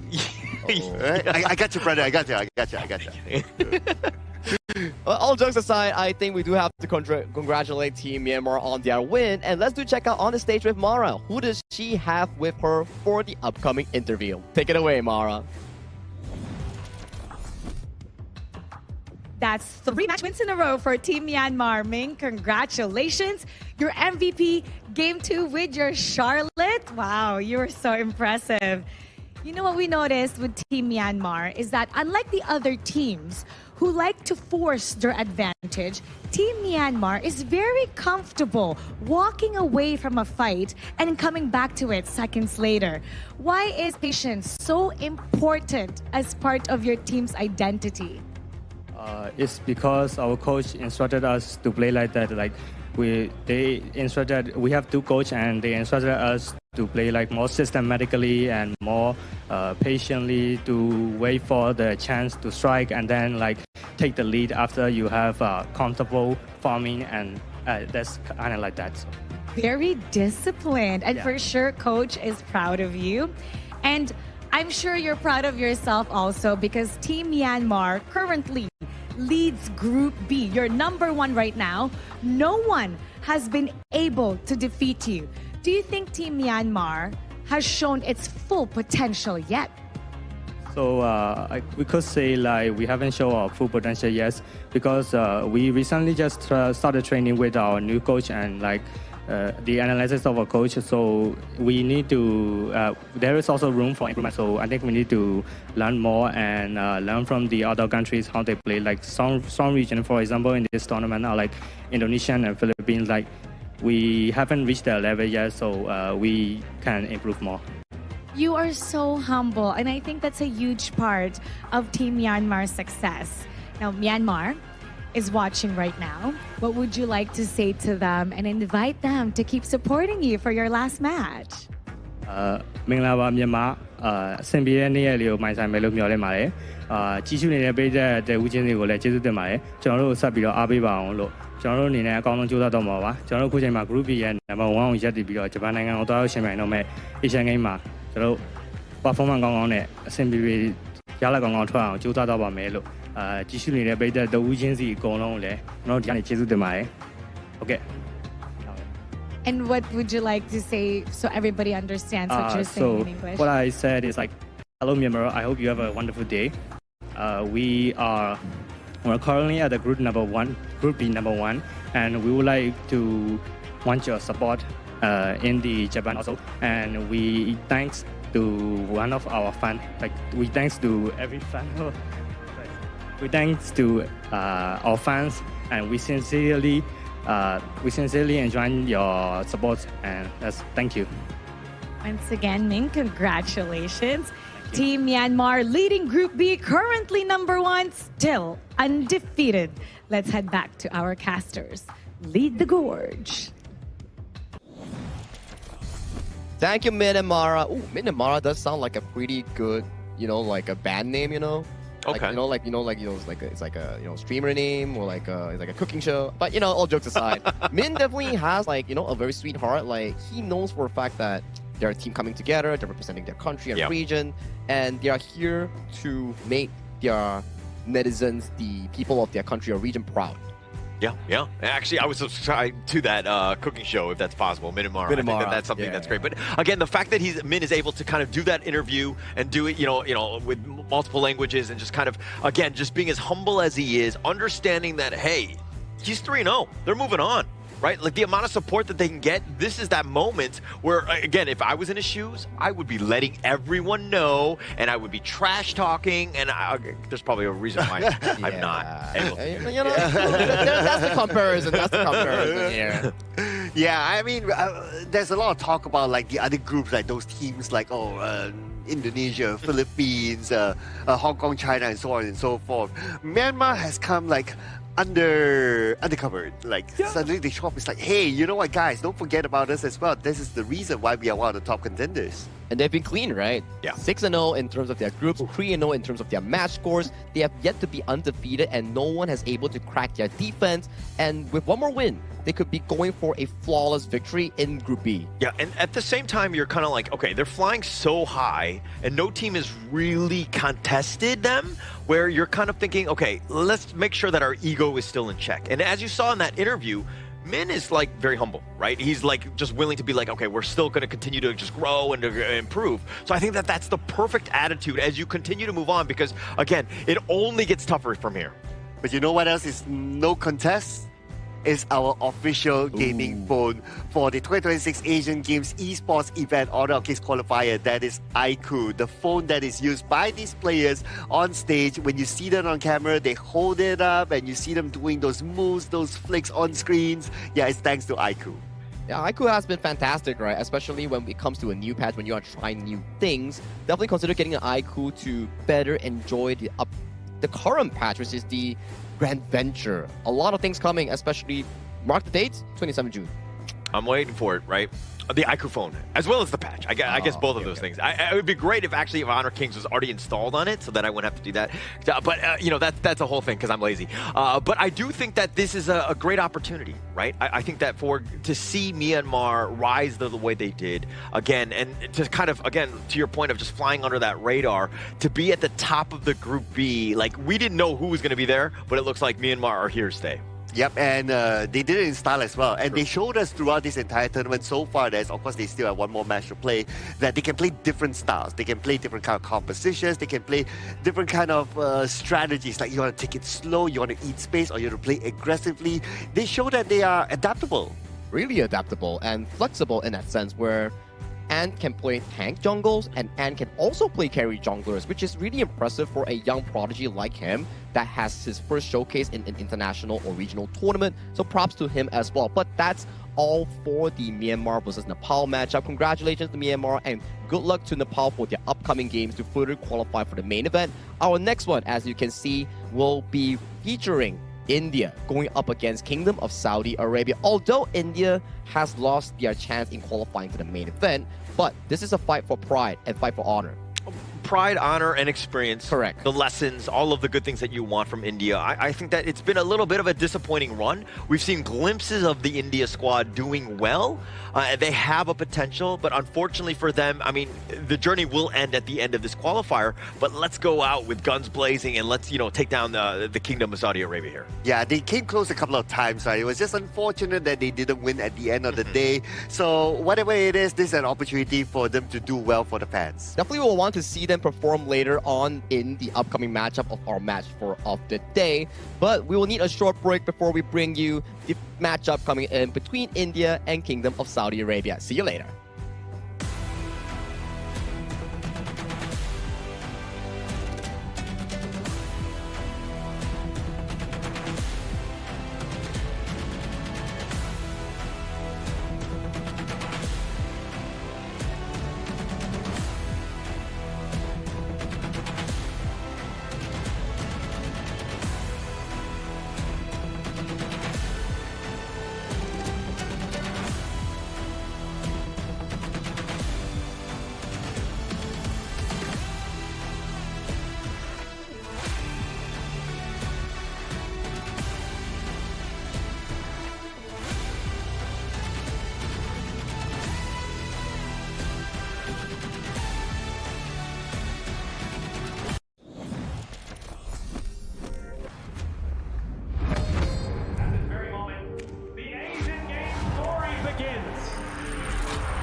Contestants fight for the honor of their regions while we cheer them on from the stands.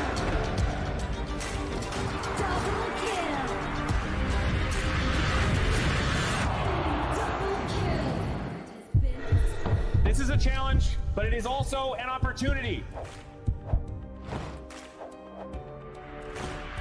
The tide is turned.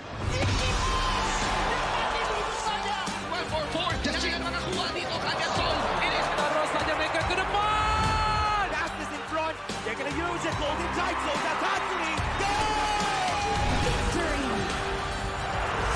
And we pulled it off together. We share the same voice, the same radiance. This moment of brilliance belongs to all of us. Together, we shine.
Welcome to the 2026 Asian Games Esports Qualifiers, Honor of Kings.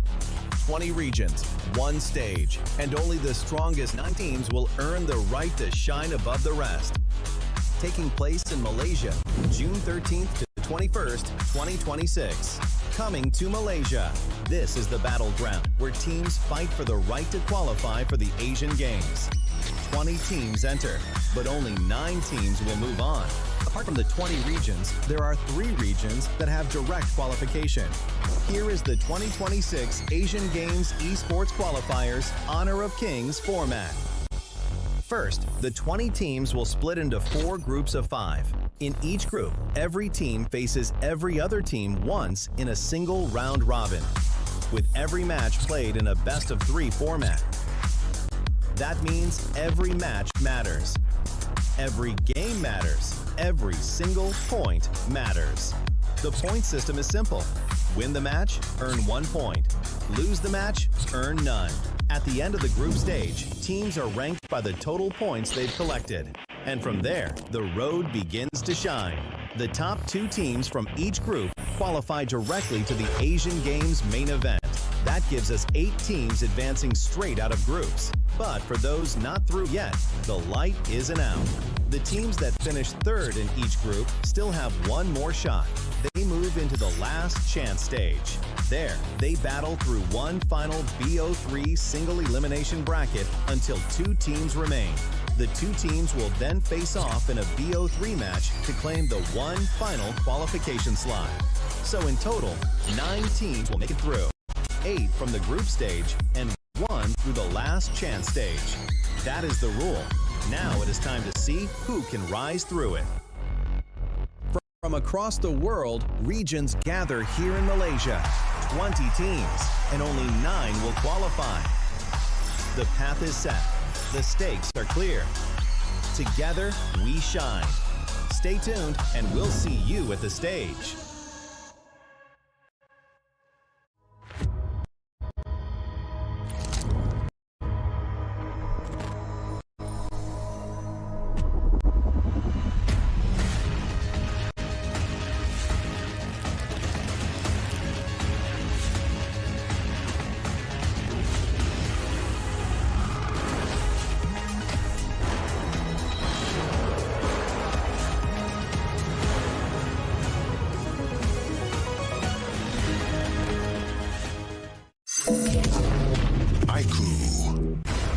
Ultimate not ready yet.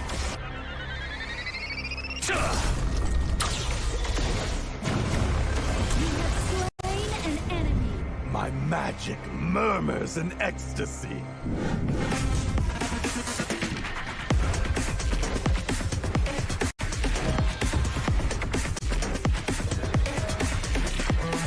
Amazing! There is no escape for you. Killing spree. Double kill. Triple kill. Spectacular kill. Don't worry. I'll be back for your life soon.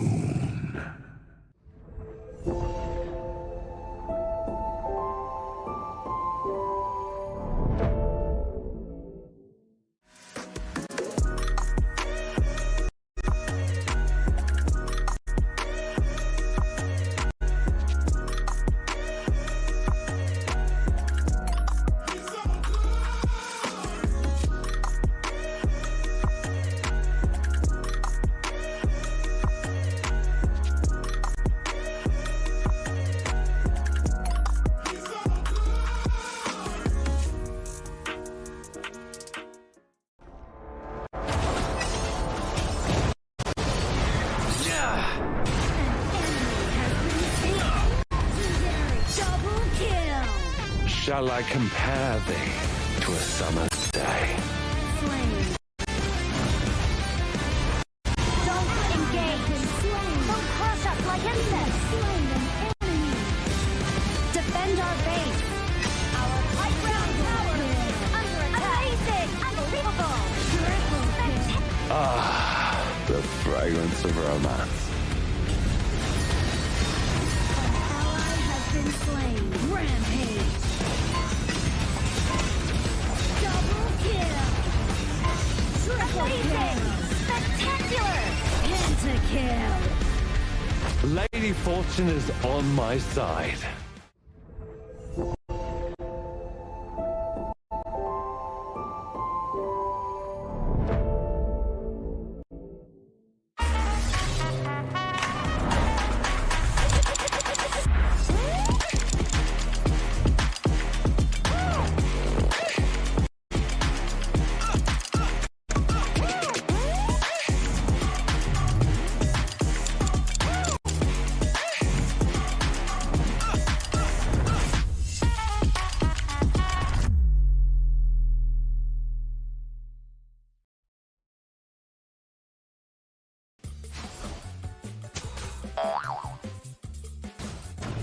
They tried.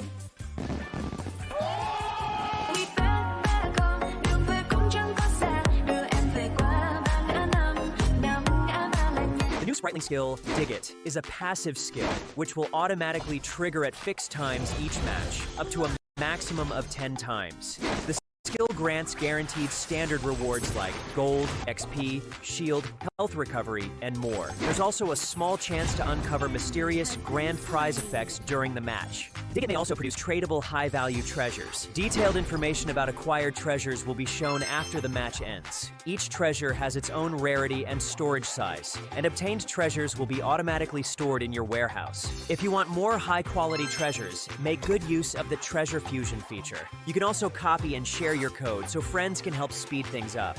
Treasures in your warehouse can be sold for event currency, which can be used to redeem skins, items, and other rewards on the event page. You'll even have a chance to win physical prizes like smartphones and cash. You can also spend event currency to bid on high-value rewards. The auction uses a hidden bidding system, where you can submit 2 bids for the same reward. The highest bidder wins, giving you even more ways to obtain rewards.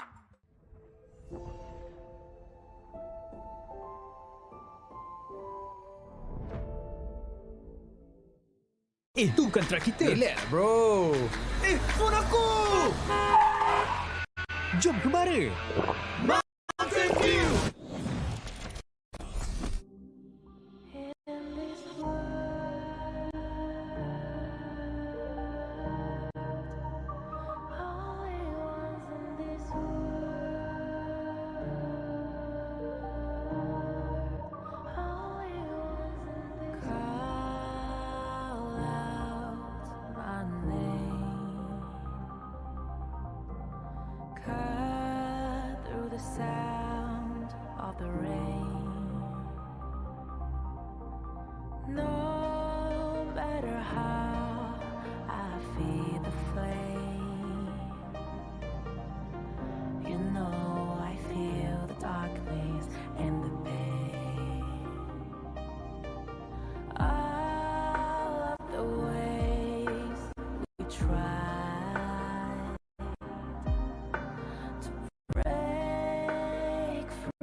Now I see that I got everything I need.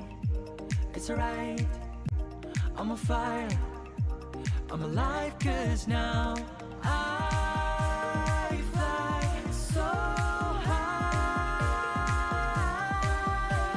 so high, light up the skyline. Let's do it this time, like it's a whole new colorful world.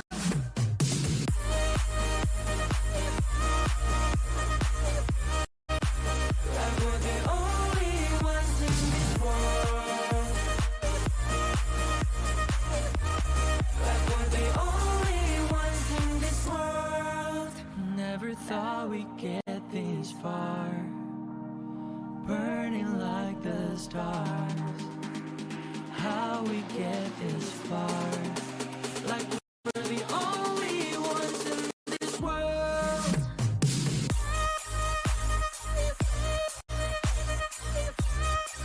Like we're the only ones in this world.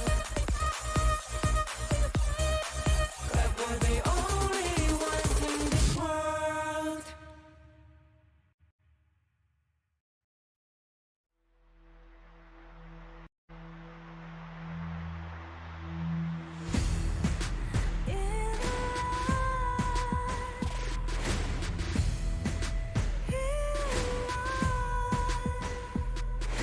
What's a life without its worth?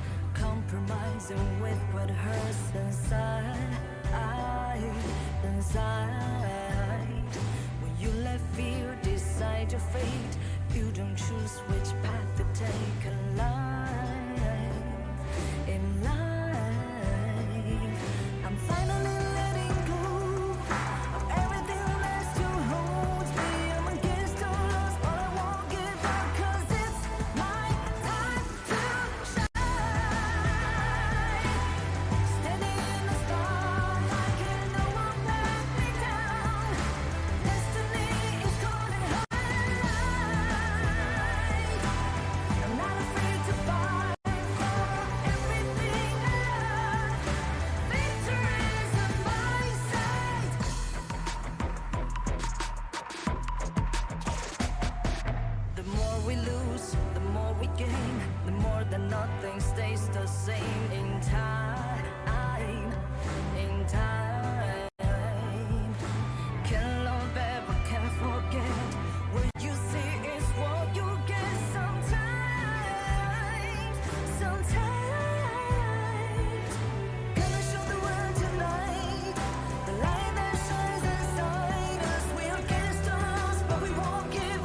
We are back and onwards towards match number 4 of our day number 5 in the Asian Games Esports Qualifiers for Honor of Kings. Once again, the name is Sagi here, your desk host for today, and with me on the broadcast is the Voices of the Gorge, Holler, and also Adam Spartanker.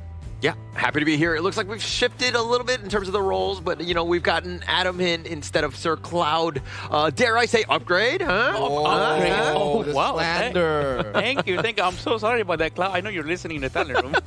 But it's going to be fun. It's going to be fun because we are going to go into our match number 4 between India and Saudi Arabia. I'm actually I'm excited about this one. I think India and Saudi Arabia, right?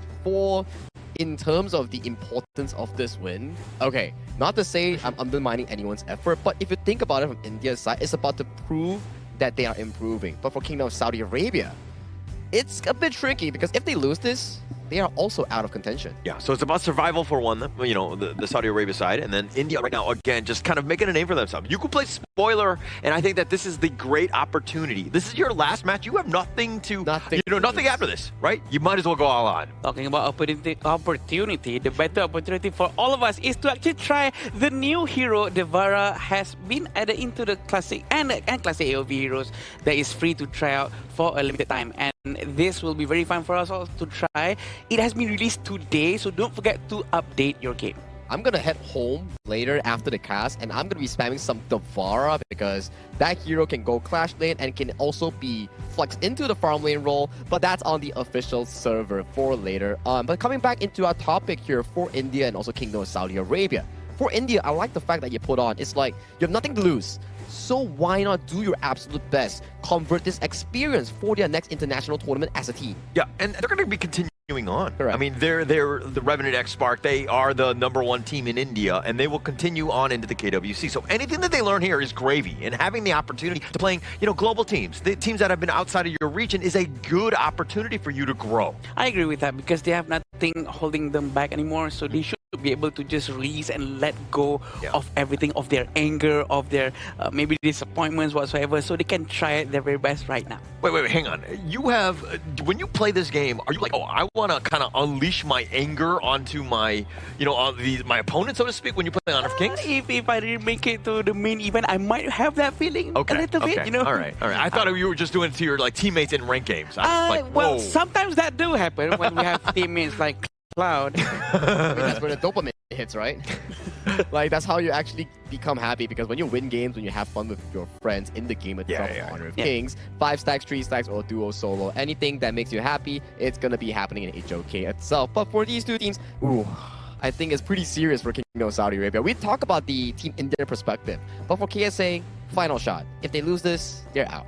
Yeah, it's very important for them. They have to do something. They have to really improve something, and maybe they have learned after all of these matches that they've gone through. So this is also their proving grounds, trying to make sure that they can actually achieve a better game. Yeah, and unfortunately for Saudi Arabia, the best they can do is 3rd place, and they need a little bit of help from the other teams. This is a very difficult group for them, and having the opportunity, I mean, you're still in it, right? So unlike India, which are not, sadly for them, but I think that this is also a moment you got to go all in. And this also converts into stress points coming in from KSA, because if you think about it, India is like, okay, it's another game for me to play, to experiment, to enjoy the stage. But for KSA side, the pressure points on towards their mental is going to be like, damn, if I lose this game, I might be out. So the perspective coming in from both teams is rather different. For India, pretty stress-free, more on the fun side, more on the enjoying side. But for KSA, stress. While there is definitely stress, and I think the coach's job right now is to just pretend like that stress doesn't work, like is not there, right? I think you need to want to play a little bit your free-flowing. What got you here? You know, how did you play? Like, let's not so worry about the draft and all the different strategies and execution, and let's just play our game. And once we're able to kind of do that, then things will happen naturally, and then we can worry about those problems later. That's ultimately the mental state of mind that you want yourself and your players to be in, right? In this free flow state, and you don't really have all of these unnecessary worries out there that might be affecting your gameplay.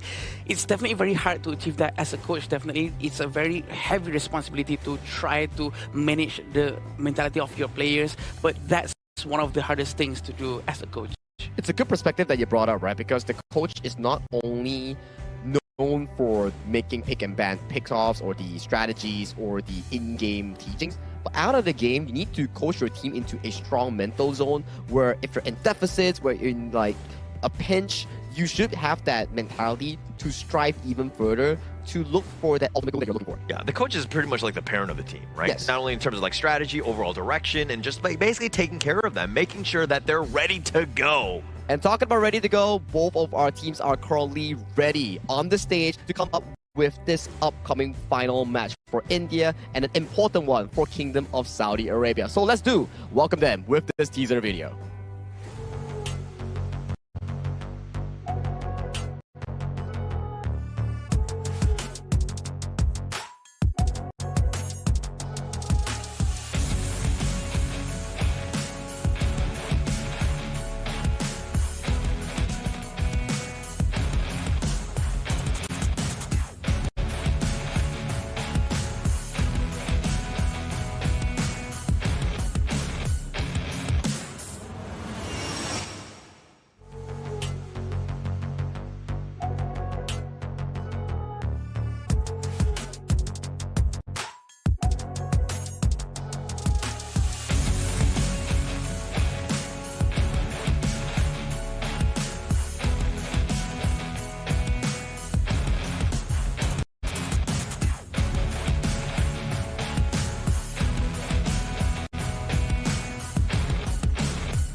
They have never stopped pushing forward, no matter the challenge.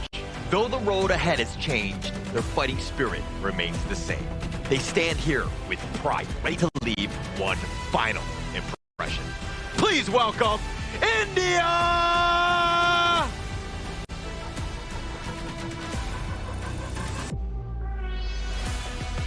They have delivered moments of brilliance. With the pressure lifted, they can now play their game without hesitation, ready to leave their mark once again.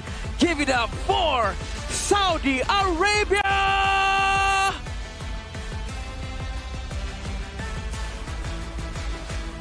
Both teams with one goal right now. Find that first win in their respective groups. That one win will boost their confidence, not only for today, not only for this tournament, but for the future of their career in Honor of Kings. Yeah, and actually being able to kind of win, get that first international win, that's going to be huge for them. But it's going to be made up of Team India here. Ashish, Ainul, Harsh, Ayush, and Akshaj for all five. We've seen them time and time again. Harsh has been made some serious plays, getting a stolen Tempest Dragon, has been able to pick that up. But Ainul also has been the guy, at least from the jungle. He has been the main guy coming in, right? As you would mention, the guy that always plays the high-level mechanic heroes like the Arlie, sometimes lane swapping with Ayush. So Ayush and Ainul, they are both really flexible in that sense. But for me, I will want them to grow further as a player by specializing in their role, becoming this, I wouldn't say perfect player, but flexible player that is able to have a deep and diverse playstyle and hero pool.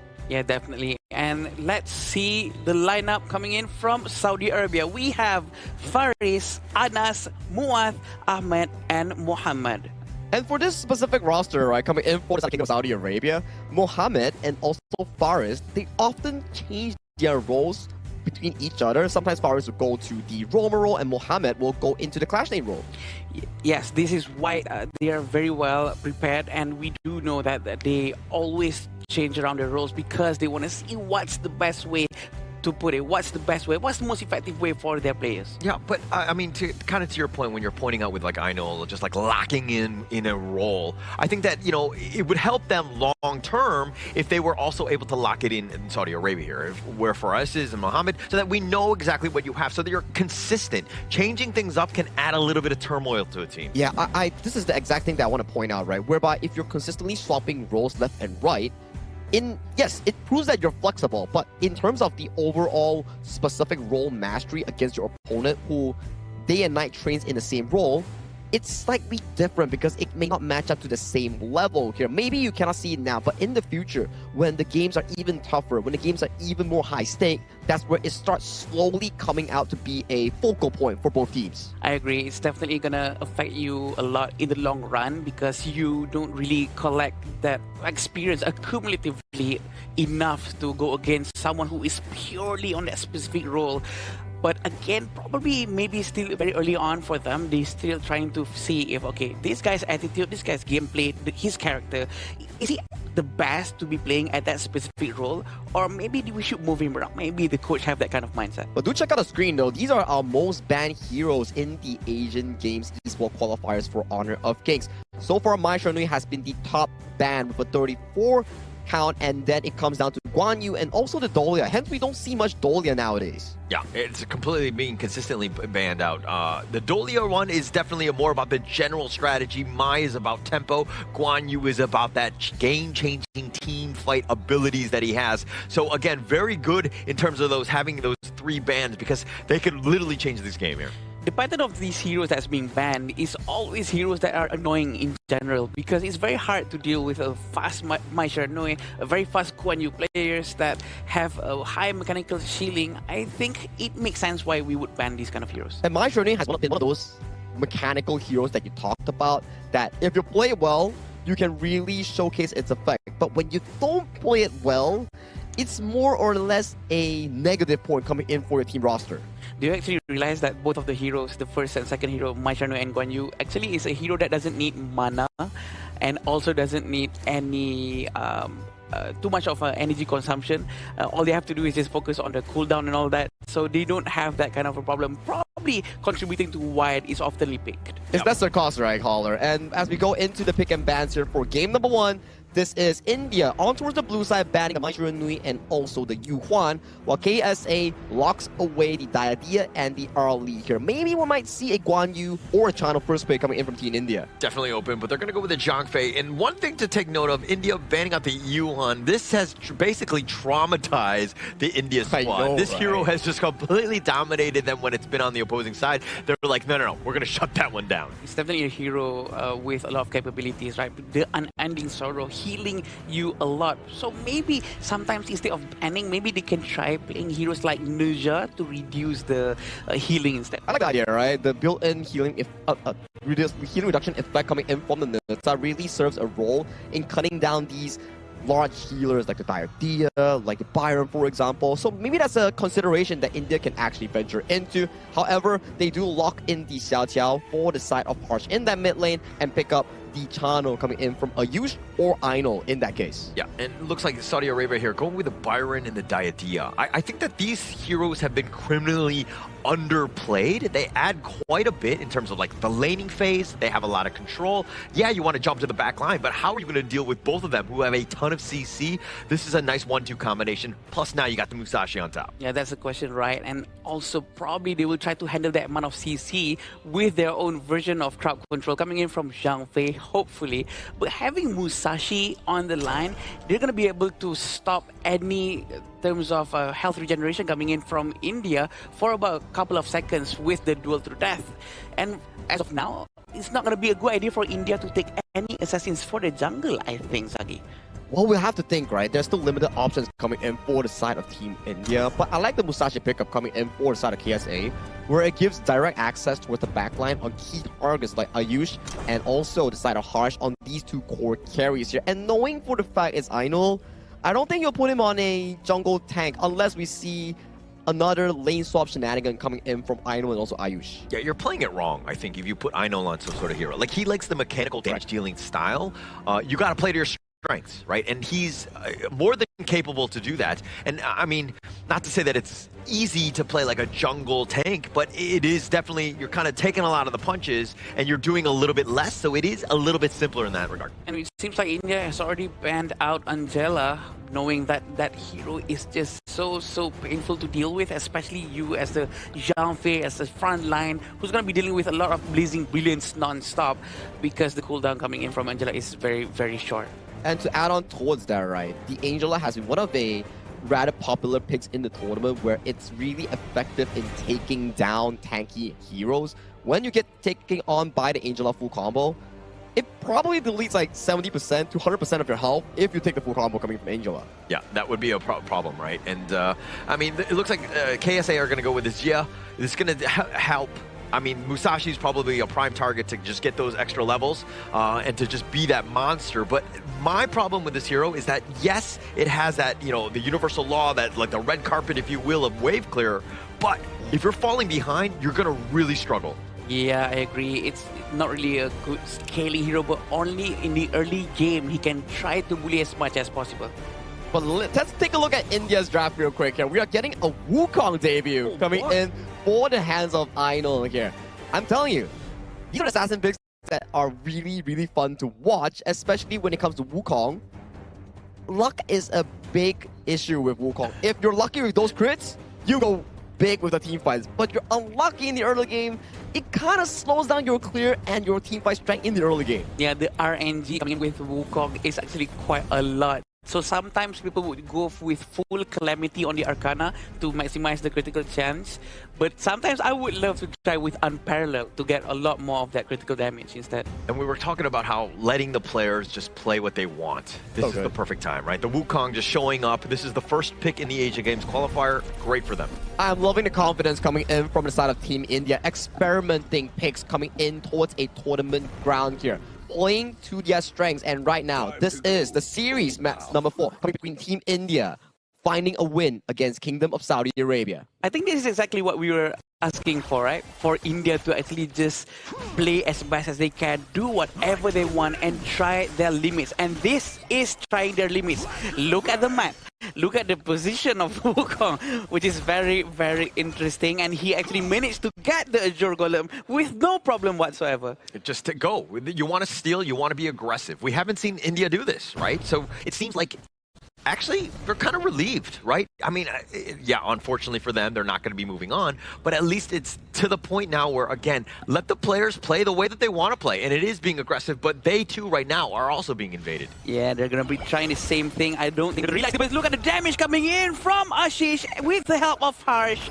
They're going to get the first strike, and also the Azure Golem's going to go away. Yeah, so, I mean, a huge commitment for that one, but it was a nice rotation by Harsh, really setting it up with that Honey Sweep Breeze to really knock it down. Laning-wise, they're in a much better spot, because again, yeah, KSA did steal the blue, but they lost their own blue, so in that connect, it's pretty much even in that regard. Still even right now, unless they stay around for a little bit longer for them to get the other resources, the smaller ones. But let's take a look at Ayush. Is he going to be able to react to this move coming in from Faris? He's going to lock the movement, but he's going to pull back just a little bit.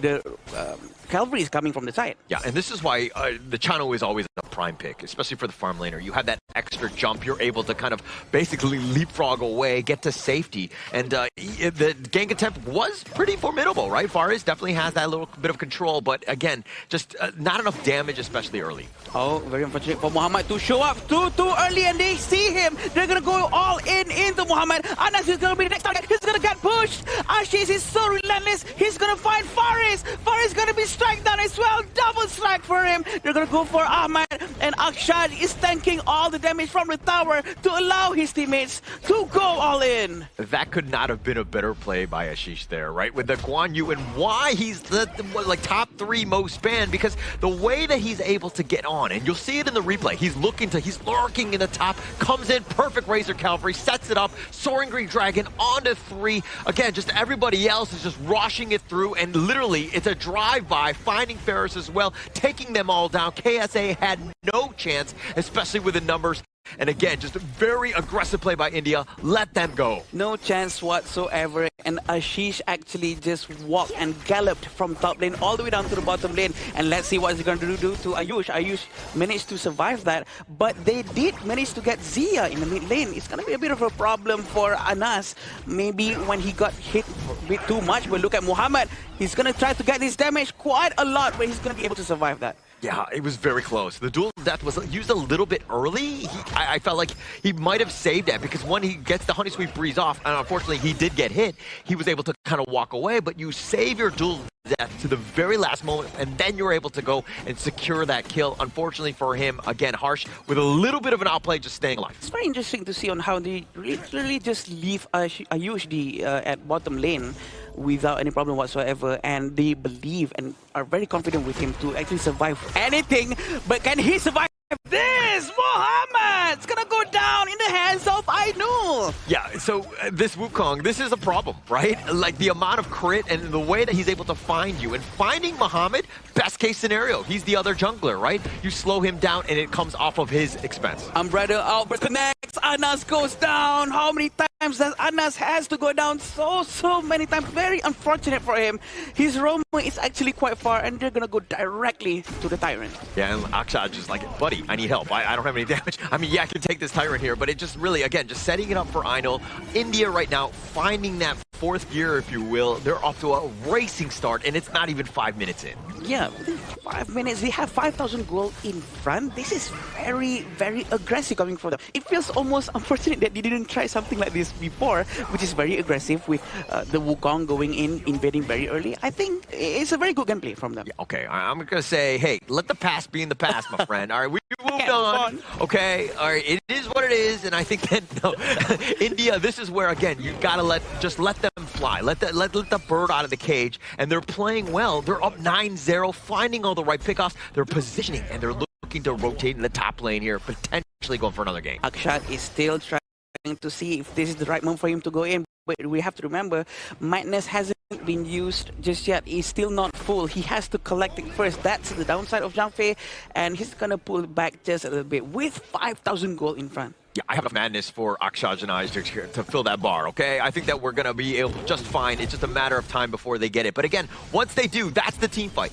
Look at KSA right now. They know that they're behind, but they're grouping up. This is going to be less farm on the map. Duel to Death has hit him, and he's going to try to run away. Ashish is still okay. He knows that he's a little bit of danger, and 4 people are still nearby, but Ayush is going to destroy the tower, and so is Anas going to be gone. You get out of position one time, Ainul is on top of you, and the crits are real. This Wukong is a bit of a problem. If he's ever ganged up on or if he's controlled, that's how you shut him down. KSA, though, have been caught out. They've been walking alone in these dark alleys. Umbrella Outburst connects once more, but no one is doing any follow-up towards him. It's a little bit of a waste. They might have to pull back just a little bit. But look at Mohammed. He goes all the way to the front trying to find the damage, but Ainul punishes his position immediately. Yeah, I know. Just with the burst, and he just like walks away, right? Like it's like cool people don't look at explosions, and he's just getting those kills and just literally walking out, basically on a sliver of life here. You painted a very nice picture that I actually imagined that in HD. Ainul is trying to run back, and he knows that he needs to get some of his HP back. But we do know that the Overlord is still up. This is pre-10 minutes, so they really have to maybe wait for 10 minutes to actually make good use of an Overlord. All lanes pushing right now. I mean, everything in favor of India. The way that they've been dismantling KSA, they are playing scared. They're holding hands. They're just like walking into the lane together because they know that Ainul might be there. Anas previously walked down, again, just around behind his T2. He got caught out. No place is safe right now for KSA. Quoting what Sagi said just a little bit just now, right now, Wukong's critical chance is looking very nice. Everything that he hits, it all procs the critical damage. It's a lot and it's working very well. And that's what you want to continue on. I think that, you know, Ainul has just found the right moments. He's got a huge level advantage, and now stun. The Umbrella always really connects. 2 of them go down at the same time, but look at Ashish. Is he going to try to get Anas out? No, he's not, but 4 of them has went down. They're going to get the last strike or not. It seems like they're just going to play it out for a bit until the minion comes in, and they're going to try to finish the game. It seems like a very quick one for them. But it looks like the ultimate from Zia actually managed to clear the minion. He flashes forward.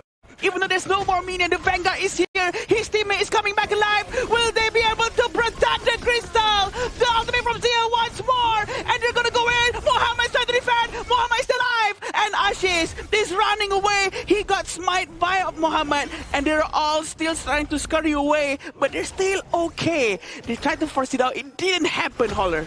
Well, let's be very honest. Even it looks like Aino will somehow stay alive. Didn't get a pick off on that one, but he was fighting 1 versus 4, which is kind of crazy. But I mean, India. Let's be very honest. I think we all would have just stuck around. We all would have looked to end. There was only a Nas left. And if we're checking this replay, I mean, yes, the crystal is wide open, but here come the reinforcements. It's still too early in the game where the respawn timers are too quick, and they're fortunate that they only lost Ayush. And they have to remember they have a Zia, right? So Zia is a very long-range hero. He's going to be able to clear the waves very quickly with no problem whatsoever. And fortunately for them, that's the only hero that was still alive, thanks to him being down just now. Yeah, Anas, I mean, Zia, the old and wise man, somehow able to kind of salvage, at least for now, but just buying time, right? I think KSA, they're fortunate that the game didn't end right there. It was more about the minion waves, but again, Anas the way he was able to kind of take down those waves, that's what kept them alive. Look at Akshaj. We all know that we can expect another Umbrella Obus is going to be used trying to start a fight for sure, but Ashish is going to try to do a follow-up. Umbrella Obus has been hit. They're going to try to get the back line. Ashish is going to pull all of them out, and the crystal will be destroyed. False hope, if you will, right? I think that there was one hold, but it's just too far behind. There was really no way for KSA to come back into this one. Where was this India before, man? This form is absolutely insane. Good plays all around. Very, I would say, proactive unbridled outbursts coming in from the side of Akshaj on that Zhang Fei. And Aino, that signature pick on the Wukong, that was a eye-opener here with those crits. We need more Wukong. We need more Aino on Agreed. I think that's the biggest piece. It was a good change of pace for them. I mean, they're being able to set it up. I mean, yeah, they're happy, but it's just one game, right? They haven't won the series, but the way that they did it has got to be a little discouraging if you're on the KSA side. I think this is because they don't have that pressure anymore. There's no one breathing down their neck. I think this is what makes them feel a lot more free to do anything that they want. And it's being reflected into their gameplay. And they actually try insane, crazy gameplays in the early on, and it actually worked. I think it's valuable experience nonetheless, because for Team India, these are the moments that you can actually gather that confidence and convert it into other tournaments, regional pro leagues, or even for your personal life itself. And I'm proud of them. In this game one itself, they did express one of the best gameplays so far that India has to offer. And they showed up, right? They showed up, yeah. I think that in the last match, everything, again, unfortunately, again, they're not going to be making the main. But the ability to be like, okay, we're still here. We're still competitive. We are still a team that's kind of, when we're able to kind of play our play style, we're able to dominate like that game. Really making good use of their time here to get as much experience as they can. And what's wrong with trying, right? And especially in this situation. So I do think that they can try to implement this maybe back in their own league in the future, because they've actually did something that is quite insane here. I mean, it's not an everyday thing that you get to travel across the world just to play in a qualifier tournament with like different region, cultural exchange, living in a nice hotel and everything, like enjoying food with different people, exchanging thoughts with other pro players and pro teams. So I think it's a good start coming in for India, and also we need some new stuff coming in from Kingdom of Saudi Arabia as well, because like we say, yes, it's over for India's approach in going to the main event, but for Kingdom of Saudi Arabia, if they can clinch back this series, they still have a shot. Yeah, and Einel, every single time when he's on that Wukong and he's just like deleting hero, he's just like cultural exchange, he's like smacking them all down, right? Because he was having such a field day. He was enjoying this hero, and you could tell why this team was starting to hit their groove, because, again, letting them play, they were being very aggressive, and we want to see more of India playing like this. Freedom really gives them a lot of aggression, for sure. They're much more brave to do this thing and that thing. But this is the ultimation coming out from them. We would like to see what Wukong has done. He actually bought Eternity Blade, Shadow Reaper, and Axe of Torment. I think all of these really focuses down on critical strike, as he should. Yeah, 807, right? Yeah, 807. 8 times he did cultural exchange. I was just saying. Go on. 8 times he bonked on the enemy, right? yeah. 807, and also 8,720 gold in a mere 9-minute game against Kingdom of Saudi Arabia here, and a shout out towards to the side of their roamer here. I definitely gotta give props over to the side of Akshaj. This is one of the best games he's played so far on Zhang Fei. He got so many crucial unbridled outbursts to start off the team fight, and one of the final few moments, he caught both of the carries coming in from Ahmed and also Anas to settle the game. Yeah, and actually the only time Ayush got picked off, I mean, he's the only death on the entire team. So I guess there's that black mark right there in terms of the team's performance. I mean, it's just one time. Yeah, but still, we did see a lot of Akshay's very good play. He was actually so consistent with his umbrella outburst just now, managing to get at least 2 to 3 people every single time. So making full use of that. Because sometimes we've seen within day 1, day 2, some jump face actually just use his ultimate towards one hero, only one hero, and sometimes didn't even hit anything. So this is something that you really need to practice to find the timing and communicate with your teammates. Look at how Aino, man, his damage, 74,000 damage, right? The burst. I mean, it's like, yeah, crits, but like he just found people isolated and he would just burst them down. I want to see more Wukong. I want them go back to this even in game 2. Aside from Wukong, there's still a few heroes that we have yet to see in the jungle pool itself, like especially the Lam, for example, the Liu Bei, for example, Tianwei. All these I would want to expect coming in from Idol. He's a pretty good mechanical player here, you know? Good future coming in for the Team Indian squad, especially. They haven't joined HOK for long. This is one of their first debuts in a regional tournament here, so pretty good start coming in. But judging coming for KSA, I would say that that's a lot of role swaps coming in for the entirety of their team. Every single one, except Ahmed, has a role swap. Yeah. Yeah. I think this probably has to be lesser in the future, or maybe that they have to find something else rather than just swapping roles. Maybe they have to force one of the players to just stick to their roles and try until the end of the tournament. Maybe that would work as well. But with the amount of damage coming in from Ahmed, he will definitely shine throughout the entire team. So, I mean, it's a little early for the India squad. We were talking about the fact that this is like their first big international, and just they had their first league and they got in. KSA, on the other hand, is even in a more infant state, if you will, right? So to find that fitting in terms of role and all that, it's going to be some growing pains, right?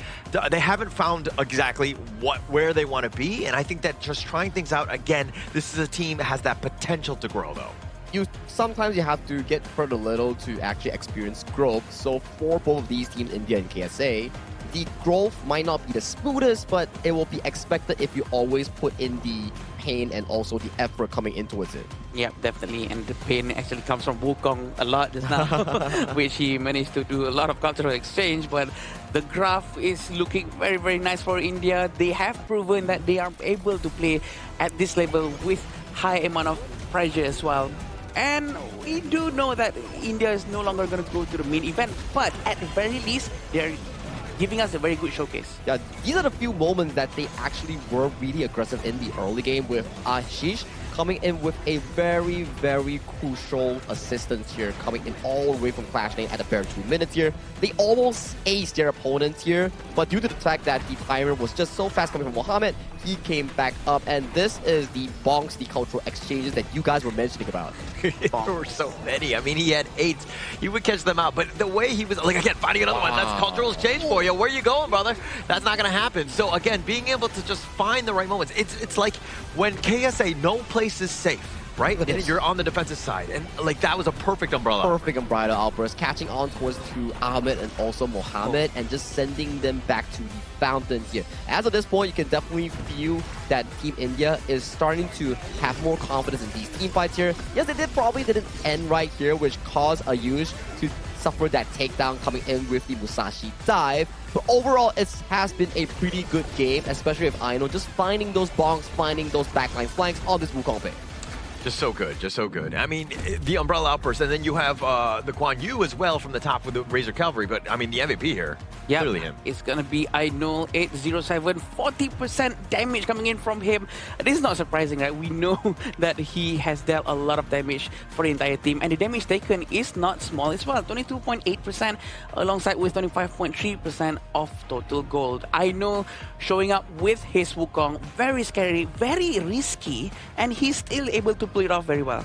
I think so as well. It's a very mechanically difficult hero coming in for the side of Aino here. And I like the Wukong pick, right? Yeah. It's non-conventional, but if you put it in towards a jungle counter where he did in level 1, because of the fact that Wukong spell 2 gives you that execution mark that you can hop on towards the jungle monster and execute it at about 15%, which technically outsmites most of the junglers in this patch. Yeah, and actually they started things very, a different foot, right? And we had not seen them jungle invade, and they went for that because, again, they had the research of, oh, okay, it looks like they're going to take their red, the blue is going to be open, I'm going to be able to solo it as Aino, and that started this snowball effect. Which is very nice, right? Because we rarely see that from India, especially, to have that confidence to actually go sort of blindly into the enemy jungle and try to steal one, and they being lucky about it. It's very, very nice to see. It's very refreshing to see India trying something new. It's a good game plan nonetheless coming in for the side of Team India and also Idol here, but can they actually continue their dominance here in this series is what I exactly want to find out. I want consistent coming in from Team India if they want to prove themselves to the world that they are a contending region. I think that they have the skill and experience to do so, right? Because this is a team that we saw. Like, even when the highlights were shown, most of them were about execution, correct, right? When those ganks were happening, they were very patient, waiting in the brushes, and then they would walk in, and then they would spring their trap, right? That takes a team that's really good execution, and with that coordination to make those plays at the same time. Yeah, coordination and communication, especially on how Ashish, in the first ever team fight, he actually galloped his Guan Yu all the way from top to bottom without using teleportation, by the way. So I think that's very nice for him to do because this is a surprise, right? There's no announcement telling that Guan Yu is coming here, and the communication was so on point. They actually had that team fight so good that they won the first one. It's one of those proactive plays that you need to praise players, right? Because 2 minutes into a 5v5 team fight and actually bagging all the 5 takedowns coming in from Team India, that's what really put them on the board and allowed Idol to consistently find those single pickoffs against Mohamed's Musashi in the early to mid game here. Then later on, it's all the Idol show. Just pouncing on, bonking any single one of the enemy team that he actually saw. And those unbridled outputs coming in from Ayush, those coming in from the side of their roamer, those were really good. Okay, but as the coach of KSA, though, all right, how do you stop the cultural exchange? What do you need to do here? How do you get yourself back into this series? I think that's a difficult part, right? Because so far that we've seen, KSA seems to be lacking a bit in terms of the mechanical and also the macro department, which no one blames them because they are still learning, they're still emerging. So for them, same thing. You try to learn as much as possible and convert those into learning experience, and then maybe in the next game, in the next series, you try to prove yourself more. You can't shorten the gap in one single night. It's True. Not feasible. You have to get the experience and then slowly build that path. I would say probably try your very best to play with your comfort hero first. Yes, and maybe that's the good place to start, sort of, because there's not much of a risk for them to actually try to go with their comfort heroes, even though it might not work, even though it's not the meta hero. But at the very least, they understand that hero first. It's always the first step of learning process. Is always the micro understanding the hero itself. But do you know what I want to learn about? Like, I want to learn about where is the exact venue of our Asian Games Esports qualifiers here. Where would it be, huh? Petaling Jaya Marriott Hotel, the official venue of hotel partner of 2026 Asian Games Esports qualifiers for Honor of Kings.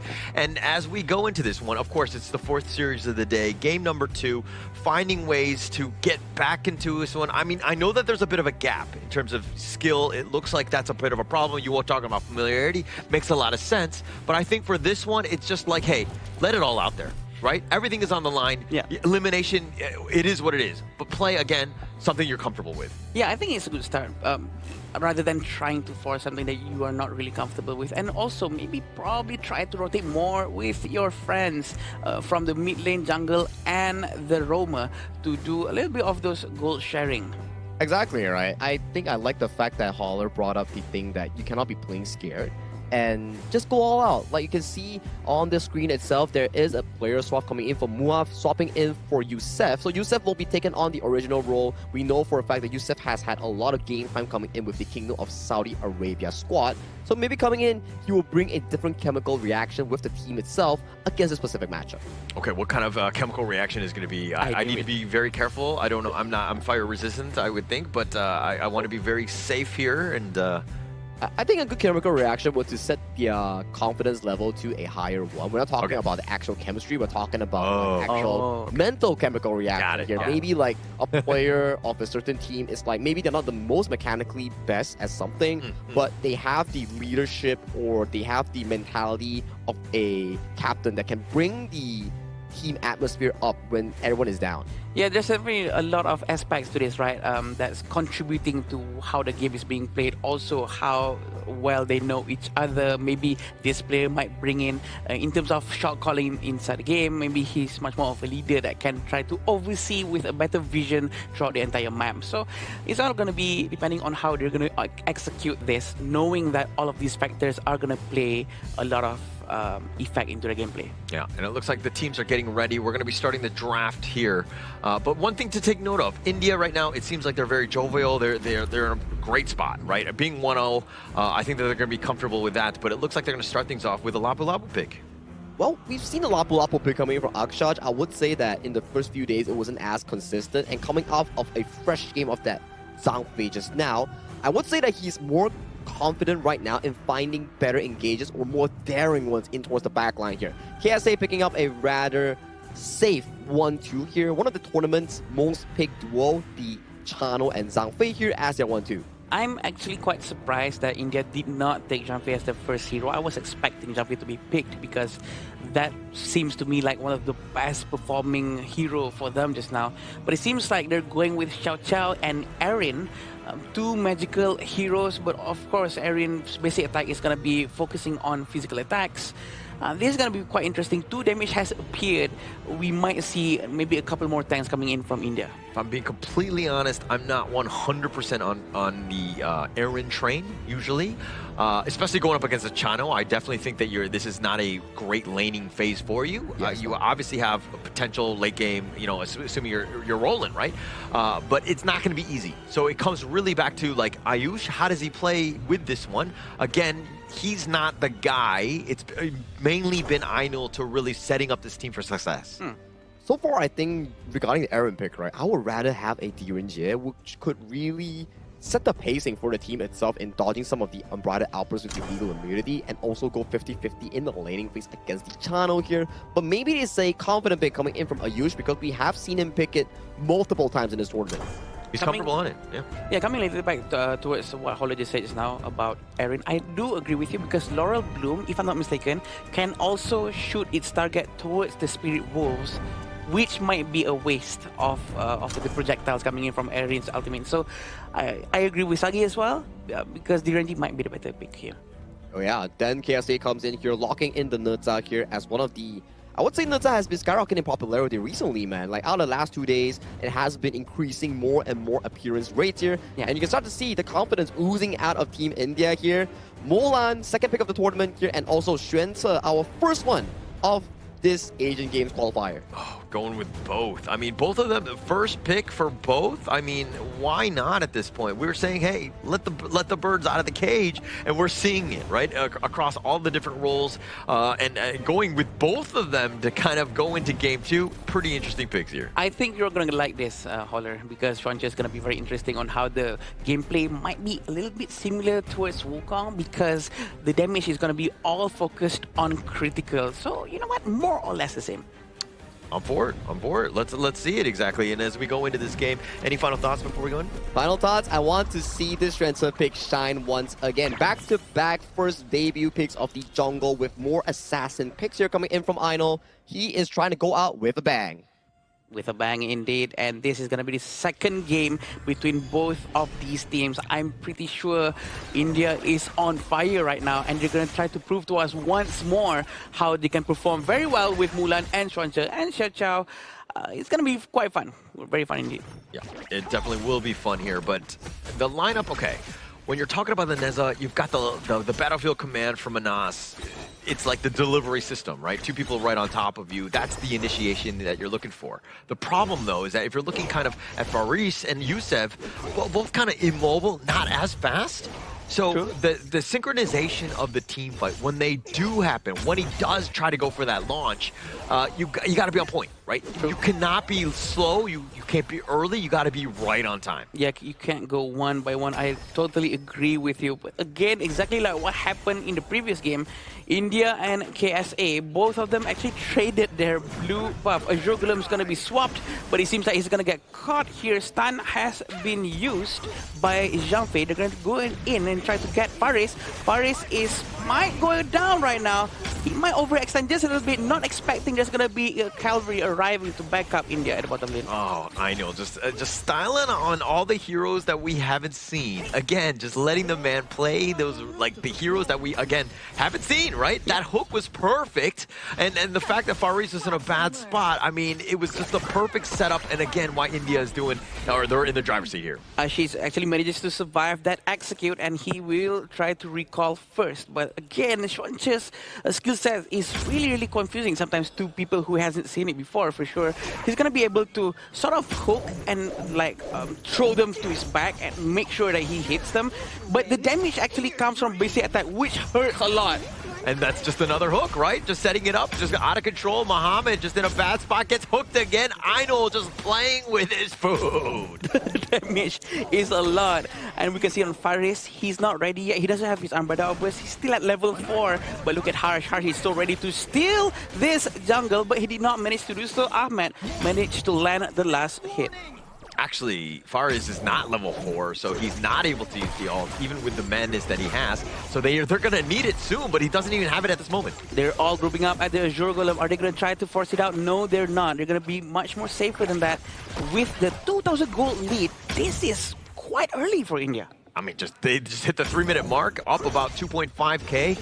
Really sets up with Ainul. Like, his ability to farm, ability to execute, and to find players. And they found Yusuf in the mid lane. This is looking disastrous for KSA. Yusuf is going to lose his hero in a bit, and I think it's going to be quite problematic for them. This is not the first time that the mid lane of KSA is going to go down. Previously, it was Anas, but right now Anas has changed his role, playing at Clash lane. He's going to try to run away. Ashish is gonna try to pull him back, but the Battlefield Command actually saved him. Yeah, it definitely did save him. I mean, that's one way to deal with the hook, but a way Ainul was able to kind of get that initial hook, now you're threatening. Look at, he's just diving the back line. Yeah, he's really going all in, no problem whatsoever. Muhammad is still trying to protect his teammate, but Ainul is so angry. Anas is gonna go down as well. Muhammad almost got hooked, but he is all right. Oh my gosh, I know how you like a good hooker, Adam. And I mean, Ainul's just been on point, just hitting him time and time again. The only one he didn't get was that last one because, again,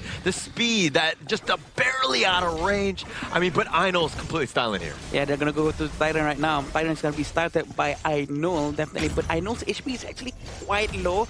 And Faris is not going to do anything because it's a bit too risky, especially when there's 4,000 gold difference. But we haven't seen any movement coming in from Muhammad. Yeah, we haven't yet. Because he hasn't had that space to really kind of, you know, feel comfortable enough to go in. Ainul's at half, though. Misses the hook there. Oh, okay, it is a good hook, but it didn't hit. But they're going to try to take Muhammad. Muhammad's going to go down, and Muhammad is actually building a full physical item. So this is why he is extremely squishy. And I'm not sure if this is the best decision that he has. It doesn't look like that. Ainul has almost all the buffs as well, so his ability to just take them down. Ashish, even in the top lane, getting that solo onto Anas. This is looking rough. KSA right now, they have 1 kill to their name, but mainly they've lost their jungle and falling way behind as they're down 5k. Extremely way behind for sure. How are they going to try to win this out? Ahmed needs to farm as much as he can, but how can he farm when Ashish is all over him all the time? And they're going to try to get him, but Ashish is going to be able to run away with no problem whatsoever. Oh, that was one where they actually had him in a good spot, but then Muhammad tried to go for the Skyfall. Way too late. Damage is quite high. Faris is still okay. He managed to run away, but look at Ashish! Oh, he missed his first kill. He wanted to slash, but look at this. A very good Raging Sea hitting both of them, and Anas cannot help him at all. Cannot help at all. And I mean, this is where the wheels kind of falling off, right? Muhammad, he wants to be aggressive. He wants to be skyfalling your backline, but he gets getting jumped, and he doesn't really, I mean, he's pretty much a melee creep just trying to jungle at this point because he's not able to get anything going. He is so far behind. I mean, look at the goal. Yeah. He's second from the bottom. Second from the bottom, indeed. They're going to try to focus down on the high ground tower. Are they going to force it out? A very high damage coming in from them. At least it seems like Anas needs to pull back just a little bit. But again, the Ninja Muhammad with a full physical build, he's not going to be able to to use a grand scaffold to the back line. Can't. I mean, how can you, right? The way that they're even grouping, it's almost like, a terrible decision to go. And taking the bottom T3 here, India right now just like taking over this game. Yeah, they're going to try to group up around the bottom area, still trying to see if this is a good chance, this is a good time for us to go in or not, but it seems like they're going to play it safe. The trigger discipline is still very well kept by India. They're still having the Ashish down at the bottom lane, trying to pressure on that side to make sure that on the other side of the map, they can try to destroy the tower. Look at Ashish, like striking a pose, just like waiting, because it's like somebody, I mean, it's wide open. As long as the minion wave hits, somebody has to rotate. So, again, India doing incredibly well. This positioning is amazing, but they found him. Oh, the damage is so high, but then again, it did not connect. Ashish goes down. We're still waiting for Akshash to actually start the fight, but they did not manage to do so because he was overextending for sure. Yeah, I know the teams are not actually trash talking, but I will implement the trash talking because here we go, the umbrella uppers on. The umbrella uppers is very good, and it seems like they're trying to go all in. The Blazing Brilliant hasn't been used yet, but Raging Sea is so good. Double strike has been done, triple strike in fact. They're going to destroy the high ground tower, and I'm not surprised that they're going to be trying to destroy all the way into the crystal. No one's going to come out in time. Still waiting for the minion who has been slowed by the debuff coming from the tower, and the crystal will be destroyed by India. Einol just doing everything right on this one. I mean, he was just like letting the Sage's Sanctuary pop because they had such a good, lead that they knew that they won. They had the crystal wide open. There was really no chance for KSA in that one. A very good way of bowing out the tournament and coming in for the side of Team India here. Yes, they do not make into the main event of the Asian Games, but the way that they showcase that they have the actual skills, the commitment, the practice is something to be respectful of going into the future of the HOK careers. Yeah, I think India really showed and shined in this one, right? I think that if you're looking at a team that's like, okay, how can we show up? How can we ensure that, we make a name for ourselves? That's the way to do it. India right now, they looked phenomenal in that series. Very, very phenomenal for sure. And it seems like they really do know what they're doing. They can play super well. They've proven to the world that they know what they're doing, and all they have to do is just polish a little bit more. Yeah, just polish it a little bit more, have more games, have more time, have more experience here. So the Asian Games have concluded coming in for Team India. The India standing with a 1 win and 3 loss in their respective group.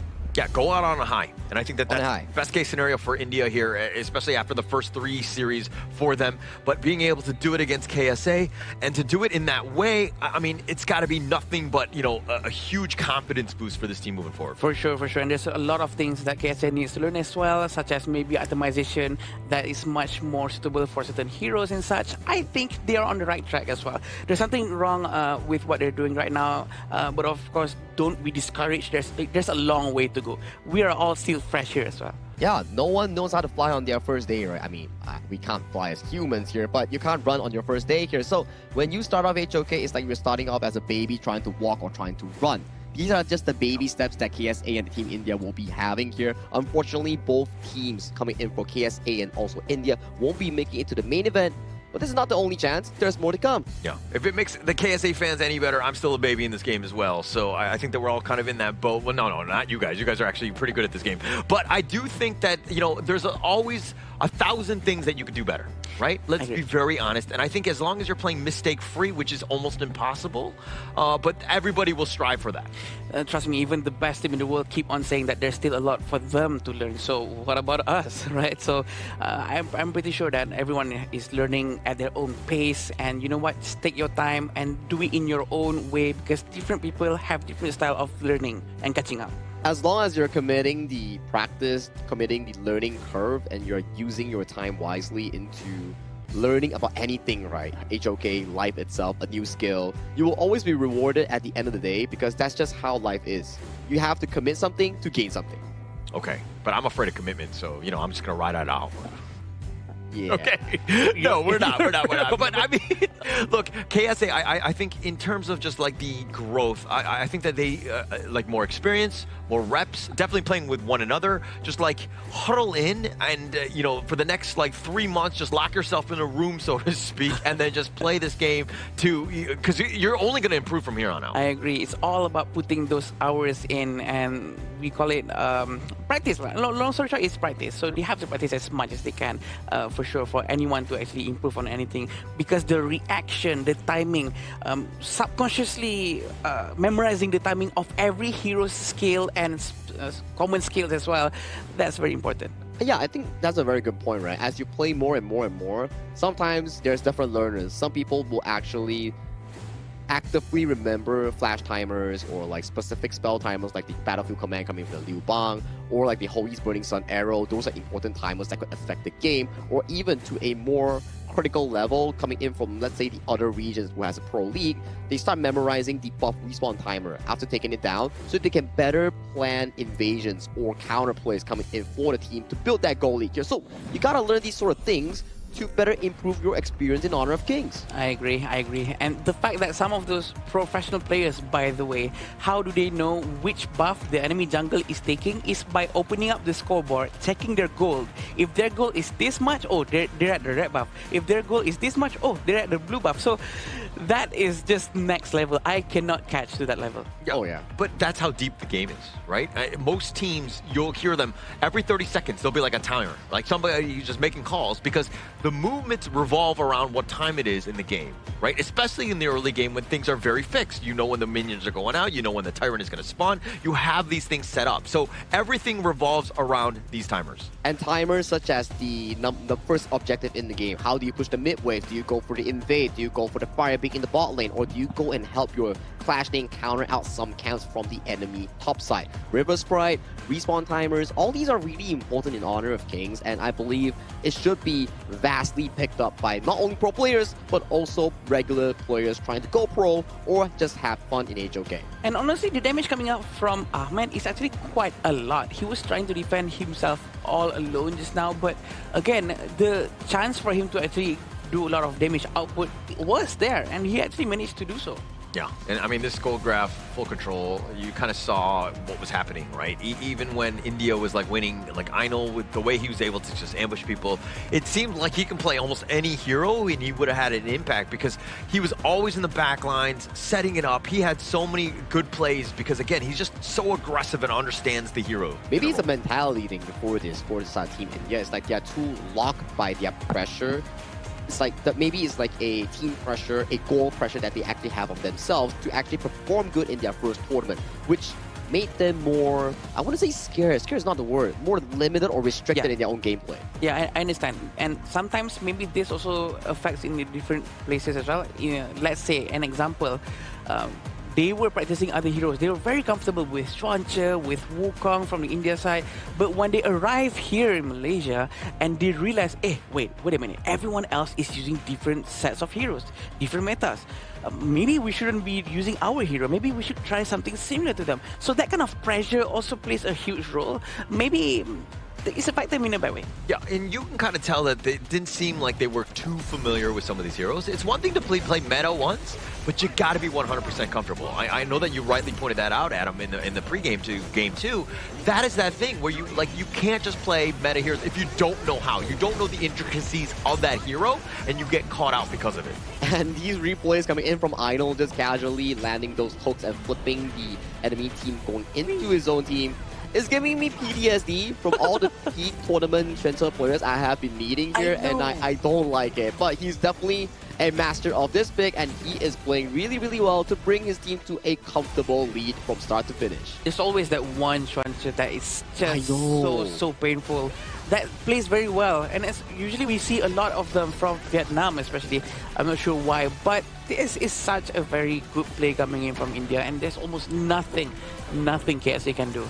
Nothing they could do. I mean, just Ashish did well. I mean, he dies on this one, so it's a little bit of a low light for him, but he had a lot of impact. I mean, he was able to kind of just solo. They're taking fights 4 versus 5 because they're so far up. They're able to kind of dissect the team whenever they're jumping in. Nice 2-man stun. Everything just really setting up for India to just really just steamroll them. Well played coming in for Team India, collecting up and picking up their first win of the Asian Games Esports qualifiers for Honor of Kings. And there we go, back-to-back MVP performance coming in from Ainul. He's confident and he is bringing in the heat. 8.9% damage coming in from him. I think Ainul is a person who is so comfortable with a basic attack-based hero, right? Because Xuanche, Wukong both really focus down on basic attacks, and the critical hit is coming in from the basic attack. I think he might excel in these kinds of heroes, so maybe he should just focus on these kinds whenever he's playing jungle. Now, I'm on the rejecting side of that idea because I feel like if you're going pro in HOK, you can't only have a dimension of a hero, you can't only be knowing how to play assassin and carries here because compositions are so vast and so much available here, like flexible, you know. You need to be able to be versatile as a player. You need to be able to play tanks, fighters, and also the other heroes like the front lines and assassins here. So you cannot be only at one dimension. You need to be multiple dimension and be flexible, like what you mentioned. All right. Having different hero pool is going to be huge for Ainul, right? I mean, you play the Wukong and the Swans as well, so you have more availability. And now when people watch back on this, and they're going to see this team again, right? Revenant Exports, they're going to be at the KWC. Now people are knowing, but like, do we actually ban these heroes out? What do we need to do? Because the availability is there, but again, it's more about the composition of the draft more than anything. I agree, and at least they actually show a showcase of what a good hero could be as long as you know how to use it. That's the most important thing. Knowing how to perform at maximum capability of a hero is what makes you a very good hero user. Yeah, be efficient, master the heroes, know the tricks, make sure that you make it a viable pick. Those are things that you need to be considering when playing a specific hero in Honor of Kings, and let alone he's doing it in the Asian Games Esports qualifiers here, and he did a fantastic job of not only the Wukong but also the Shinto, like Harold mentioned. Yeah, and actually, but moving forward, I think the biggest piece for India is that, like, okay, we know Ainul can play, right?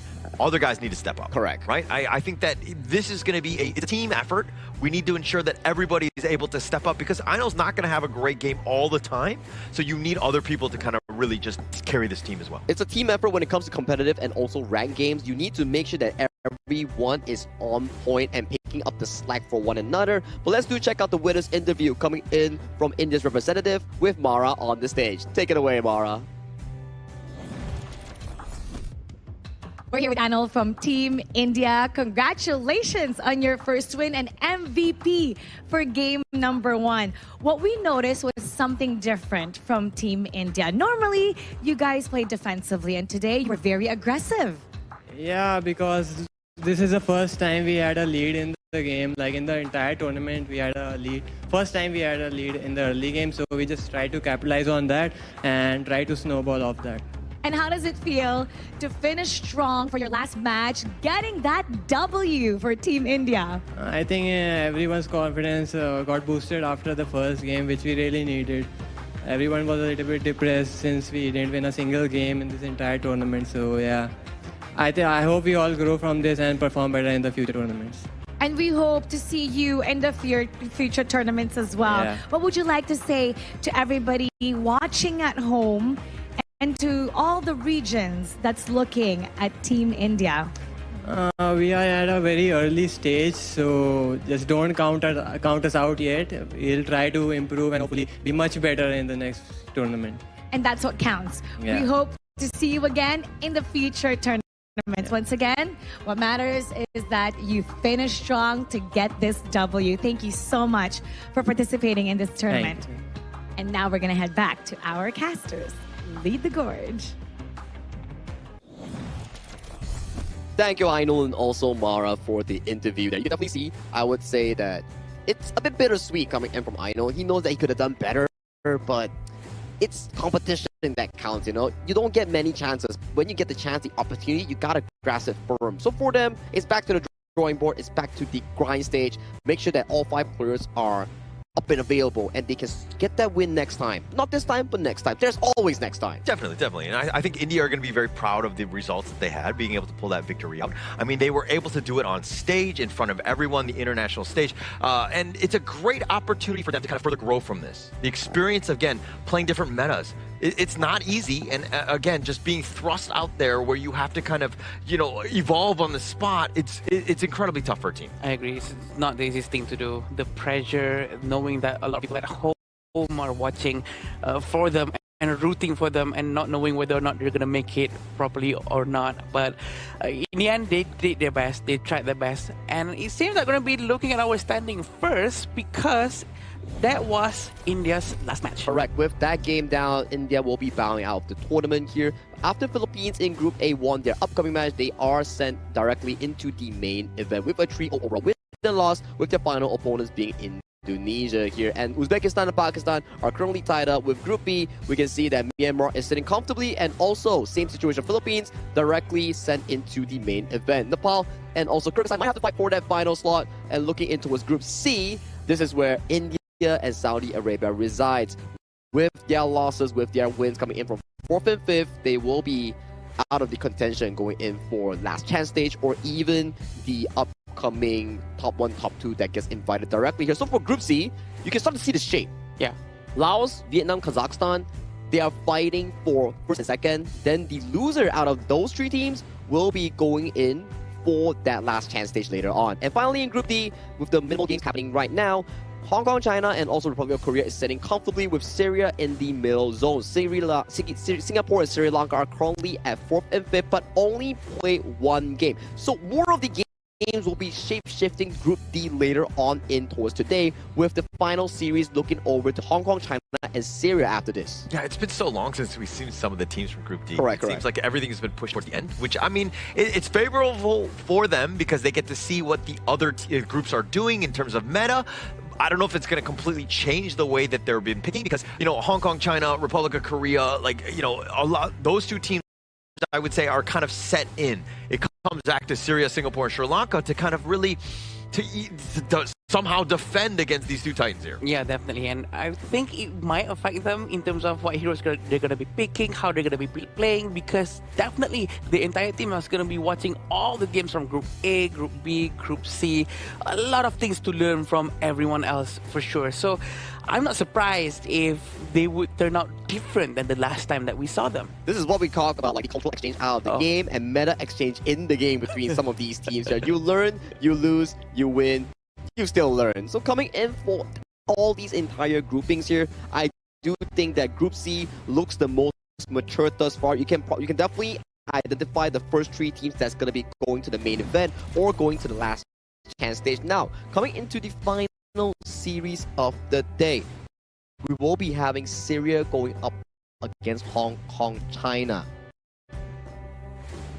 Wow. Wait. It's going to be Sri Lanka. Sri Lanka and Hong Kong, China. Yeah, it's going to be a very interesting match after this because this is probably the number 1 in the standing and probably one of the last ones in the standing as well. Right. It's huge in power difference for sure. But we do know that Sri Lanka is also still trying their best, trying to learn something new, and maybe this is the time for them to try things out and experience the best of the best inside the game itself. Yeah. Hong Kong, China, definitely the favorite in Group D. I think that there was a lot of pro play. These are guys that are very well experienced. I mean, you're saying that, Sri Lanka's on the bottom, but they've only played 1 game, right? Yeah. Let's not discount them. I think that, they still have a chance at the end of the day, as do any of the teams here. But I think Hong Kong, China right now, it looks like they might just be too strong. Well, there's still more time to actually figure out before we actually head into the first game of the side for Sri Lanka and Hong Kong, China. Because for me, you can talk about it on paper. Like we all know, like, okay, Hong Kong, China, maybe they look the best in the group for itself alongside Republic of Korea and maybe Singapore coming on. But for me, it's like, if it never happened before or it hasn't happened in game, you can't really say it's 100%. Maybe it's a 99%, but it's never 100%. Yeah. Definitely not. Yeah, because Especially not of Kings. Yeah.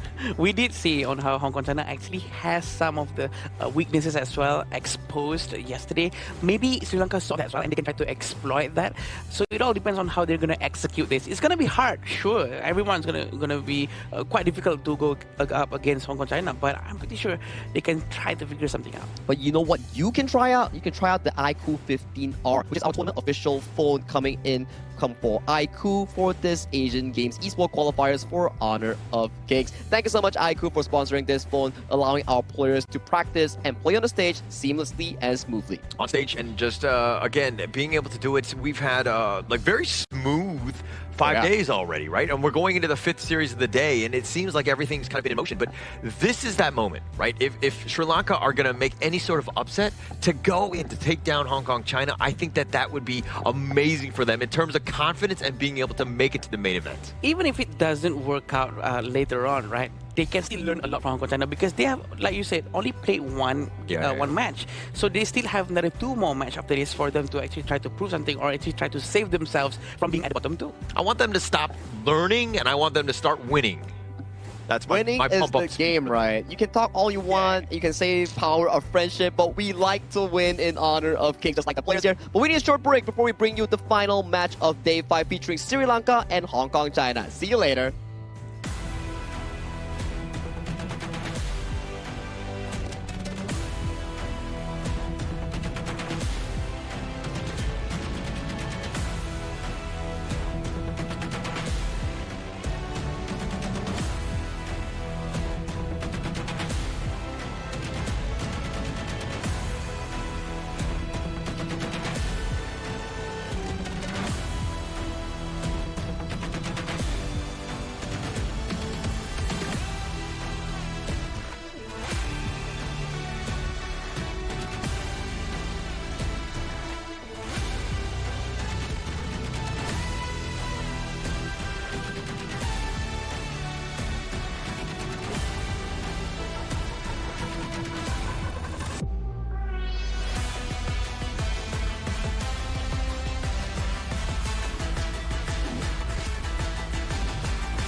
Contestants fight for the honor of their regions while we cheer them on to the dance.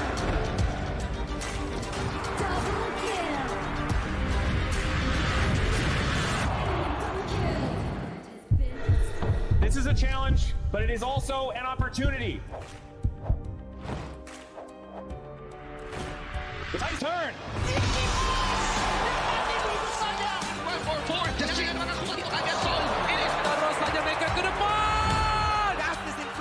They're going to use it. Golden goes out constantly. And we pull it up together. We share the same voice, the same radiance. This moment of brilliance belongs to all of us. Together, we shine.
Welcome to the 2026 Asian Games Esports Qualifiers, Honor of Kings. 20 regions, one stage, and only the strongest 9 teams will earn the right to shine above the rest. Taking place in Malaysia, June 13th to 21st, 2026. Coming to Malaysia. This is the battleground where teams fight for the right to qualify for the Asian Games. 20 teams enter, but only 9 teams will move on. Apart from the 20 regions, there are 3 regions that have direct qualification. Here is the 2026 Asian Games Esports Qualifiers Honor of Kings format.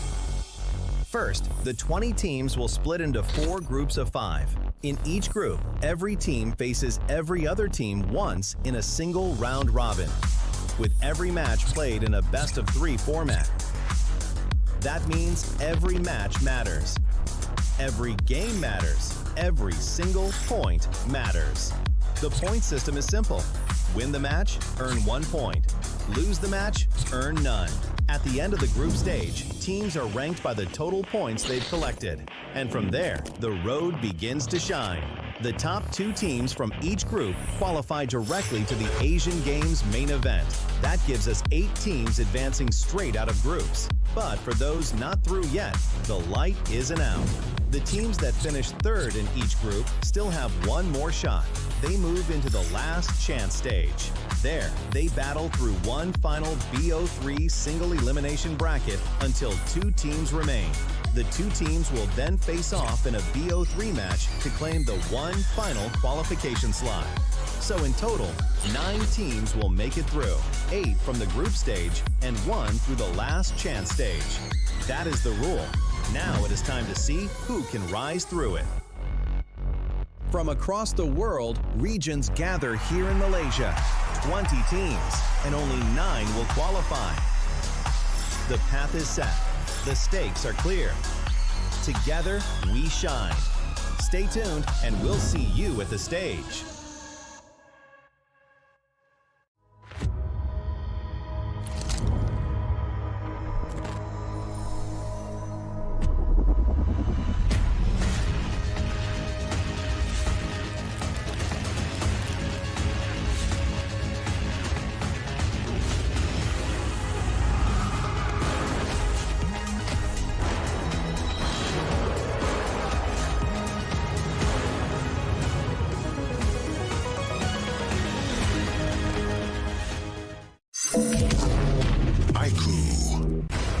Ultimate not ready yet.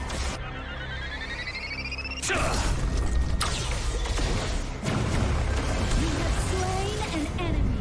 My magic murmurs in ecstasy.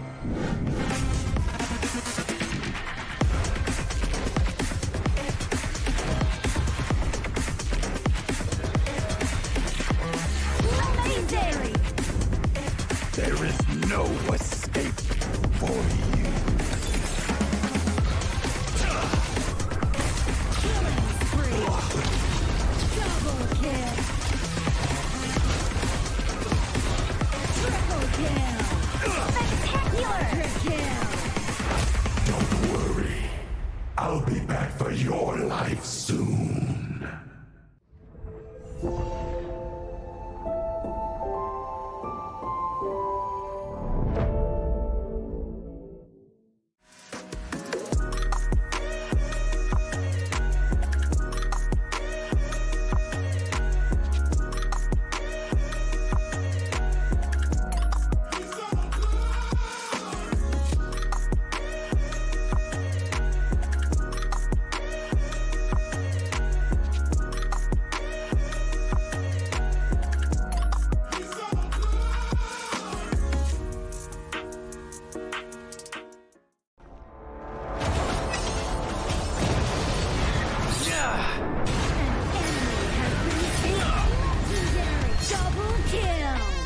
Shall I compare thee to a summer's day? Don't engage. Don't crush us like insects. Slain an enemy. Defend our base. Our high ground tower is under attack. Amazing! Unbelievable! Triple kill. Ah, the fragrance of romance. An ally has been slain. Rampage.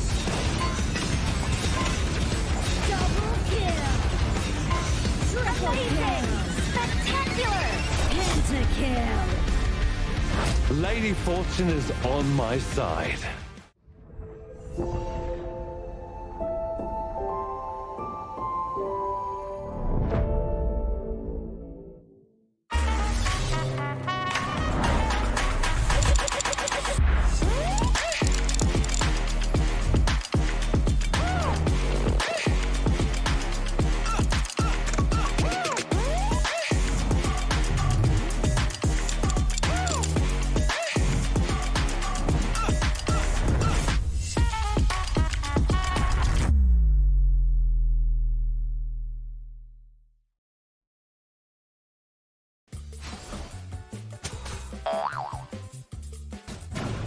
They tried.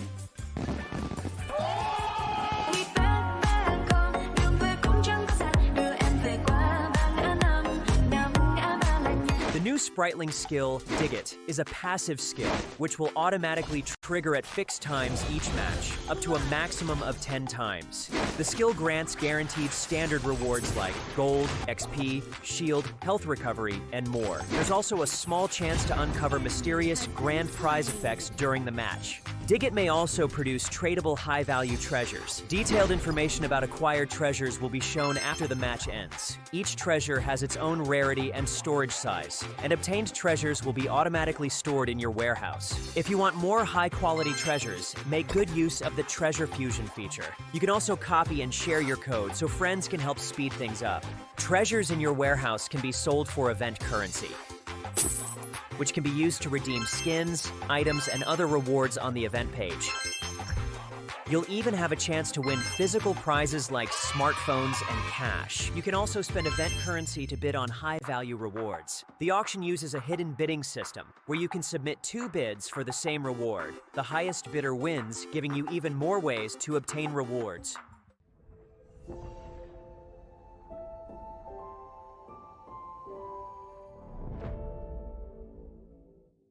Itu kan track kita. Relax bro. Phone aku! Jom ke bara. Mountain View!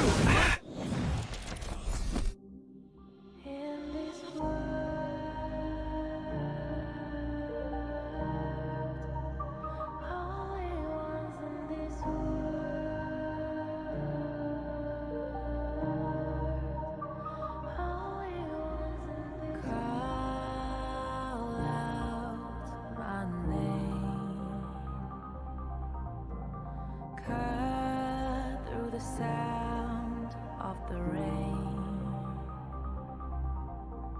No matter how I feed the flame, you know I feel the darkness and the pain.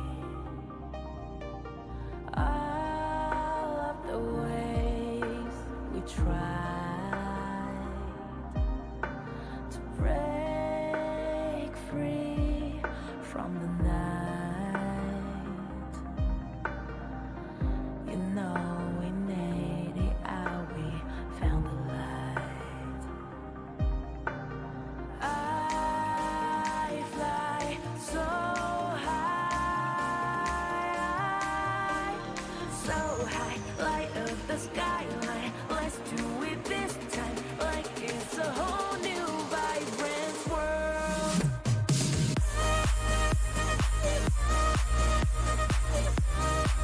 Like we're the only ones in this world. Like we're the only ones in this world. Now I see that I got everything I need. It's alright, I'm on fire, I'm alive, 'cause now I fly so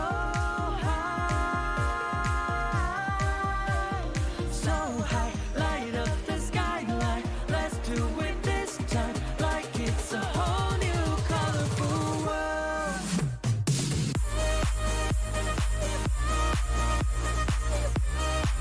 Like we're the only ones in this world.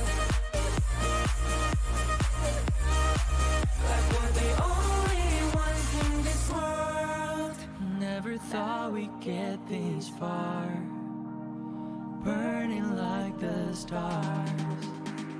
How we get this far, like we're the only ones in this world.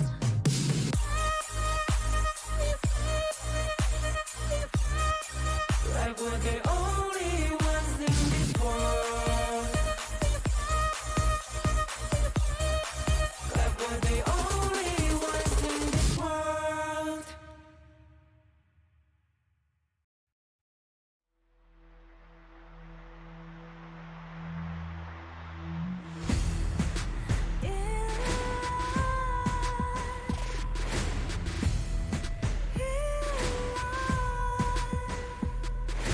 What's a life without its worth? Compromising with what hurts inside. When you let fear decide your fate, you don't choose which path to take in life.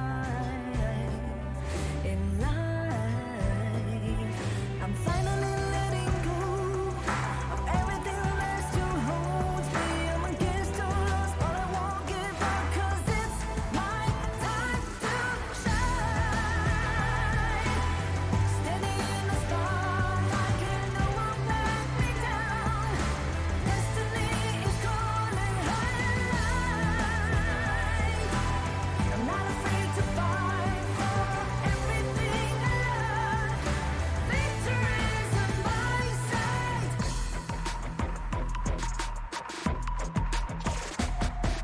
The more we lose, the more we gain. The more that nothing stays the same in time. Can't love ever, can't forget. What you see is what you get sometimes.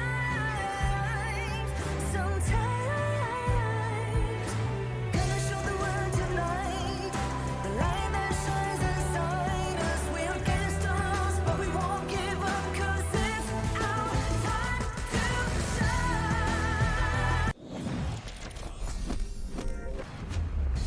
After a short break, we're back at it once again with more Honor of Kings action for the 5th day and 5th match for our 2026 Asian Games Esports qualifiers for Honor of Kings. My name is Sagi, your desk host once again for the final series of the day.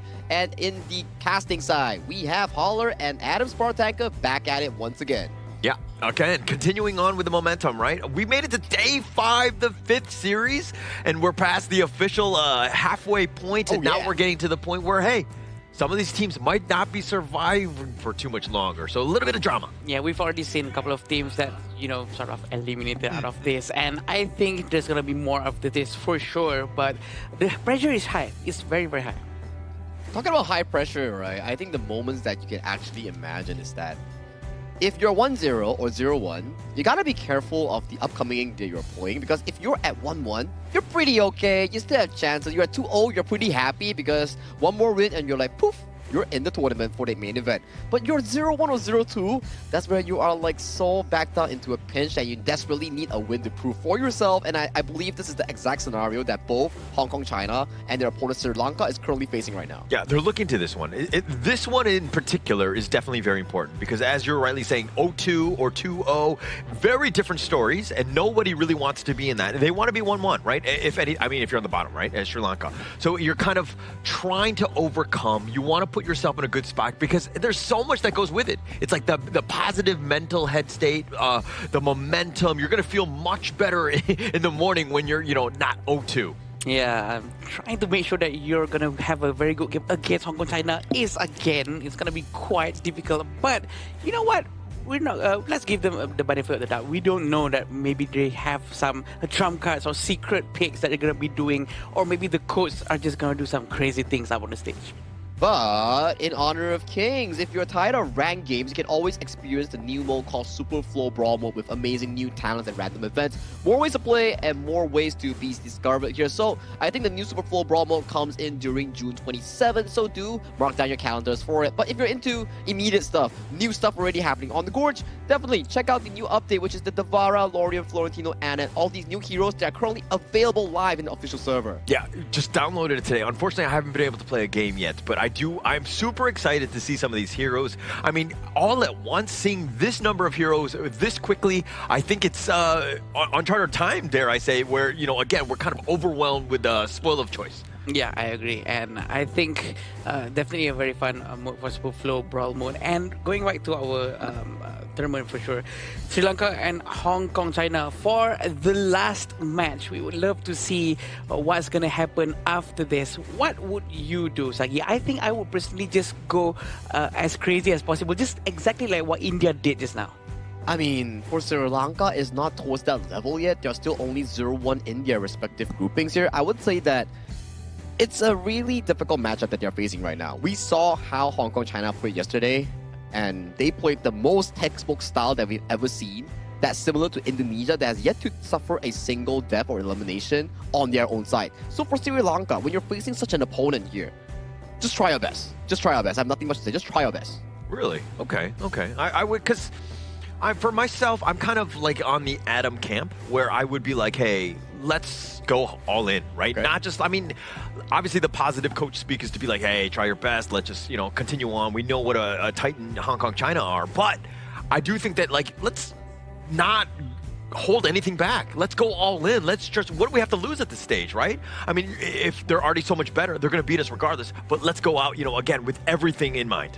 Yeah, I also understand where Sagi is coming from, because there's a lot of things at stake for sure. They would prefer to not lose any game whatsoever. So the fear of doing a mistake up on live TV, especially when they're out on the stage, a lot of people cheering at home, sometimes that fear can really get a hold onto you. It's like, I would say, a double-edged sword. Sometimes people get motivated under tense situations, then you have like the dopamine, I think it's, no, the adrenaline that pumps you up. And sometimes people get haunted by these moments on stage, piercing lines and everything. But that's for players to prove us wrong, because upcoming in will be Hong Kong, China, and also Sri Lanka taking the stage with this teaser video.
They have already shown they will not go down without a fight.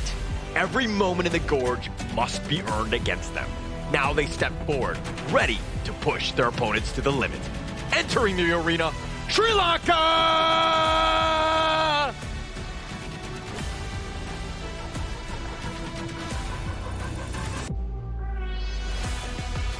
They have made their presence known with dominant performance. They have shown exactly what they are capable of. Now ready to continue their march through the competition. Give it up for Hong Kong, China!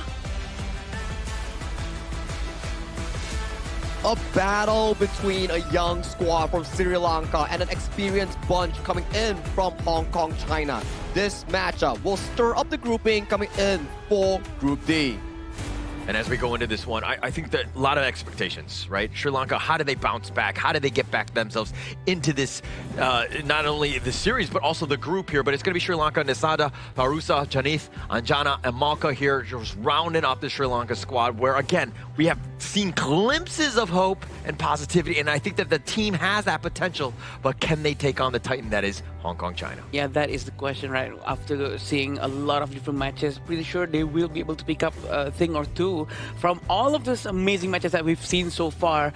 but going against Hong Kong, China is definitely going to be a little bit more difficult. I think it's definitely going to be difficult, right? At the end of the day, if you were to come in with a prediction, Hong Kong, China is definitely one of the group leaders and the main contenders you're coming in from Group D. But I like something about Sri Lanka. The way that they are doing the goal strength strategy that you guys mentioned, the roamer item mid with the jungle item support role, really allows the Tarusha, the main core of their team, to really, I would say, flourish in that sense. Get all the goal and try to carry the game and break through. Yeah, funneling the goal towards your jungle is one of the most important things that they have to get used to, and I think they really know what they're doing, and it all depends on whether or not they can continue it consistently. But this is the lineup for Hong Kong, China. We have Skin, Kahin, Hoa, Sumki, and Shishan. We do know that Hoa is such a good player in the mid lane, so scary for anyone going up against him. A lot of history on this team. I mean, if you're talking about the pro scene, I mean, you know that Tikin is actually, he's from Fearless Esports. He played on Pause as well as AG in 2024. Then Miles Otus, right? Kahin. This is also a guy that's actually been there as well. Hawa has had some experience with Zoa as well, Sumki, excuse me.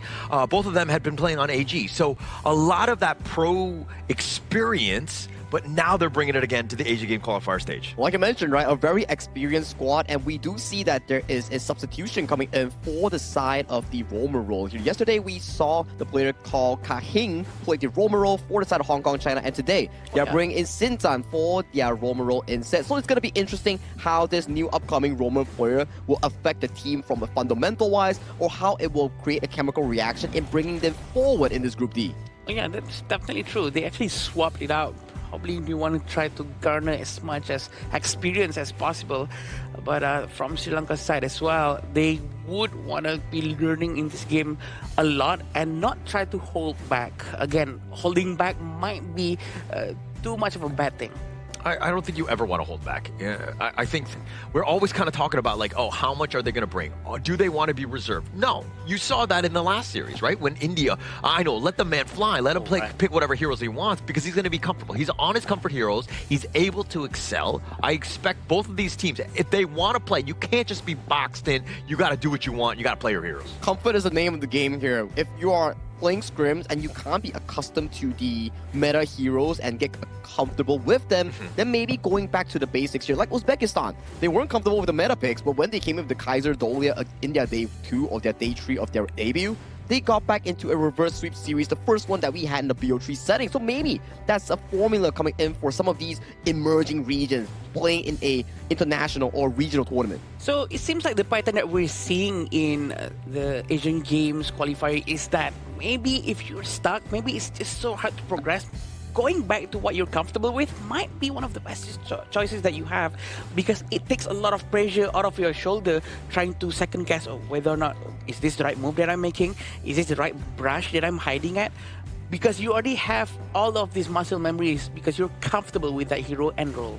And especially in game 1, I think that you want to be a little bit more freewheeling, right? Let them just kind of play it out. If things didn't work, okay, let's just show her up some of the weaknesses. What are those mistakes? Is it a draft? And then you're looking to kind of, hone in a little bit more in that sense. But I think that especially for game 1, set the tone, go out aggressive. Set the tone and aggression. I like that statement coming in from you, Holler, here. As we jump right into the pick and bans here with Sri Lanka with the blue side here, we do see some of the high engaged capability heroes such as the Guan Yu and also the Maestro Nui has been banned away from the blue side here. And for Hong Kong, China, staple bans here, Ukyo Dachibana and Dolia removed from the pool. Yeah, taken away from the blue side, right? Those are prime first picks for the blue side, right? And Sri Lanka right now, they're going to think about what they want to do in terms of direction.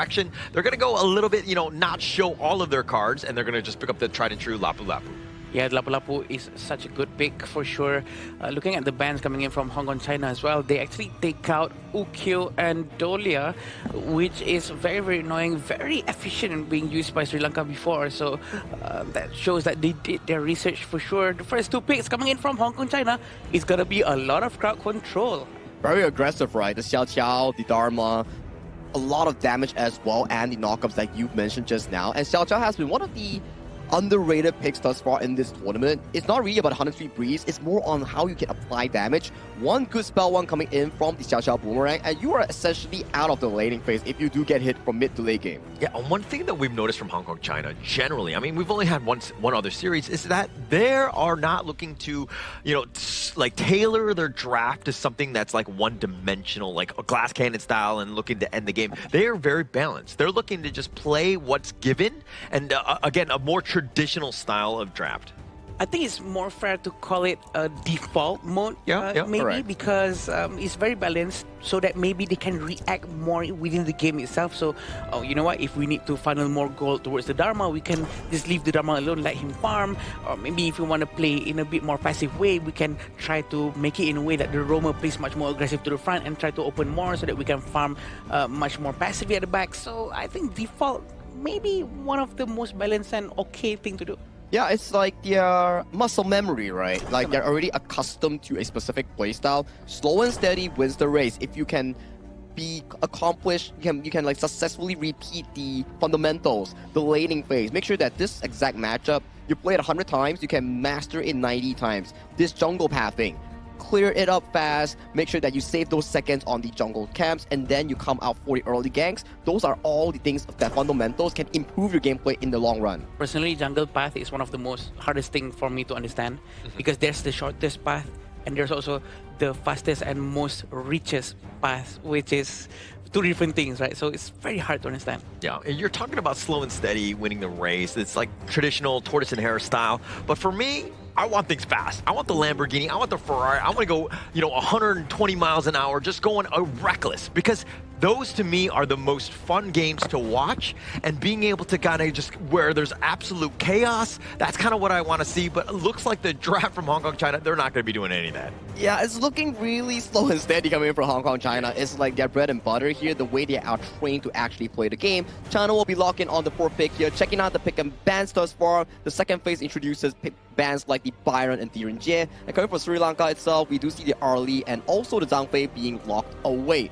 With Sri Lanka, their last pick is the Fatih and also the Consort Yu. Some of the good picks here that are able to counteract against the Nakoruru, the Dharma, and also the Fatih is also pretty decent in handling the laning phase against the Dharma and also the late game assassination attempts on towards the channel. Yeah, right now we're trying to see what roam that Hong Kong, China is going to be picking out. But I do feel that the picks coming in from Sri Lanka is going to grant Holler what he wants, which is exactly the chaotic gameplay, the aggression that they might want to bring out, because these are the hero of an early game composition.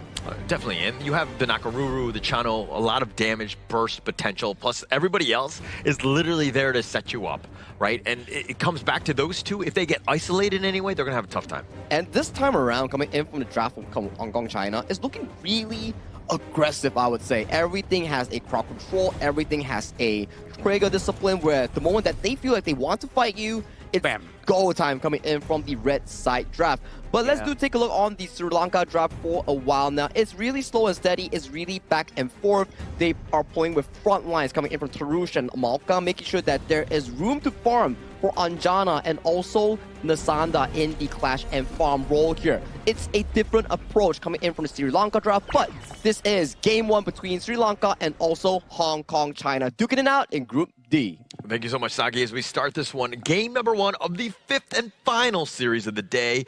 I mean, going into this one, I mean, you knew that Sri Lanka were going to come out firing, right? And I think that this draft is pretty balanced. I'm not giving a huge edge to either of the squads, and right now it's all about execution. And very interesting move coming in from Tarusha to actually join the mid lane to clear the waves first. But look at this, potentially an aggressive rotation coming in from Hong Kong, China. It seems like just try to steal as much economy as they can. Yeah, this is a great start, right? And you're going to also leave Anjana and Sumki. Let those two kind of duke it out one-on-one. Nobody should get a huge advantage, as it looks like the pheasant is going to be stolen away. Hong Kong, China, again, this is that value. You went into the enemy jungle, you were rotating around. What was available, and they took that away. Exactly, without losing anything, without being noticed at the same time. So I do believe that they're going to be continuing this until they have that goal advantage. What we do realize from Hong Kong, China is that they will never try to engage in a war that they think they're going to win in 50-50% chance. They will only take it if it's 70-30 or 80-20, somewhat like that. Yeah, and it seems like, I mean, they didn't know who was coming in, who was stealing. It looks like, you know, Sri Lanka kind of need to install a couple more CCTV cameras, right? That's true. And Hoa consistently using the Chow Chow this way, always throwing random first kills towards the enemy, trying to see if it could hit. If one sticks too much, they could be able to try to continue engage into a fight. Yeah, how is going to be a problem? I mean, those fans, those Blasphemy fans are going to be a problem, right? The amount of damage that they can do. So Sri Lanka on the other side, I mean, if you're looking at like Janeth, Anjana, you know, they definitely can be vulnerable. They can be a little out of position and get hit by those things. So it really comes back to the positioning. And now it looks like Xinghan is going to be just kind of stun locking a little bit, but there's a disengage. A very interesting move coming in from Hong Kong, China, still trying to pressure out from the mid lane jungle, and they're trying to collect all as much as they can. See all of these small little things. Of course, it seems like it's a small thing, but a very good throw from Imalka, trying to steal away his own jungle. I mean, you think it's small, but it's actually big in the long scheme of things. It's like the game of inches. Any sort of like steal away, any sort of, you know, jungle camp that you probably shouldn't have gotten, but taking it away, that thing swings quite a bit, especially in the early game. And we're not even 3 minutes in. We got a 1K lead for Hong Kong, China. Almost be able to try to steal the Crimson Golem, but it seems like a teleportation might force a fight here, but it seems like he's just using it just to rotate back to his Azure Golem. Hong Kong, China really trying to focus and play in the long game. In the long game. And I mean, it's going to set up by a really good early game, which it looks like they're going to even contest this Azure Golem.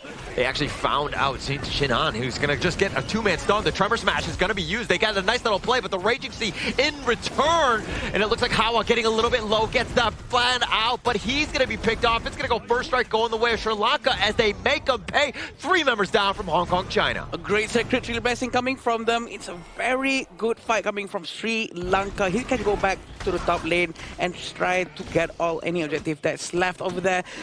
I think that Sri Lanka actually managed to pull the kiting very nicely. Here we go. This is exactly what happened. The ultimate coming in from the Liampo actually started the war only towards the Janith.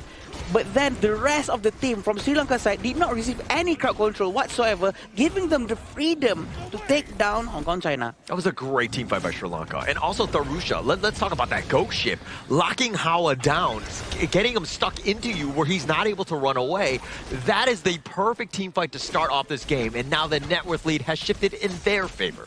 A very good fight for sure, but it seems like they're trying to make sure that they can get the Tyrant. The vision is provided by Sinchan, but apparently he doesn't want to take any risk because his teammate is quite busy taking a lot of resources in the top lane. Yeah, you're counting out Sri Lanka, and man, they're coming out firing here. Not even 5 minutes in. Yes, they are a little bit behind, but they're taking the big objectives. They've gotten 3 kills plus that Tyrant, and now it comes back to Hong Kong, China. They need to be aggressive. This is what you're doing when you're kind of like maybe losing the map control phase. You look to contest. Maybe you get the 50-50. It doesn't look like they get it here. Rotation is being done by Hong Kong, China, still trying to focus down in the bottom lane because they know Sumki is nearby. They need to try to help him as much as he can. It seems like they're about to dive right into the tower. Yeah, this is the perfect timing. The flash away is not going to get away from that. The Honey Sweet Breeze, and they will knock it down for Sumki, and they will take the bottom T1 Hong Kong, China with a great rotate. So clean, right? The way they rotate from the back, and they know that there's nowhere he can go. Anjana really cannot do anything over there, but look at this damage coming in from Kahin. He really tried to punish down Nisanda, but it seems like he managed to run away. Yeah, but you kind of knew that was the situation for Anjana, right? He was all by himself. It was just a matter of time, but they lost the bottom T2. That entire push from Hong Kong, China, they're like, okay, we don't care about kills, but we'll figure out and take objectives away, and this is how we're going to win this game. Seems like they're trying to focus down towards the mid lane. He was recalling in the middle, out in the open, and Flash has been used by Sakin. Yeah, Nisanda down for the count on this one. Sakin making him pay. This is a guy that we've seen time and time again. His alias, his IGN, is actually Snow. He has a lot of history on the Hong Kong esports scene. Just remember to respect his name. But this is actually the first time we've been calling him by his actual name, Sakin. Oh, okay. Very interesting right there. They're going to try to clear out the minion as much as possible in the mid lane, and the rotation is going to be done by Hong Kong China, putting Skin at bottom lane. But look at how they're trying to slowly creep forward, trying to see if there's any chance for them to start a team fight. But it seems like they're still trying to hold back. Sri Lanka, a lot of respect coming out from them, but they have no vision towards the Crimson Golden. Yeah, and the rich get richer, right? They've shifted things. They were able to take that away. They had the vision game, and it looked like Sri Lanka were not willing to fight. They had chances, mind you. If we're talking about this gold graph, it was definitely in their favor. But Hong Kong China, the way that they're efficiently taking things off of the map, yes, they might be down in kills, but they're getting the neutrals, which is actually helping accelerate this farm here. I agree, and they are suffocating Sri Lanka away from any economical advantage. But it seems like Tremor Smash coming in. Yeah, he's looking to go for that backside, but the ghost ship is going to be used. He's actually on the other side of that, and Malka's going to be taken down. They get the freeze on Shinzan, who's going to get away, but they've gotten what they wanted, the Azure Golem, as well as that kill. Any other team would have just continued trying to continue that team fight after getting a Malka, but Hong Kong China is just so disciplined, doesn't want to do any unnecessary mistakes at all. Also because of what happened just now in the earlier fight, right? Because they got punished, and it's been proven that Sri Lanka can actually still fight against them, even though they had one hand tied behind their back. Yeah, and actually, it's a huge confidence boost, right? When you're able to go in, and you know, that early game has been largely in favor of Sri Lanka at moments, but the way that Hong Kong has just completely weathered the storm, and in the past like 3 minutes, shifted it back to like all of a sudden to like a 4K net worth lead. That is absolutely massive for Hong Kong China. They're really controlling the entire map, and Fateh hasn't even finished his Doomsday just yet, but we can see Axe of Torment is done. He's on the way to maybe make a Glacial Buckler after this, but definitely a very high damage coming in from Fateh. It seems like he was the cause of why Hong Kong China lost a lot of their heroes just now. Yeah, if you're looking at the roles, all of the different pieces, every single head-to-head has been in favor of Hong Kong China, and they've gotten that. There's a reason why they've grown this lead to about 6K at this point, because all of the lanes winning, and then again taking more of the farm and being very jungle efficient. Also focusing on all objectives, but it seems like he's gonna go down from the Sunda. There's nothing his teammate can do. Yeah, Tharusha is on the run, but the ghost ship is not going to be locking him down. It's a double strike going the way of Sumki. That's the worst guy to feed. A very good fight coming in from Hong Kong China. They managed to steal 2 heroes away from Sri Lanka. They can focus down towards the mid lane. This is the tier 1 mid lane, by the way, very important. But they're going for the flank. The Honey Straight Breeze, the flash away. That's a nice one. Janith will get off, but he actually runs into the wrong side. Kahin taking him down, the mid T1 down as well. Seems like they're trying to punish him, but it seems like Kahin is so ready to go back in. Yeah, Kahin, though, he's getting walked down here. A couple shots, and that last one, not enough to take down Kahin, just baiting him away. Space created top lane, top T2 down. That's exactly what happened. The space is so valuable that they managed to get a tier 2 tower, which is very effective and efficient. They can just keep on doing the same thing over and again.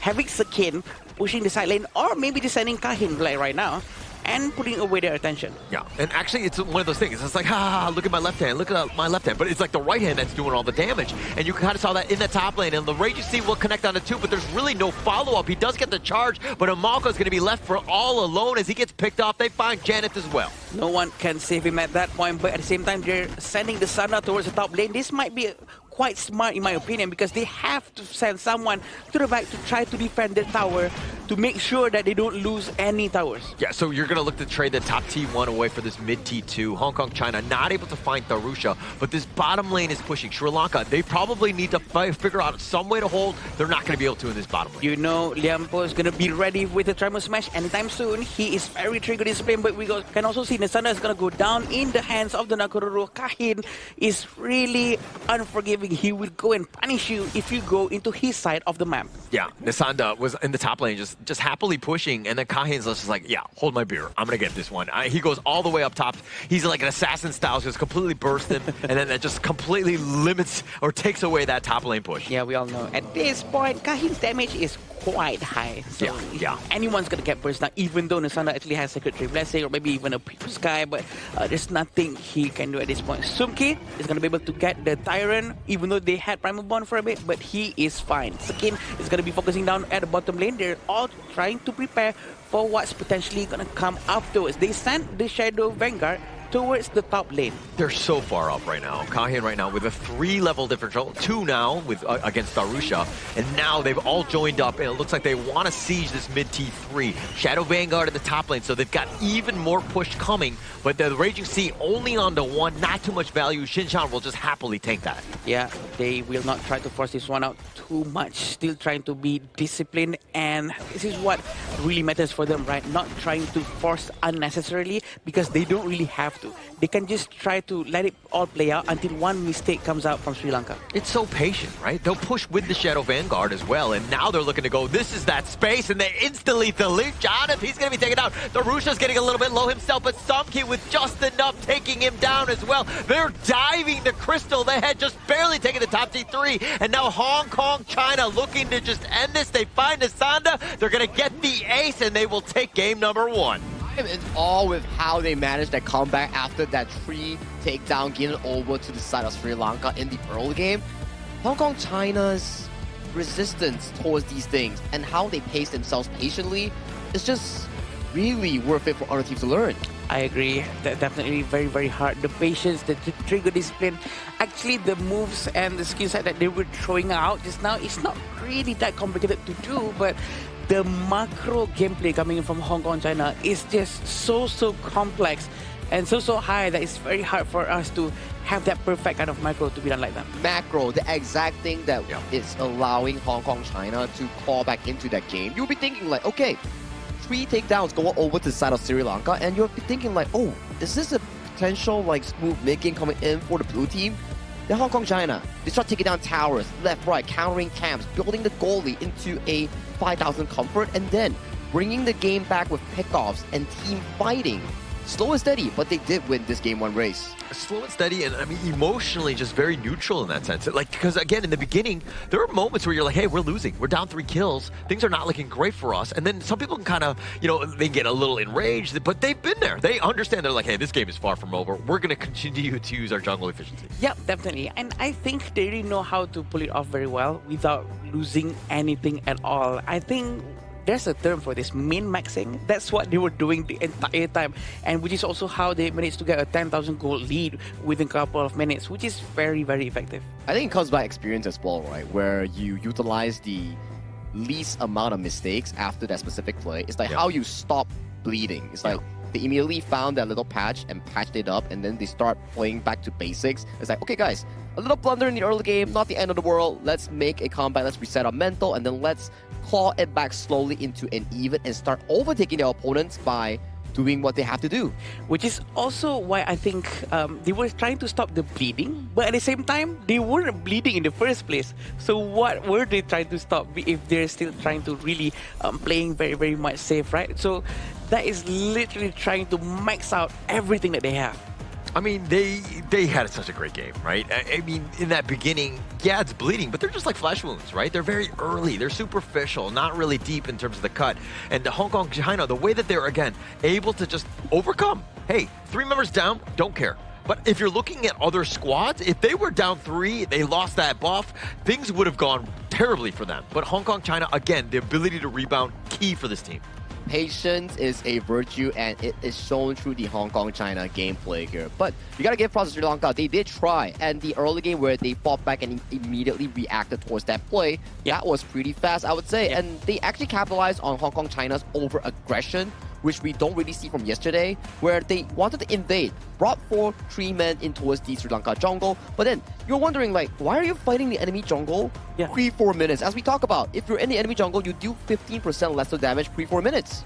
That's probably why they managed to pull out a very nice fight coming up from Sri Lanka, but also the positioning coming from Nisanda, managing to get Secretary Blessing before that fight was quite crucial as well. It's just that the 15% damage reduction is so effective that Hong Kong cannot pull it off that cleanly. But again, the bravery to have to actually, you know what guys, we can actually defend this, we can actually try this out, and they proved it.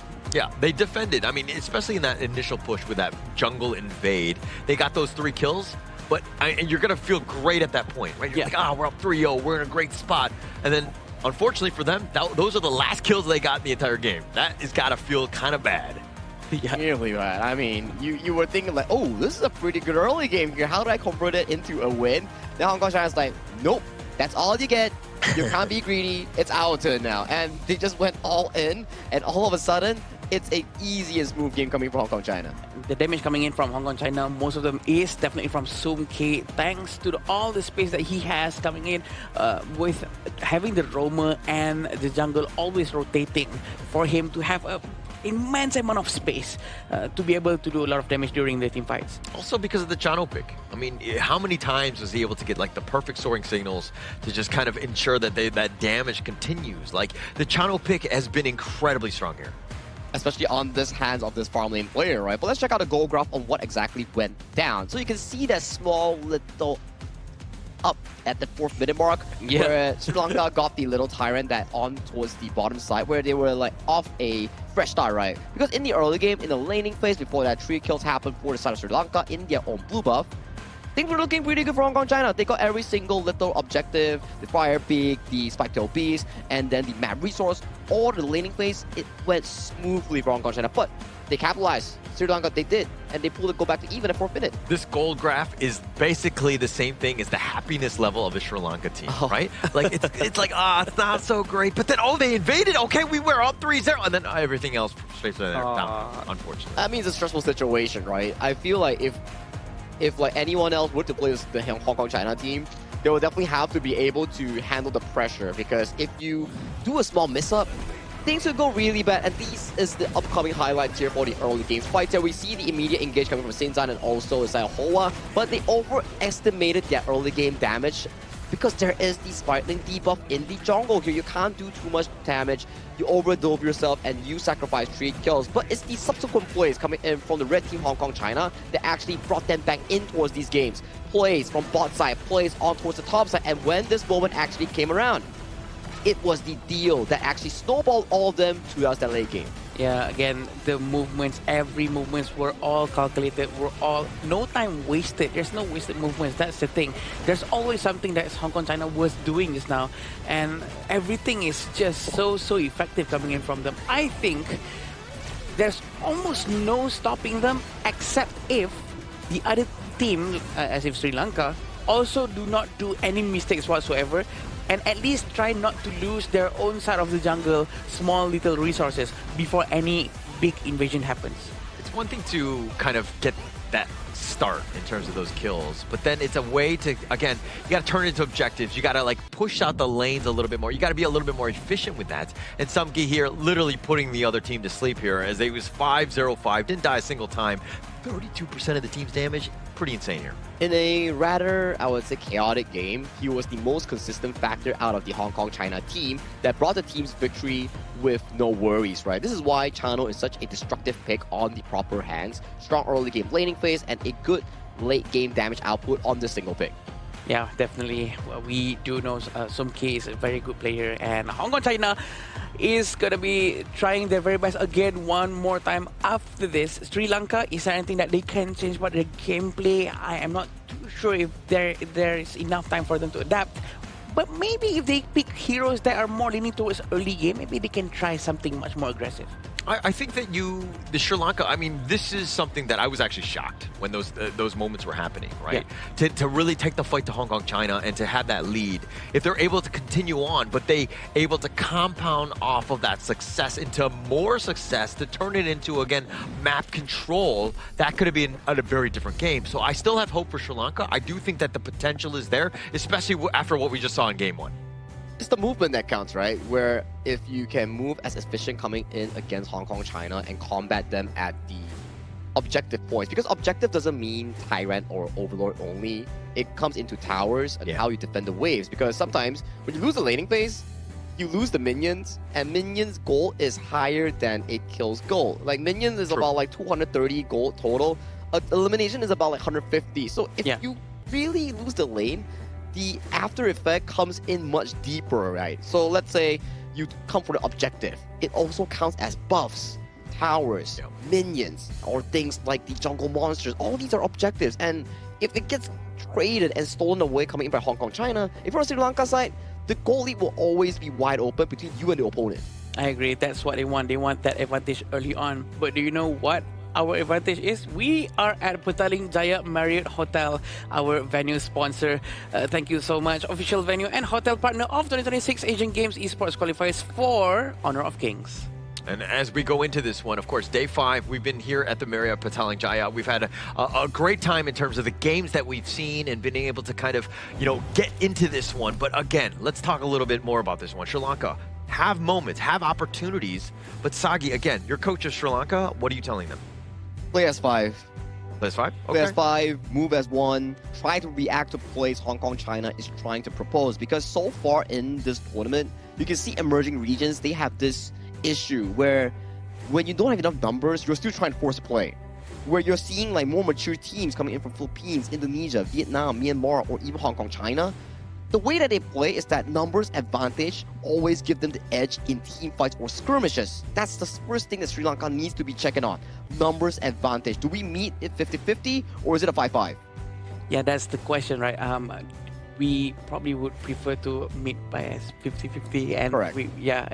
That's the best thing to do for sure. And right now we want to see whether or not Sri Lanka is going to try their very best to go with maybe different hero picks. Something that India actually did just now, just go crazy. I think what India did was probably a bit too late because they are already confirmed to be at the bottom 2. Maybe Sri Lanka should try something like that, but try earlier before they're actually confirmed all the way down.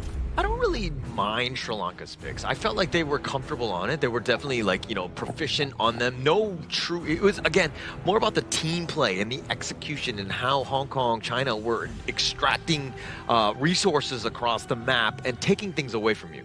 I like it. Efficiency, right? Where we talk about, you can play safe. But playing safe is not the answer if you're not playing efficiently. You can be careful, but when you are not wanting to be proactive, not wanting to be moving for objectives, not wanting to do a single play and just hope that the enemy makes a mistake, what if the enemy doesn't make a mistake? You'll be forever in the reactive side and everything will be capitalized by your opponent. Sometimes trying to counter meta might be a little bit worse than trying to do something with your own meta, something that you want to do yourself. Maybe they have an idea that they might want to try to, at minute 1, just all in towards the enemy blue buff. Maybe something like that. Just force it out, knowing even though that, Hong Kong China is a very good team, very scary team, we can't do this, but just try it out. It's to throw off their tempo, right? If you can throw off their original game, put them in with discomfort, maybe you have a shot when you are trying as a lower position or a less experienced team, challenging a stronger and much more mature team like Hong Kong, China. Yeah, I kind of look at this too. Sorry, I'm going to just go a different direction in terms of this. Like with chess, right? You have a really good early game. And you're going up against the chess master who has seen this time and time again. They're able to, like billions of matches that they've already played. Yeah. So like mid to late game, they're going to just close you out. But if you're able to get a little bit of an edge early, maybe you catch them out. Kind of like what they did in game 1. Yeah. If they're able to continue that success, that might give them a chance. But again, if they're behind and you're up against the chess master, gotta help you, man. The analogy is great because it's things that are out of the expectation that you can catch your opponents off guard. Maybe it might not work always, but it's worth a shot. Yeah, I agree with that because sometimes we confuse them. It might just throw them off their feet and they would be surprised. Because if it's a surprise to us, it might also be a surprise to the other team as well, right? So we do have a Charlotte. We also have an Arlian idea for Hong Kong, China, which is a very strong start for sure. But they have yet to pick any hero for the front line to open the map aggressively.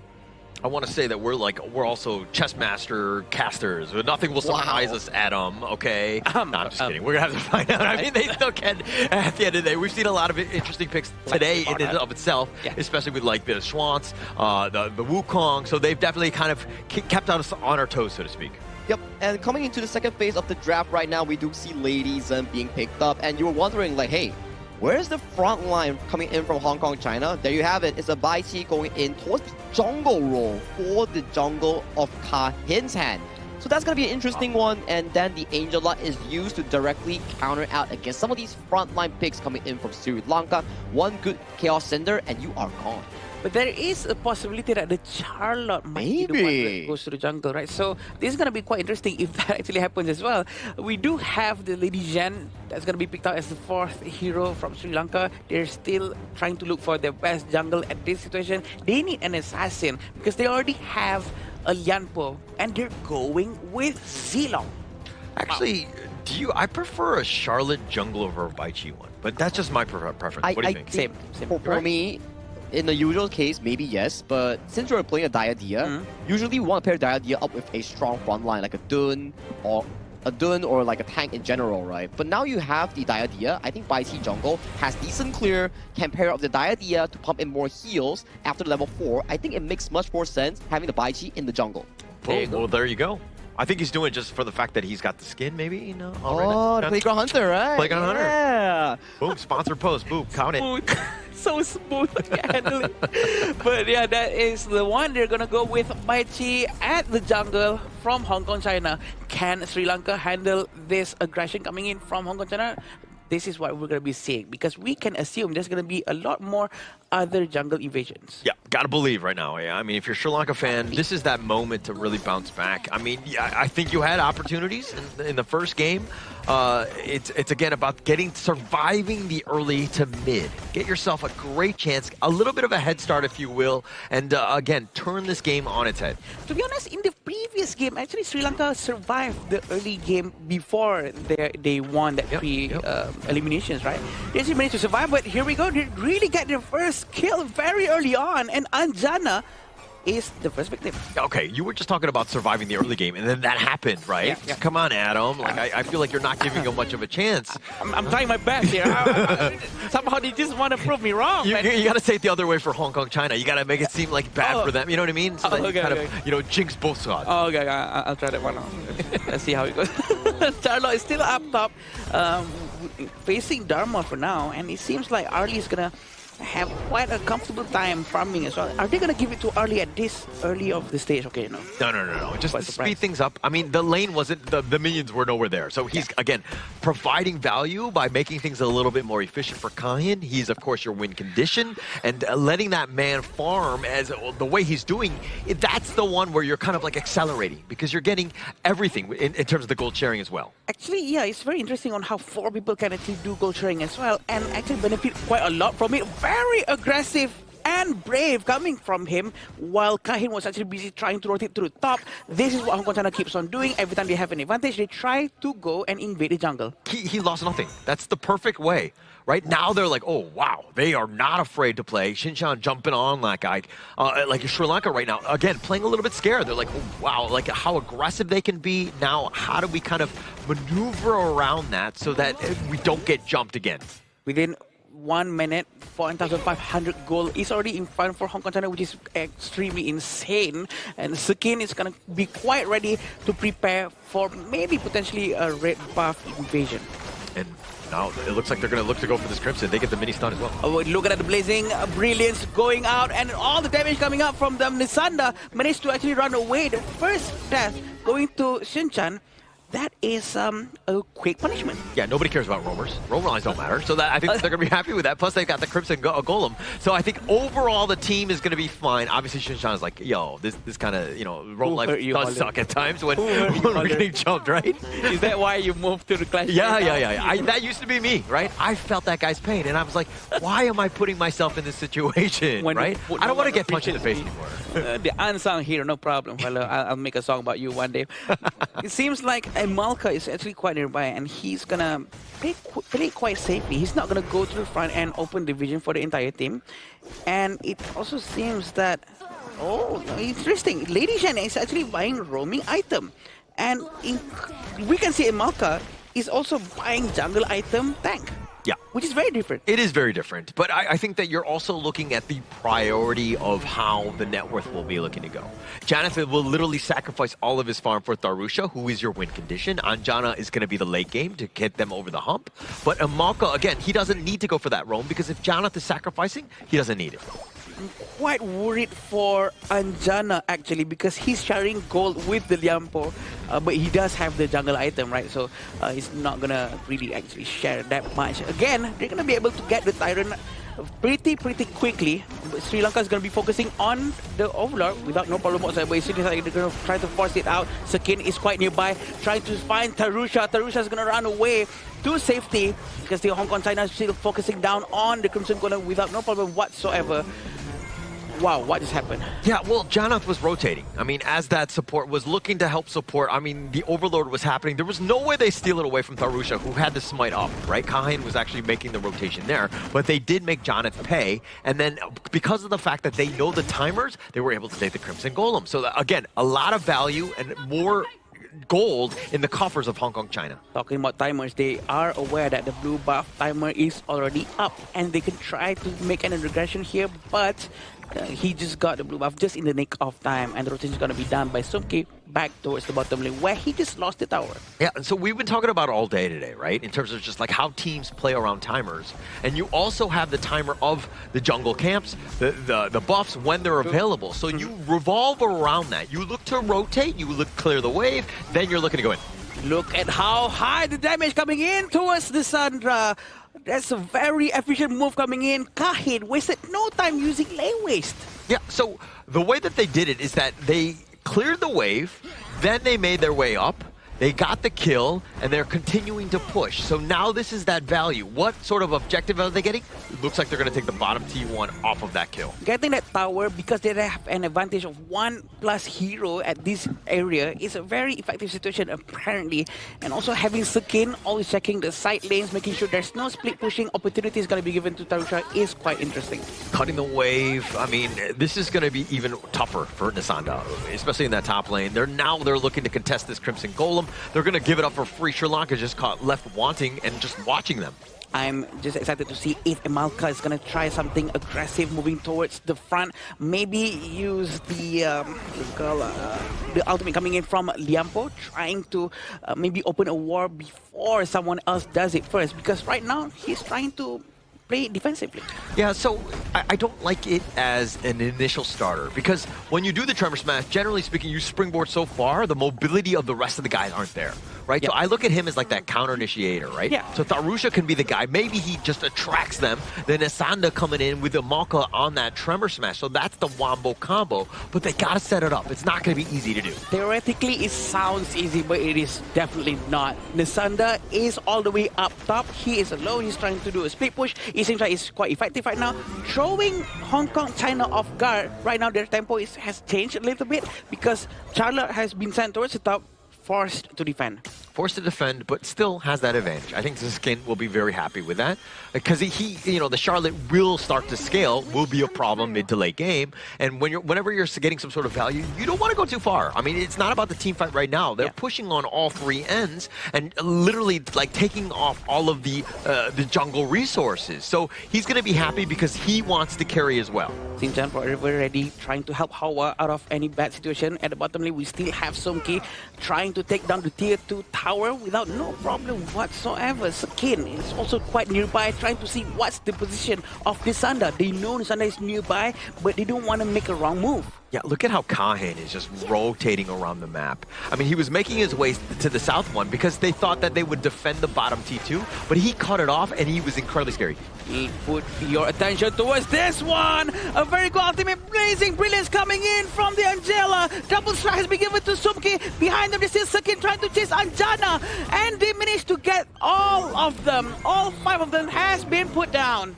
That's a quadra strike, right? And just like that, it looks like they're going to potentially end the game off of this ace. I mean, the bottom T3 is going to be great in terms of just being able to take down those minions. So it's going to buy Sri Lanka a little bit of time before they go in. But as we go into this replay, look, he's trying to go for the burst ram. He gets frozen near the Tremor Smash, and they go all in together. They get caught on the edge, but then it was a little too far. And even on the backside, you're seeing King doing some serious work, finding the damage dealers, and just taking them down.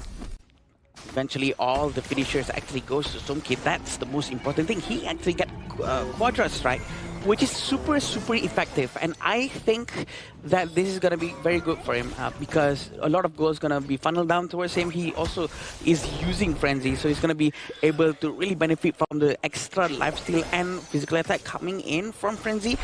They can try to focus as fast as possible to move towards the bottom tower if they want to. Yeah, I was going to say, like, giving it the gold to Sumki is probably worst case scenario. probably yes, but the rest of them, they know what to do with the gold if they were given it as well. So getting the quadra strike on Asumki is probably not a great spot for Sri Lanka here, but now they're looking to split push because again, you need a little bit of breathing space. Oh no, he knows he's right there. Nisanda's going to try to run away, but very good power gradation, but Sumki is here. He does have all the Doomsday and Spark Forge. He has to run away as soon as he can, but Nisanda seems like he's quite okay, but Sokin is not done yet. It's going to go in, but there's not going to be any support or backup coming in from the rest of the Sri Lanka. Yeah, you can't get away from this Hong Kong-China lineup. I mean, the mobility that they have, if you get caught out once, you're just going to get run down. I mean, the Monk has his own mobility, but it's an Arlie and a Charlotte. Those guys can find ways to just speed burst and get even on top of you. But look at this, Lei-Waste is quite effective of managing to pull Anjana into the team fight, and Janith has to run away. Destructive Deluge has been used just now. The high ground tower in the mid lane has also been destroyed, and Hong Kong China looking to try to destroy the crystal. I mean, they're doing everything well. They're just going to wait and bide their time, but now they go in. Tremor Smash has been used. Look at this, a very good ulti coming from the Zilong, but it seems like he's going to go down very quickly. Double strike has been given to Angela, and the last one also goes down. The crystal is going to be focused by Hong Kong China. A very clean game coming from them with 14 strikes versus 2 strikes to Sri Lanka. I mean, it's looking like it's going to be the end. He just tried to maybe go for the minion wave. No way Anjana makes that save. And it looks like Hong Kong China are going to take a clean 2-0 sweep in the series. Further cementing themselves coming in towards Group D here. Currently, their score is 4-0 in terms of the match points. And in terms of series, they're comfortably at a 2-0 after this defeat, sending Sri Lanka further down the depths of this Group D. We knew Group D was going to be tough. We knew Hong Kong China were very good, and they were definitely one of the favorites in the group. But to see them perform on the stage and the way they do it, man, it's clean, and it is incredibly fun to watch a team like this. Yeah, incredibly fun for sure. And the fact that they did not go down without a fight, that's the fun of it, right? Because Sri Lanka actually tried their very best. Also, we saw on how the rotation coming in from Hong Kong China was just too fast. And they already cleared all of their own resources until to a point where even the farm lane joined the jungle trying to clear the red buff just to make everything quicker. And you know what? It works. It really works, right? As we saw from the highlights later on that we can see, it's about the early jungle invasions, right? How they managed to get the lane win coming in towards the mid lane. I appreciate the enthusiasm and the proactiveness in going to try the mid lane roam build into the jungle funnel strategy, because you need mid to be able to buy the knowledge gem, you need roam to be able to buy the jungle item so you can cross out that effect. But that's the problem, right? You have a Bai Chi, Charlotte, and also a Diadia, so much healing, but you're delaying the Venomous Staff so slow on that Lady Zhen.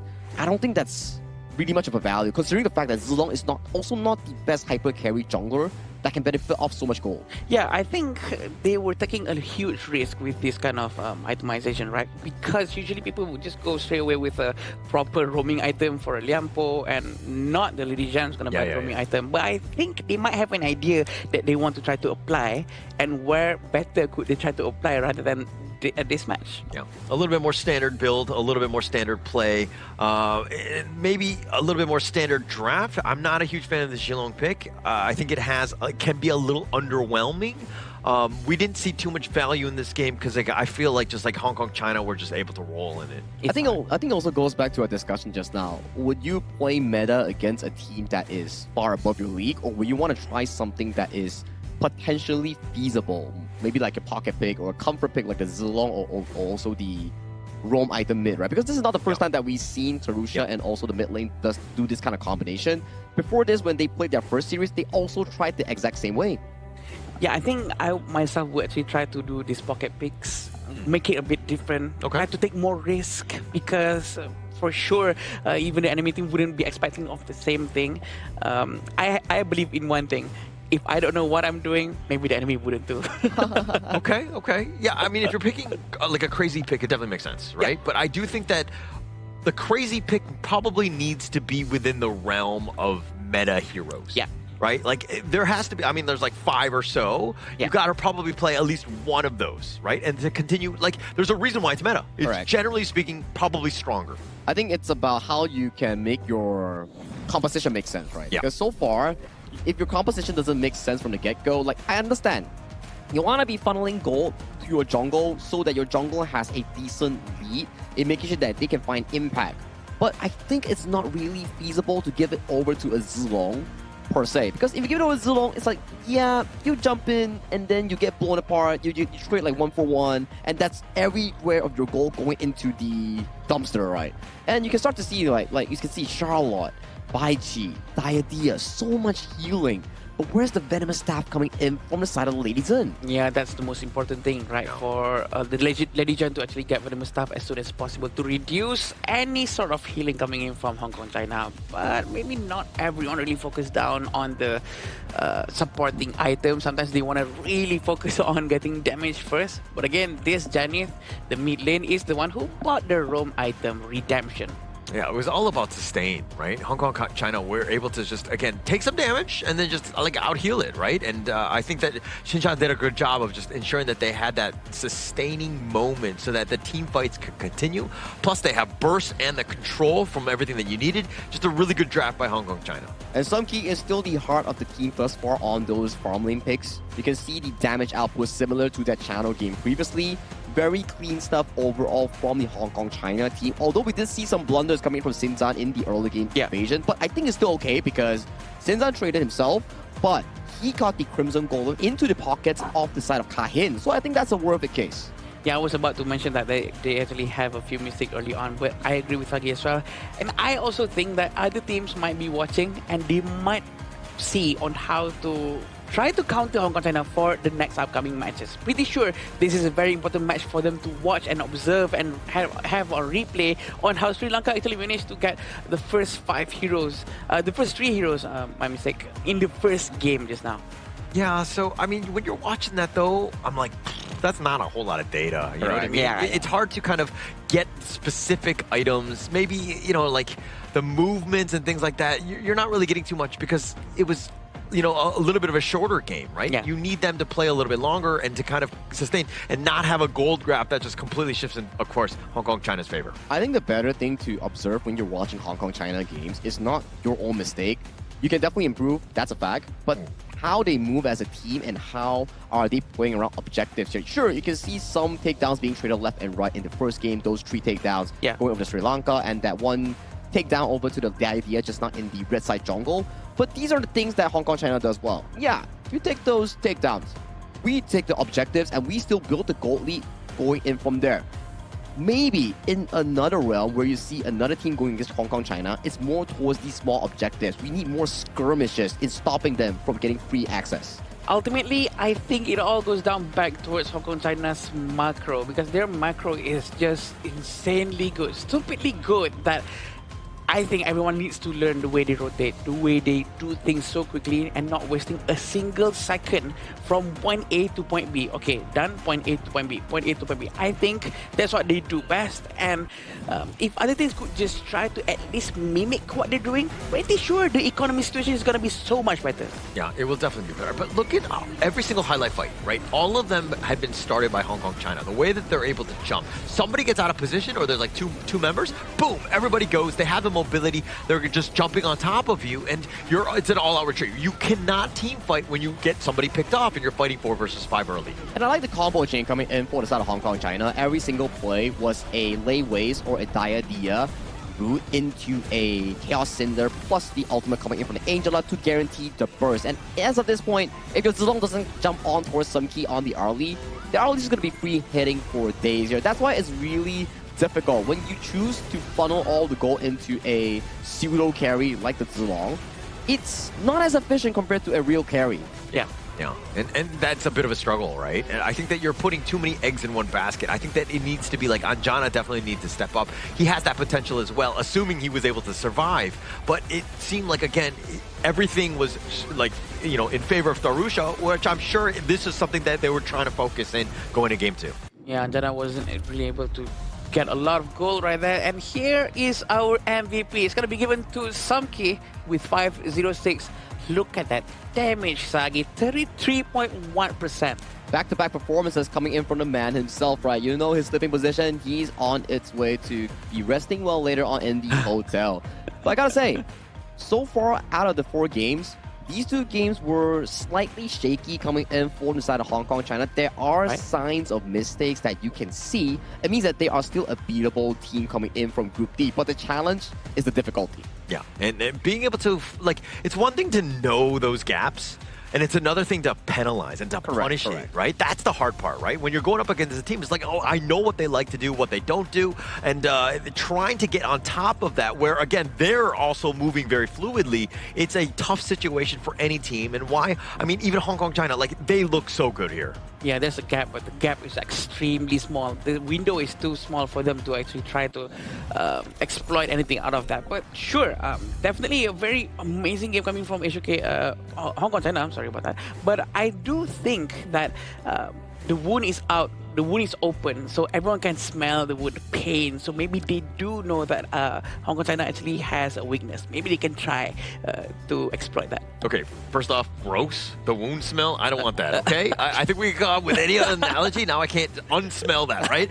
But I think that it's still, it definitely was there, right? I think that the teams are aware that the wound is open and not smelly. Okay, go ahead. Yeah, it means there's a sign of they are defeatable. They are not like unable to be pierced, right? Because it's not Hong Kong, China, nor Sri Lanka's last game in the group itself. They've only played 2 games each.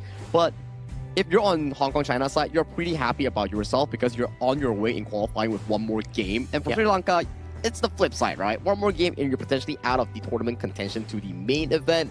So it's a bit of a tough situation for Sri Lanka. Yeah, I agree for sure, and I think you know what, Sri Lanka don't feel too bad, don't feel too discouraged. That's the most important thing because they still have more matches after this. And what's the most important thing is they can take a lot of experiences and lessons from this match. I think the numbers that we should be looking at is that if you hit 3 wins, generally speaking, you're good, right? Yeah. You're going to be guaranteed on thin. Yeah. You lose 3 times, you're out. Yeah. Right? So on the other side, you're just looking at the 2-on-2 area, and maybe you get into 3rd place, you slide into that one. That's like best case scenario. Sri Lanka still has a chance at the end of the day. It's going to be a tough road ahead, but nothing is impossible here. But something good for our viewers at home here. Do spectate to claim the commemorative badge on June 21. It can be used in the Grand Venture, and more rewards will await you in Heroes Gorge and Honor of Kings. So mark your calendars down, and we will see you there. Definitely a lot of rewards are waiting out there for you. And today, there's a lot of updates, right? So don't forget to open up your e-Sukan, update them, and try out all the new things that's available. So yeah, that's exactly what I'm going to do after this. Yeah, exactly, Kira. But you know what? Let's do Save the Talk and throw it over to Mara to check out who will she be interviewing coming in as the representative coming in from Hong Kong, China after that spectacular win. Take it away, Mara. Samki gets double MVP from Team Hong Kong, China. Congratulations! How happy were you with that double MVP? 好開心，好開心可以攞到 MVP。 Yeah, really happy. You were spectacular. And we noticed such a great combo with this Angela Dayadia, and that it gave your team incredible mobility and pressure on the map. What makes this pairing so great with your system? 我哋知道呢兩隻鷹嘅組合係可以企到，可以俾對面好大嘅壓制力，可以令到對面好驚。 We know that this using this combination can give a very big pressure to the opponent, and then we know the effects of this combination. That's why we use this combination. You know what we also noticed that's so great about Hong Kong, China is that you guys were able to recover really fast. Usually other teams, when they make mistakes, they lose momentum in the game. So when things don't go your way, how does Hong Kong, China adapt really well? Who takes charge to make sure that the team resets fast? 通常我哋每個人都會，即係就算我哋失利咗一波，但係我哋下一波都會每個人打足10分精神去迎接下一波，再打好啲。 Even that in this kind of situation, not especially anyone, but all of us, all of our teammates will keep our focus and recover as soon as possible. That means you guys have really great communication. Now, a lot of people are watching. What would you like to say to everybody and invite them to watch you for your upcoming match? 喺接下嚟嘅比賽，我哋中國香港隊，我哋會繼續努力去做好自己，打好自己嘅以下嘅比賽。 We will continue our efforts and then to make more great games. And what a great game that was. Once again, congratulations. Thank you. Now we're going to head back to our casters. Lead the gorge. Thank you so much, Sumki, and also Mara for the interview there. You can hear the advice that he's trying to relay. I mean, he didn't really directly give advice, but it's more on, so like Mara asked, like, hey, how do you recover back from a bad play? And then Sumki was like, you know, it's about us reminding each other of what we need to do next instead of sulking on the previous play. You can be like sulking on it after the review, like whenever in the practice room or in the waiting room, but in the game itself, focus on the next play. Yeah, and definitely a very good advice to be given, because we do know that sometimes we get tunnel vision in the game and we don't see anything else, and maybe our friends are in a better mindset that they can try to help us fix our state of mind. I think that's quite important. Yeah, that's such a championship mentality that he's got, right? I think that being able to be like, no matter what happens, we've been there. We know how to play from behind, and we're able to find ways to get back in. And I think that those are the teams that are incredibly tough to take down. I think that's just mobile games in general, like whereby you never want to be able to be fixed in one situation, because it's always different when you start a new game, even with the same draft. Nothing is always consistent in the mobile game like Honor of Kings, where it's always different situations. Maybe this exact matchup that you play between Achano and Arlie, like a foreign element comes in and disrupts the piece. It's like, okay, it's like a 6-4 matchup, but there's always things that are different that's going to be affecting the flow of the game.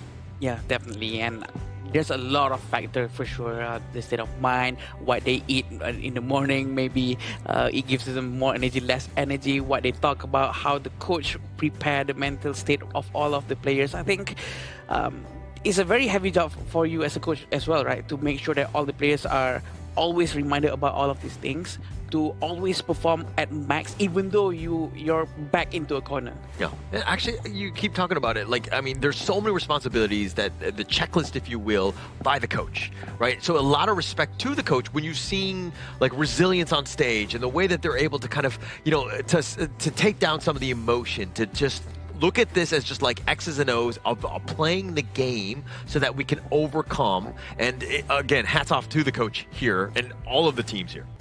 Exactly, right? I think coaching staff is one of the most important one, because it's not only about teaching the game to new players or the existing players and helping them be better. It's about nourishing these new talents, right? Because no one knows anything when you are born, nor you are starting a game like new. You can be like very mechanically gifted, but when you come into a international stage or competitive stage, you start to notice that mechanically gifted can only bring you so far. That's why you need a coaching staff to whip you in shape. And let's check out the updated groupings here, the standings out after this full day. After Philippines beat Uzbekistan just now in the opening match, they have qualified themselves into the Asian Games main event. And Uzbekistan and Pakistan are currently tied for 3rd and 4th with the same match win-lose.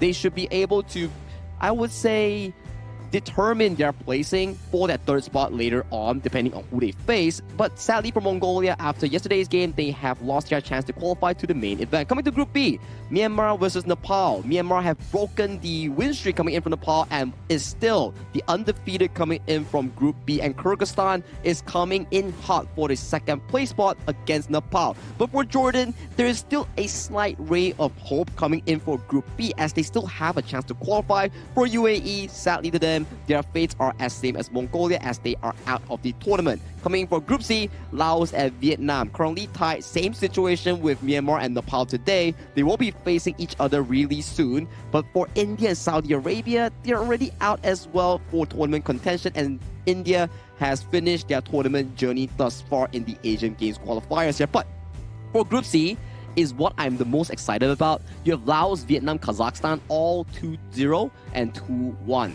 Any single win in between them in the BO3 setting will immediately change up the entire Group C dynamic here. And finally in Group D, we have another game featuring Hong Kong, China in match number 5 yesterday and today. And they're sitting very comfortably as the 1st placer here. But the other teams are waiting for more matches in the coming days. Yeah, and actually tomorrow, if we're looking at some of the matches, I think that the Sri Lanka, we're going to be seeing them again. So if you happen to be one of those fans, but walk me through at least tomorrow's matches here. Well, tomorrow will be debuting with a Group A match with Indonesia heading over to Pakistan. Indonesia needs to win this to qualify for the main event smoothly in a 3-0 fashion. Pakistan needs to win this as well. If they lose, they are out of the tournament contention for the Asian Games qualifiers here. And coming in for Group B, Jordan comes up against UAE. For UAE, their situation is like India today, where they've already finished their spot in the Asian Game qualifiers, and they can play spoiler against Jordan looking for their first win. Group C, that is the exact highlight that we're talking about here. Vietnam going up against Kazakhstan. Whoever wins, qualifies. Whoever loses, struggles. Now, Group D, Korea, finally coming back once again, going up against Sri Lanka. For Sri Lanka, it's a difficult one because they're going back after back against strong teams in the group itself, like Korea and Hong Kong, China here. And talking about Hong Kong, China, to close out the day tomorrow, they will be going up against Singapore. Back at it once again for another match. Yeah, this is gonna be a very fun match tomorrow for sure. We have a lot of strong teams going up against each other, and yeah, it's definitely gonna be quite difficult for Sri Lanka. I think they just need to bounce back. I think that Hong Kong, China are definitely one of the top tier teams, right? And going up against Korea, no, it's going to be no small feat as well. But if they're able to kind of bounce back, learn the lessons, and do it quickly, unfortunately, right? They're going to be going into tomorrow, like to just kind of figure out how to bounce back in that amount of time. It's not going to be easy for them. It's going to take a while, but do check the tapes back for Sri Lanka against their games with Hong Kong, China, and see what the enemy did that was so good in putting themselves correctly in the gold lead. Because if they can actually take a few tips from their opponents, they could grow really well and potentially make it out of their group. I agree. The macro, again, is just so good from their opponents just now. The fact that they try to steal every small little jungle as possible. I think that can be applied to any teams out there, right? Anyone who were watching this now, you will know what just happened with Hong Kong, China. Even their games yesterday also showcased the exact same thing. How they managed to do such clean rotations and try to maximize the gold. Yeah, but they're not perfect. There were definitely moments where they're vulnerable, and I think that other teams are like, dare I say, frothing at the mouth, being like, we can figure this out. We just take advantage of it. You just need to take some time. And talking about another event that our viewers at home can actually participate in, do try to create a creative cheer text in your native language to support your nation or region in the Asian Games qualifiers here and submit it to support your country. After qualifiers, the top one voted voice pack will be voted by the community. It will be recorded and turned into an in-game voice pack for you to use from your region. And what other device would you guys like to use to hear all of these voice packs in your Honor of Kings? That will be iQOO 15R, the official gaming phone 2026 Asian Games Esports qualifiers for Honor of Kings. Yeah, just being able to record it off of that phone would make it much easier for the other piece. I think that we saw 5 great series. I think that we, saw some final games like India bowing out. But I think that we have like 4 more days ahead of us. So I think that's we're going to still see exactly where the teams are going to be moving on and who can actually qualify again for the main stage. As we pace into the final few days, I do have to say that there are more teams that will be leaving us here in the Asian Games qualifier stage, and there will be more teams that will be earning their rights to attend the Asian Games main event itself. But that's just the reality of esports and tournament as well, because winning and losing, that's the main element of esports. But it has been a great day so far on the broadcast. My name is Sagi. With me is Holler and Adam. We'll be signing out. We'll bid you good night, and we'll see you tomorrow. Ever changing, some chameleon, blood, sweat, and tears. We'll never make it if we fall to everything that brings us down. With a comeback is now. Blood, sweat, and tears. Fight for what we want. Doesn't matter the cost. Every day, put in work. Blood, sweat, and tears. Nothing comes overnight. Strength in numbers start to line. We don't bow to fear.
It's an honor showtime.